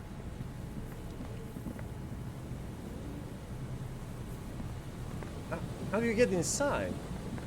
Wait. Go from the back. Quick travel unlocked church. What is this quick travel I keep hearing about? Ah, that's quick travel. We've got like 3 places on the whole map for quick travel. Okay. Someone must have worked hard to smash the plastic dome. What's that? Is that a A telephone? metal payphone Oh, it's a under payphone! a yellow plastic dome. You could use it to call someone, unless you're out of change. Oh no, I have enough money now. Pick up the handset. Call someone. Call who? You hear the tone. The machine is inoperable. Put 10 cents in the dial a random number. But why? Calling. Still calling. End of tone. Someone picks up. Pierre, is that you, Pierre? The voice is female and sounds about 100 years old. Yes, it's me, Pierre. I might be. What's Pierre like? No, this is not Pierre. Yes. No, it's not me. Do you have any news about Pierre? Who is Pierre? He's my sister's grandson. He used to visit me as a lad. Fine young man. My sister's grandson. But who are you then? A salesman of some sort? Modern goods are rubbish, and I can't afford them anyhow. It's a shame what you did to our country. Tom moans and the phone lines now in unison with her. I'm not a salesman. I was just calling a random number and you somehow ran with it. Yes, I'm a salesman. What exactly did we do to your country? I don't know who I am, but who are you? No, I'm a police officer. To hell with the police. Hey. To hell with you. What did I say? Her voice is drowned in white noise. Sounds like waves washing a beach, growing in volume until the call suddenly disconnects. Put 10 cents in, dial a random number. Calling. Still calling. Again? Seriously? Yeah. Someone with a masculine voice picks up. Hello, Gerard speaking. Gerard. Hello, Gerard. Technically speaking, you're electricity. No, what you are is a surprise. Get his wife on the phone. Get who? Hell, hey Gerard, get your wife for me, will you? Is electricity there? I need to speak with electricity. Gerard, what a douche name. Change it, change your name. Who is this? The man does not understand. Doesn't matter, put her on. I don't like waiting. It's Pierre, now put her on. Who the fuck do you think you are talking to me like that? The voice on the phone is suddenly very agitated.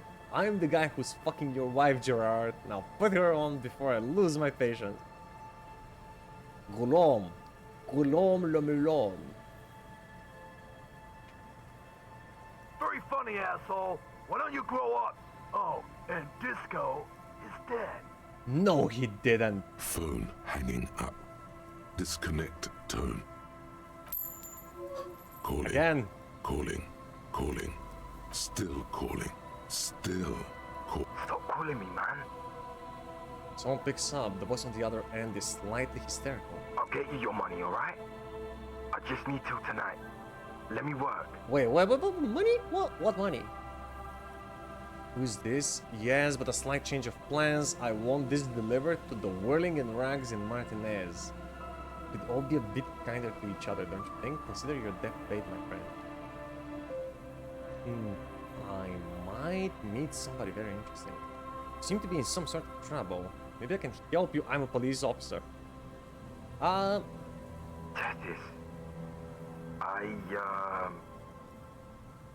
Hey!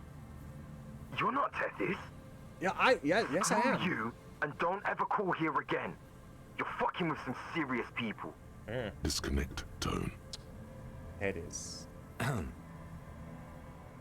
Single come lets you know the lieutenant is ready to move on. Well, I am not. Calling. I'm tired. A man answers, fast this time.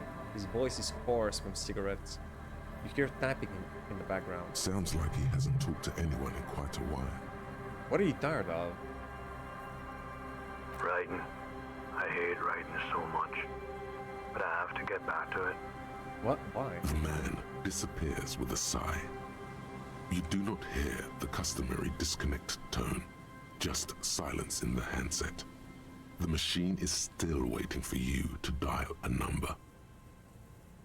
Seems like it did not have time to swallow the coin. This sometimes happens. Lucky you. The call went too fast for the payphone to register. You can still make a new one without paying. Dial a random number with your eyes closed. You close your eyes and put your index finger on the rotary dial. Then pull down on the number. Then move one up. And repeat the motion. Twice. Strange. This is not how you started before. Wait, what did I just do? Keep dialing. 414447. The rotary dial feels cold from the sea air.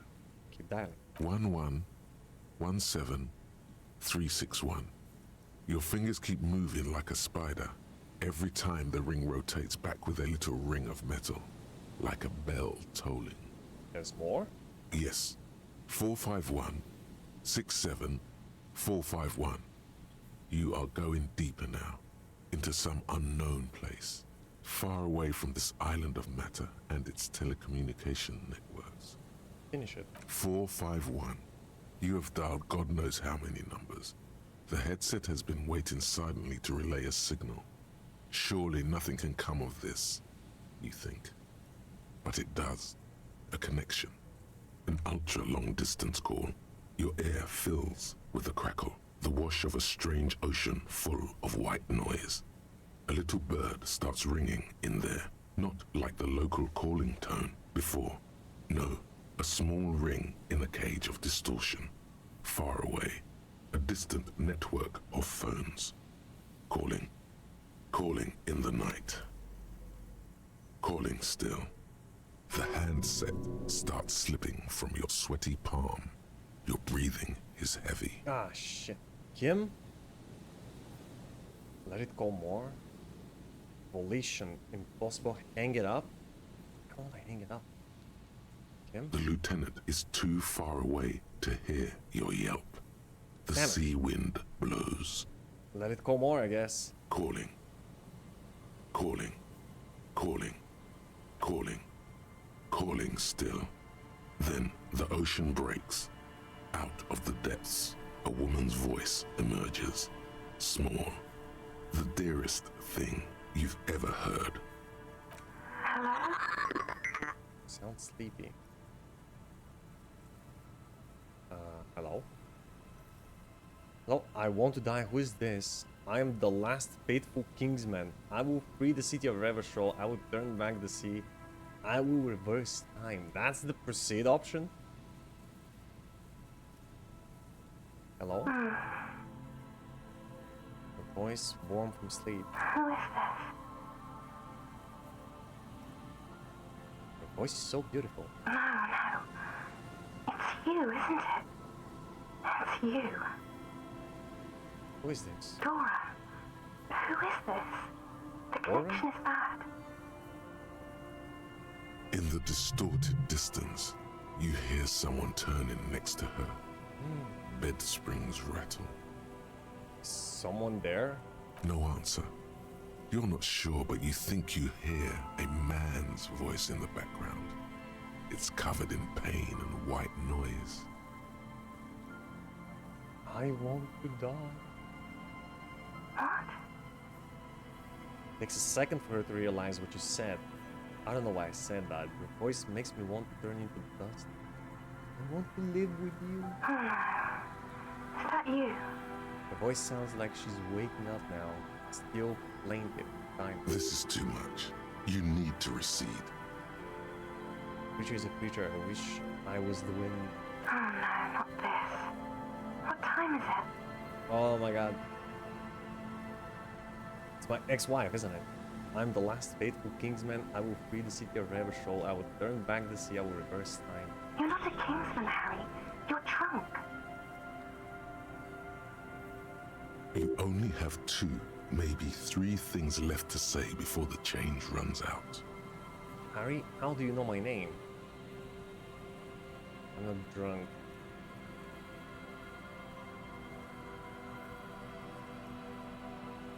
Oh God. There is a silence. It's heavy as thin. The white noise howls. Do you know what time it is? It's so late here. Sounds like she's looking for a clock on the nightstand. It's 4 o'clock, Harry. I need to wake up in 2 hours. Do you want to party? I want to talk about me. Who am I? You sound like you know me.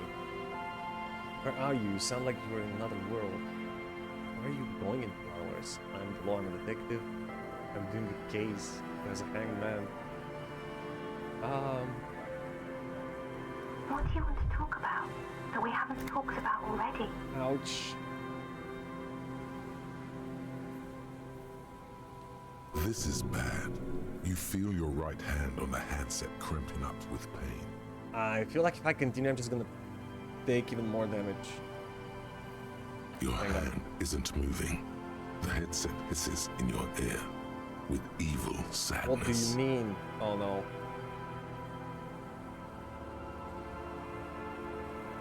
I'm the law, I'm a detective.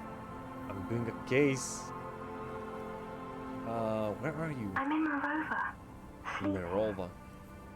22 million people live in Morova, the capital city of Grad. It is the capital of the world after Revachol was destroyed. Where are you going, Itwell? To work. Where? The academy, where I work. The academy? That sounds better than my job. I'm happy.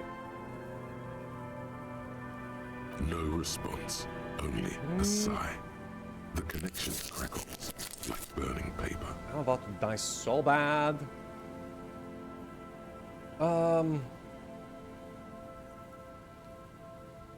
Someone there with you? Yes. Of course. My head hurts. I'm gonna have a heart attack? No, wait. I'm the law. I'm a detective. She does not answer anymore. I'm gonna solve it. It doesn't matter. This case doesn't matter. None of it matters anymore. Can you help me solve it? I need to solve it. They won't take me back if I don't. I will. Harry. Disconnect tone. The machine ran out of money.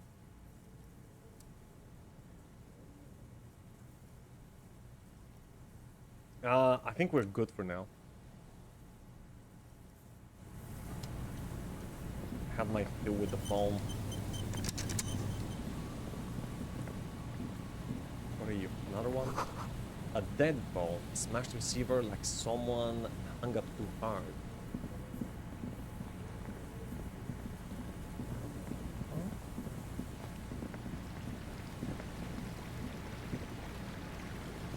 Right, so from this area we went to the left, right?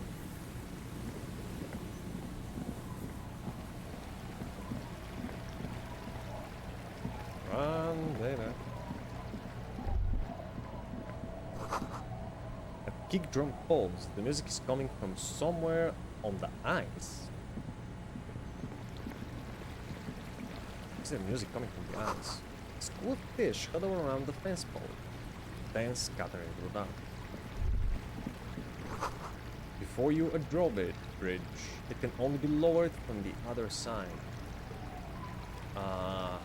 How do I get to the other side then? From there, right? Okay. This is some money, this shack. Probably want to go here first.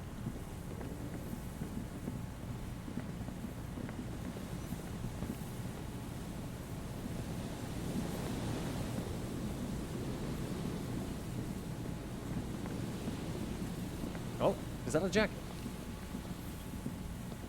Someone has left an unidentifiable article of clothing on this railing.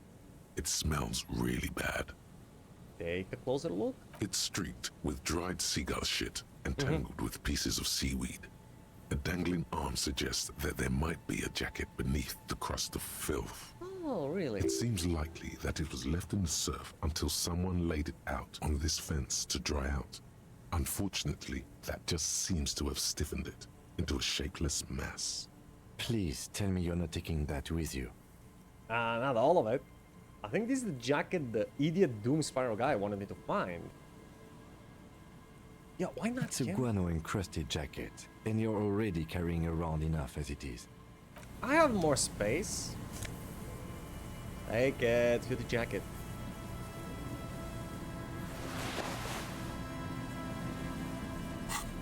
Please don't make me sick. Right. As you hold it in your hands, it makes an uncomfortable crunching sound. Man, how did this jacket get so disgusting? It's a sordid, filthy tale, not for the weak. Are you sure you can stomach it? Think about it. It occurs to you that you're not even holding the jacket itself, but rather the thick crust of jetsam and seagull shit that ensconces it. It smells like a dead sea creature, tangled in grey strands of seaweed. It must have spent quite some time in the water before the tide deposited it ashore.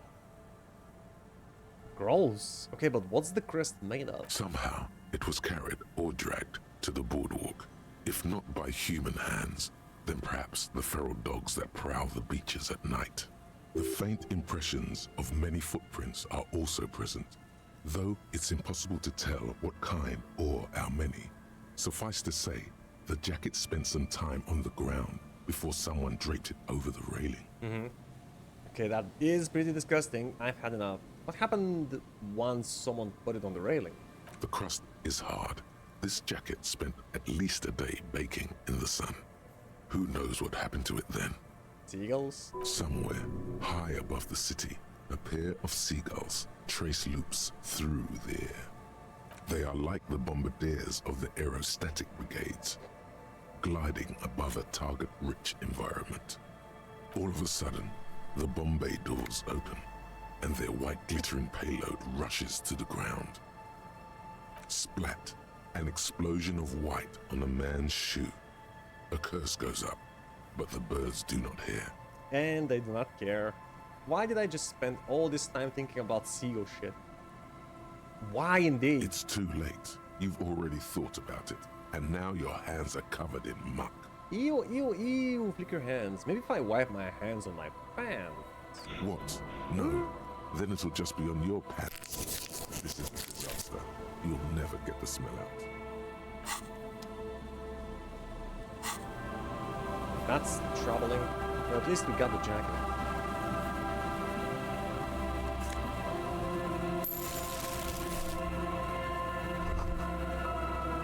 makeshift roof. Vagrants have tried to make the boardwalk habitable. But hard to keep out neither rain nor snow nor wind. Another locked item. Like, how do you unlock locked compartments?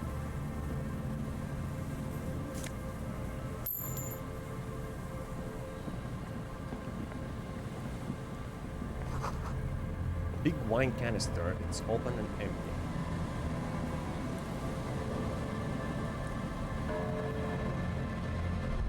Look at this, a person. The smell. It's awful and familiar. Hold on, that is awful. Cover your nose. What is it? It doesn't help. You can still smell it. Don't you recognize it? That hideous pungency. No? That faintly cloying sweetness. Only death smells like that. What? Something cold wakes in the pit of your stomach. Fear. Fear It of what? is death. It must be. Kim, what's that smell? The lieutenant has already brought a handkerchief to his nose. Eyes up, detective. Something's not right here. Mm-hmm. Careful there. These floorboards look rotten and weak. Very careful.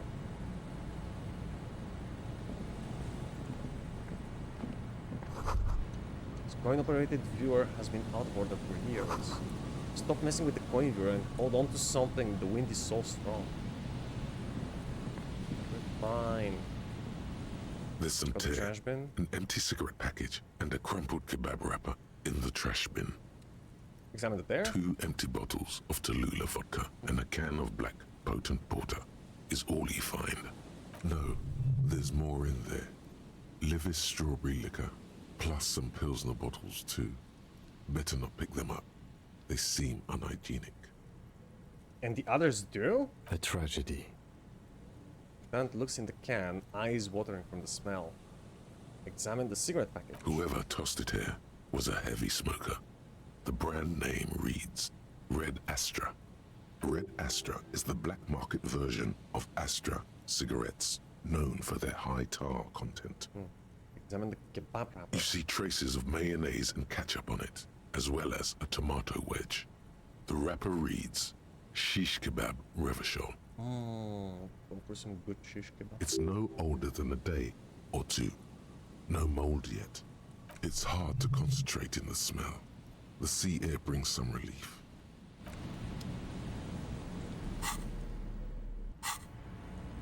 Well, what about this person? A man Smell lies on coming the from you. boardwalk, his limbs bent and neck Working turned at class an corpse. unnatural angle. Right next to him is an empty bottle of spirits. In his cramped hand, a chewing gum wrapper. Half of his body has slipped between the cracked boardwalk, starting with the right leg.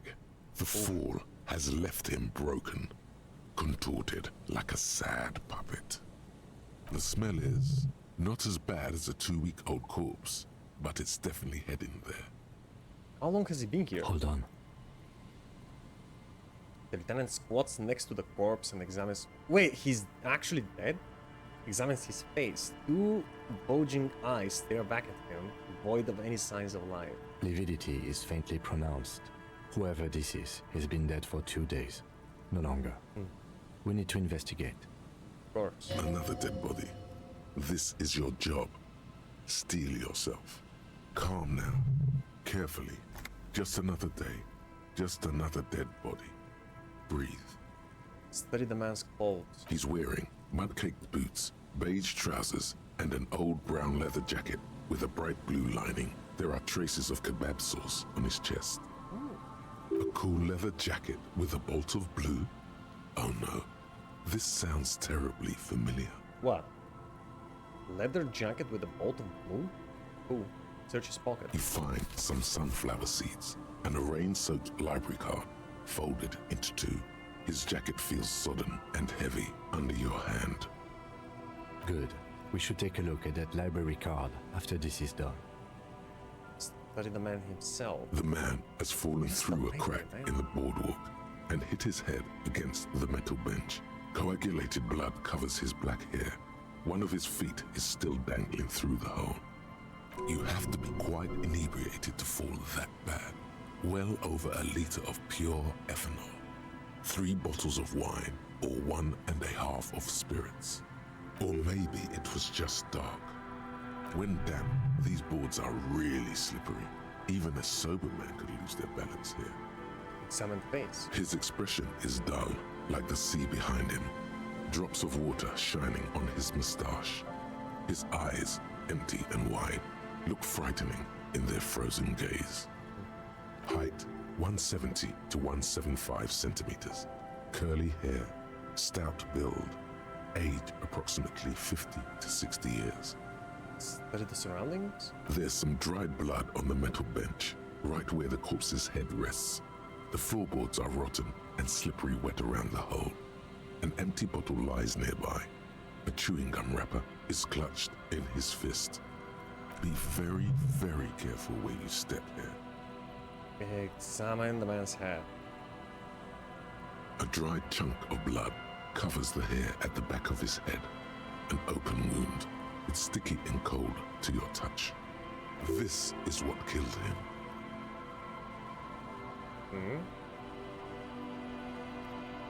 Oh, he hit his head on the bench when he fell. I don't see any other major wounds, do you? Hard to say. Seems like the head wound was fatal. It's exactly the shape of the bench. Okay, examine the bottle. A .75 liter Tallulah vodka with its cap missing. There's hardly anything left inside. It's mid-market spirits with a slight touch of menthol. The man meant to enjoy himself, have a good time. Tear all around us. He looks at 2 other bottles near the coin-operated viewer, then at your yellow plastic bag. I'd prefer if you didn't collect them this time. It's not proper. What do you mean it's not proper? I want to clean the place. Examine the chewing gum wrapper. Grabowski spearmint chewing gum. Green leaves on the cover. The man's mouth is half agape from the terror of the fall. Look in. The blackness of death. Stench. You think you see white chewing gum too? He ate the whole pack, right? It's to cover the smell of alcohol before going home. The worst thing is, I've seen it before. Almost the same scenario. Even the chewing gum. It's always the same. Always the same what? They all die in like the Final Destination scenarios? Step on the floorboards. The boards screech under the weight of the T500 ceramic sabatones. Ah, shit. It's a good thing they're so light. Okay. Because it's hard to determine whether it was the dead man's weight that caused the boardwalk to break. It definitely looks fragile. You see waves churning below.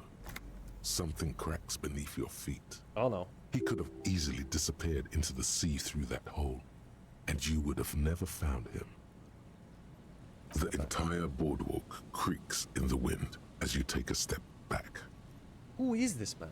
Looks like one of the locals. He'd have to know this spot to come here. You don't just walk over here. But that's just a lazy assumption. What do you think? A dead working-class man with a bottle in his hand? Don't deceive yourself. You know who this is. We know who this is. It's the working class woman's missing husband, dead on the boardwalk. The woman you met at the book stand? Why do you think it's her husband? Because it's the most working-class death you've ever seen. What? Is the most working class way to go, completely alienated and forgotten. A leather jacket pointed at the man's clothes. It matches her description perfectly. Bottles all around him pointed at there. She said he was drinking somewhere in Martinez. The library card, he was supposed to return a book. True. That is true. And the jacket. I can't see a book. So he took the book to the library, then came back and thought, I'll have one. Yeah. I'll have one drink before I get home. Just one drink. I have my cool jacket on. I took the book to the library. I've earned it. Damn it. He's definitely someone's husband. The lieutenant points at the golden ring on the man's left hand. The flesh around it swollen and pale. What do you think happened, Kim? Death by misadventure. He slipped and fell through the boardwalk. A truly unfortunate accident. If it wouldn't have been for that bench, he'd be alive. True, stupid bench. Also, if the boardwalk was fixed, could it be related to the lynching? Oh my god, no. Do you think he was drunk? Absolutely. What about the kebab? Someone should be held responsible for this broken boardwalk? It's dangerous. They'll seal this place off after the news reaches the coalition officials. I doubt that they have enough resources to actually repair the boardwalk. Really? Not that sealing it off would keep anyone away. All it does is keep the city council's hands clean. What about the kebab? What about it? The deceased ate some kebab. Yes. It's probably from a nearby place, maybe in the box. Sometimes a kebab is just a kebab. If you say so. You think he was drunk? Oh, yes. Yeah. What about alcohol poisoning and liver failure? Some symptoms of acute alcohol poisoning could have definitely played a role here. Severe confusion, respiratory depression, unpredictable behavior. But I think that death arrived through head trauma, not liver failure. Could it be related to the lynching? No, I don't see anything that points in that direction. For now, let's treat this case as a simple, albeit sad, accident, unrelated to the murder case. Agreed. If this somehow converges later, why not? But keep it simple for now. Right, keep it simple. It does seem to be a pretty straightforward misadventure, although there's still a question of identifying the body. What should we do with him? I mean, we can just go back and talk to that woman in front of the bookstore. I'm sure she can identify him. From where I stand, I can see two options. We either take the case and follow the leads to identify the body on our own, or we report back to the station and leave this for our colleagues to handle. I'm not leaving this for my so-called colleagues. Hold on, what about field autopsy? We found him, we should finish this. Take the case, absolutely. Return to this later? Yeah, what about field autopsy? A field autopsy isn't necessary if the cause of death doesn't appear to be criminal, and this looks like a simple accident to me. I'd say we should just write down head trauma in the autopsy report and leave it at that. It would save us at least 2 hours of unnecessary work. But isn't that kind of sloppy? You're right, I don't see anything criminal here. Let's leave it at that. Good call. The guys at course processing I'm taking can the take case. care of. Alright, we should first examine the library card you found. Then we can call the station from my kinema. Let them know we are taking the case. Cool.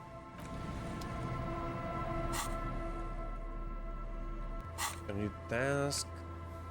Call the station about the dead body. Examine the library currently found. Let's examine it. The library card is folded into two and still slightly wet to the touch. The front side reads, Central Jamrock Public Library Card, issued to Billy Mejean, expires July 53. Billy is a unisex name. Could be the deceased. Could be. Or his Could be the family wife, member. right? The wife didn't look like a Billy. Who knows? I mean, she's the reader, right? She just asked him to return the book. That's probably her. Look inside. Whoever owns this card is an avid reader. You find a list of books written in blue pencil. Radio thriller. Stand a little less between me and the sun. The last one in the list is The Glinting Curve by M. Theobald. A library stamp indicates that the book has been returned. Most of these titles seem to be in the sci-fi genre. Some thrillers too. Look at the backside. If lost, please return the card to the library. Dial 005 02 55211 or visit us at Moreau Street, 78, Jamrock. Business hours 900 to Oh, they're already 1800. closed. I don't even know where that is. I don't think we've even gotten to Chama. Nero Street 78. Cool. Good. We should give them a call from my kinema. See if we can Why learn from the anything kinema? about There's Billy Méjean. There's a phone right here.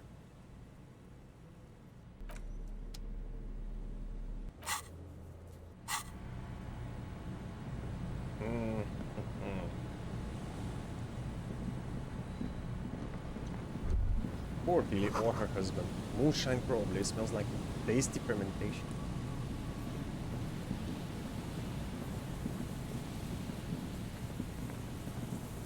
Just look around. What else is here? Coin-operated weighing machine. Hasn't been used for a decade. Vagrants have recently painted the dark red. Water drips from it. Sunglasses. Encyclopedia perception, okay.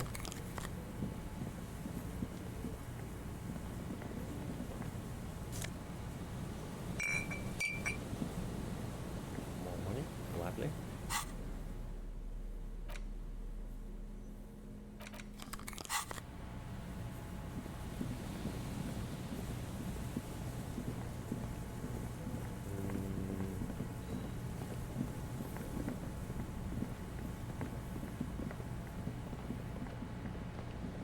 Okay, and from here, one, you can either... Oh, is that the church? It has to be the church, right? And then you can go behind. No, it's the only way forward. What do we have behind there? Oh, like a bunker. These rusty gears used to turn the whole machine. What kind of machine is this? Chain trails off into the ocean to who knows where.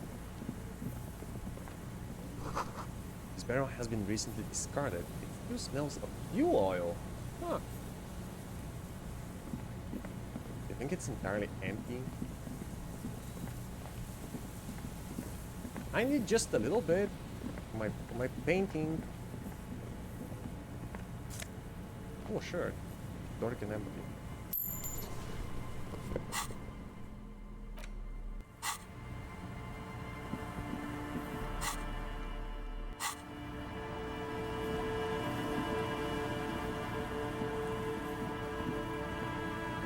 Oh, that's one of the traps. Yeah, let's inspect it.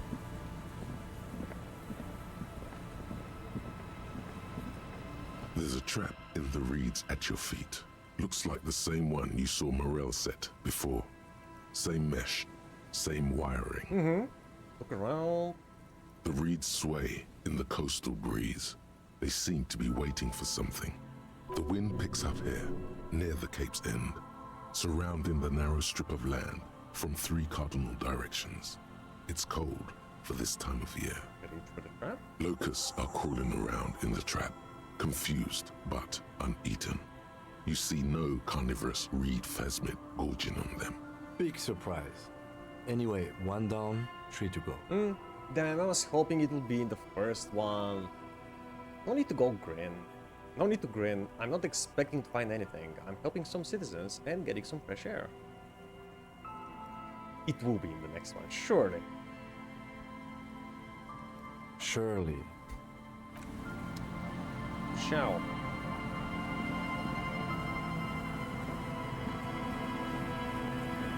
Let's see, we got more to explore here.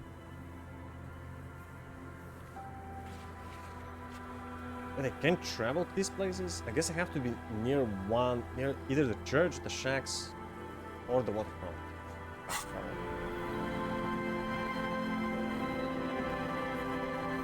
What the hell is this? Someone's made a campfire here a long time ago.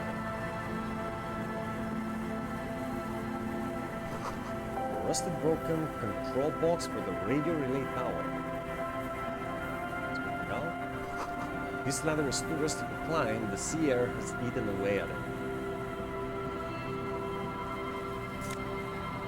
A new tower! Hi! What's on those shivers? A scented scarf. Yum. Let me try it.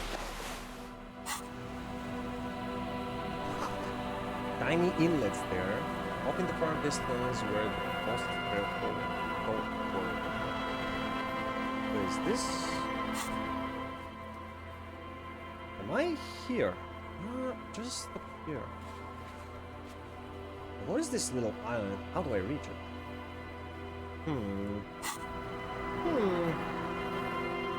I think I have to go to the church. Maybe it's something else.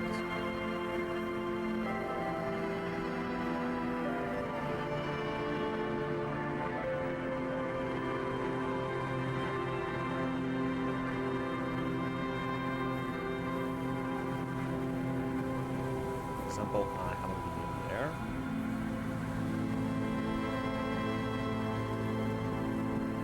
Can I go down?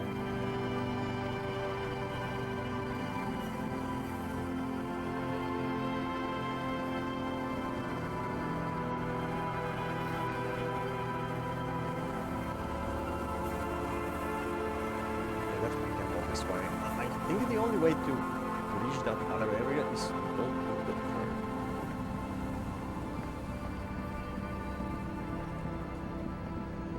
Right? Guessing that somewhere around here the exit. There has to be another way, like a back exit, back door.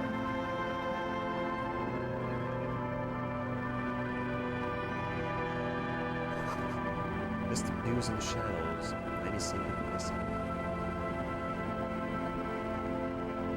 What's this claim?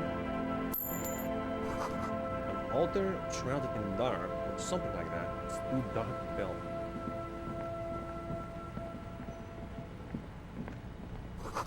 Sign reads San Brunet, 1147.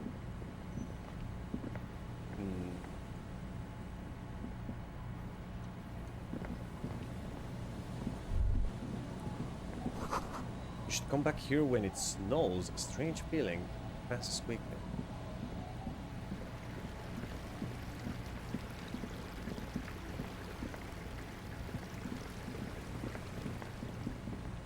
Well, can I inspect this from the other side?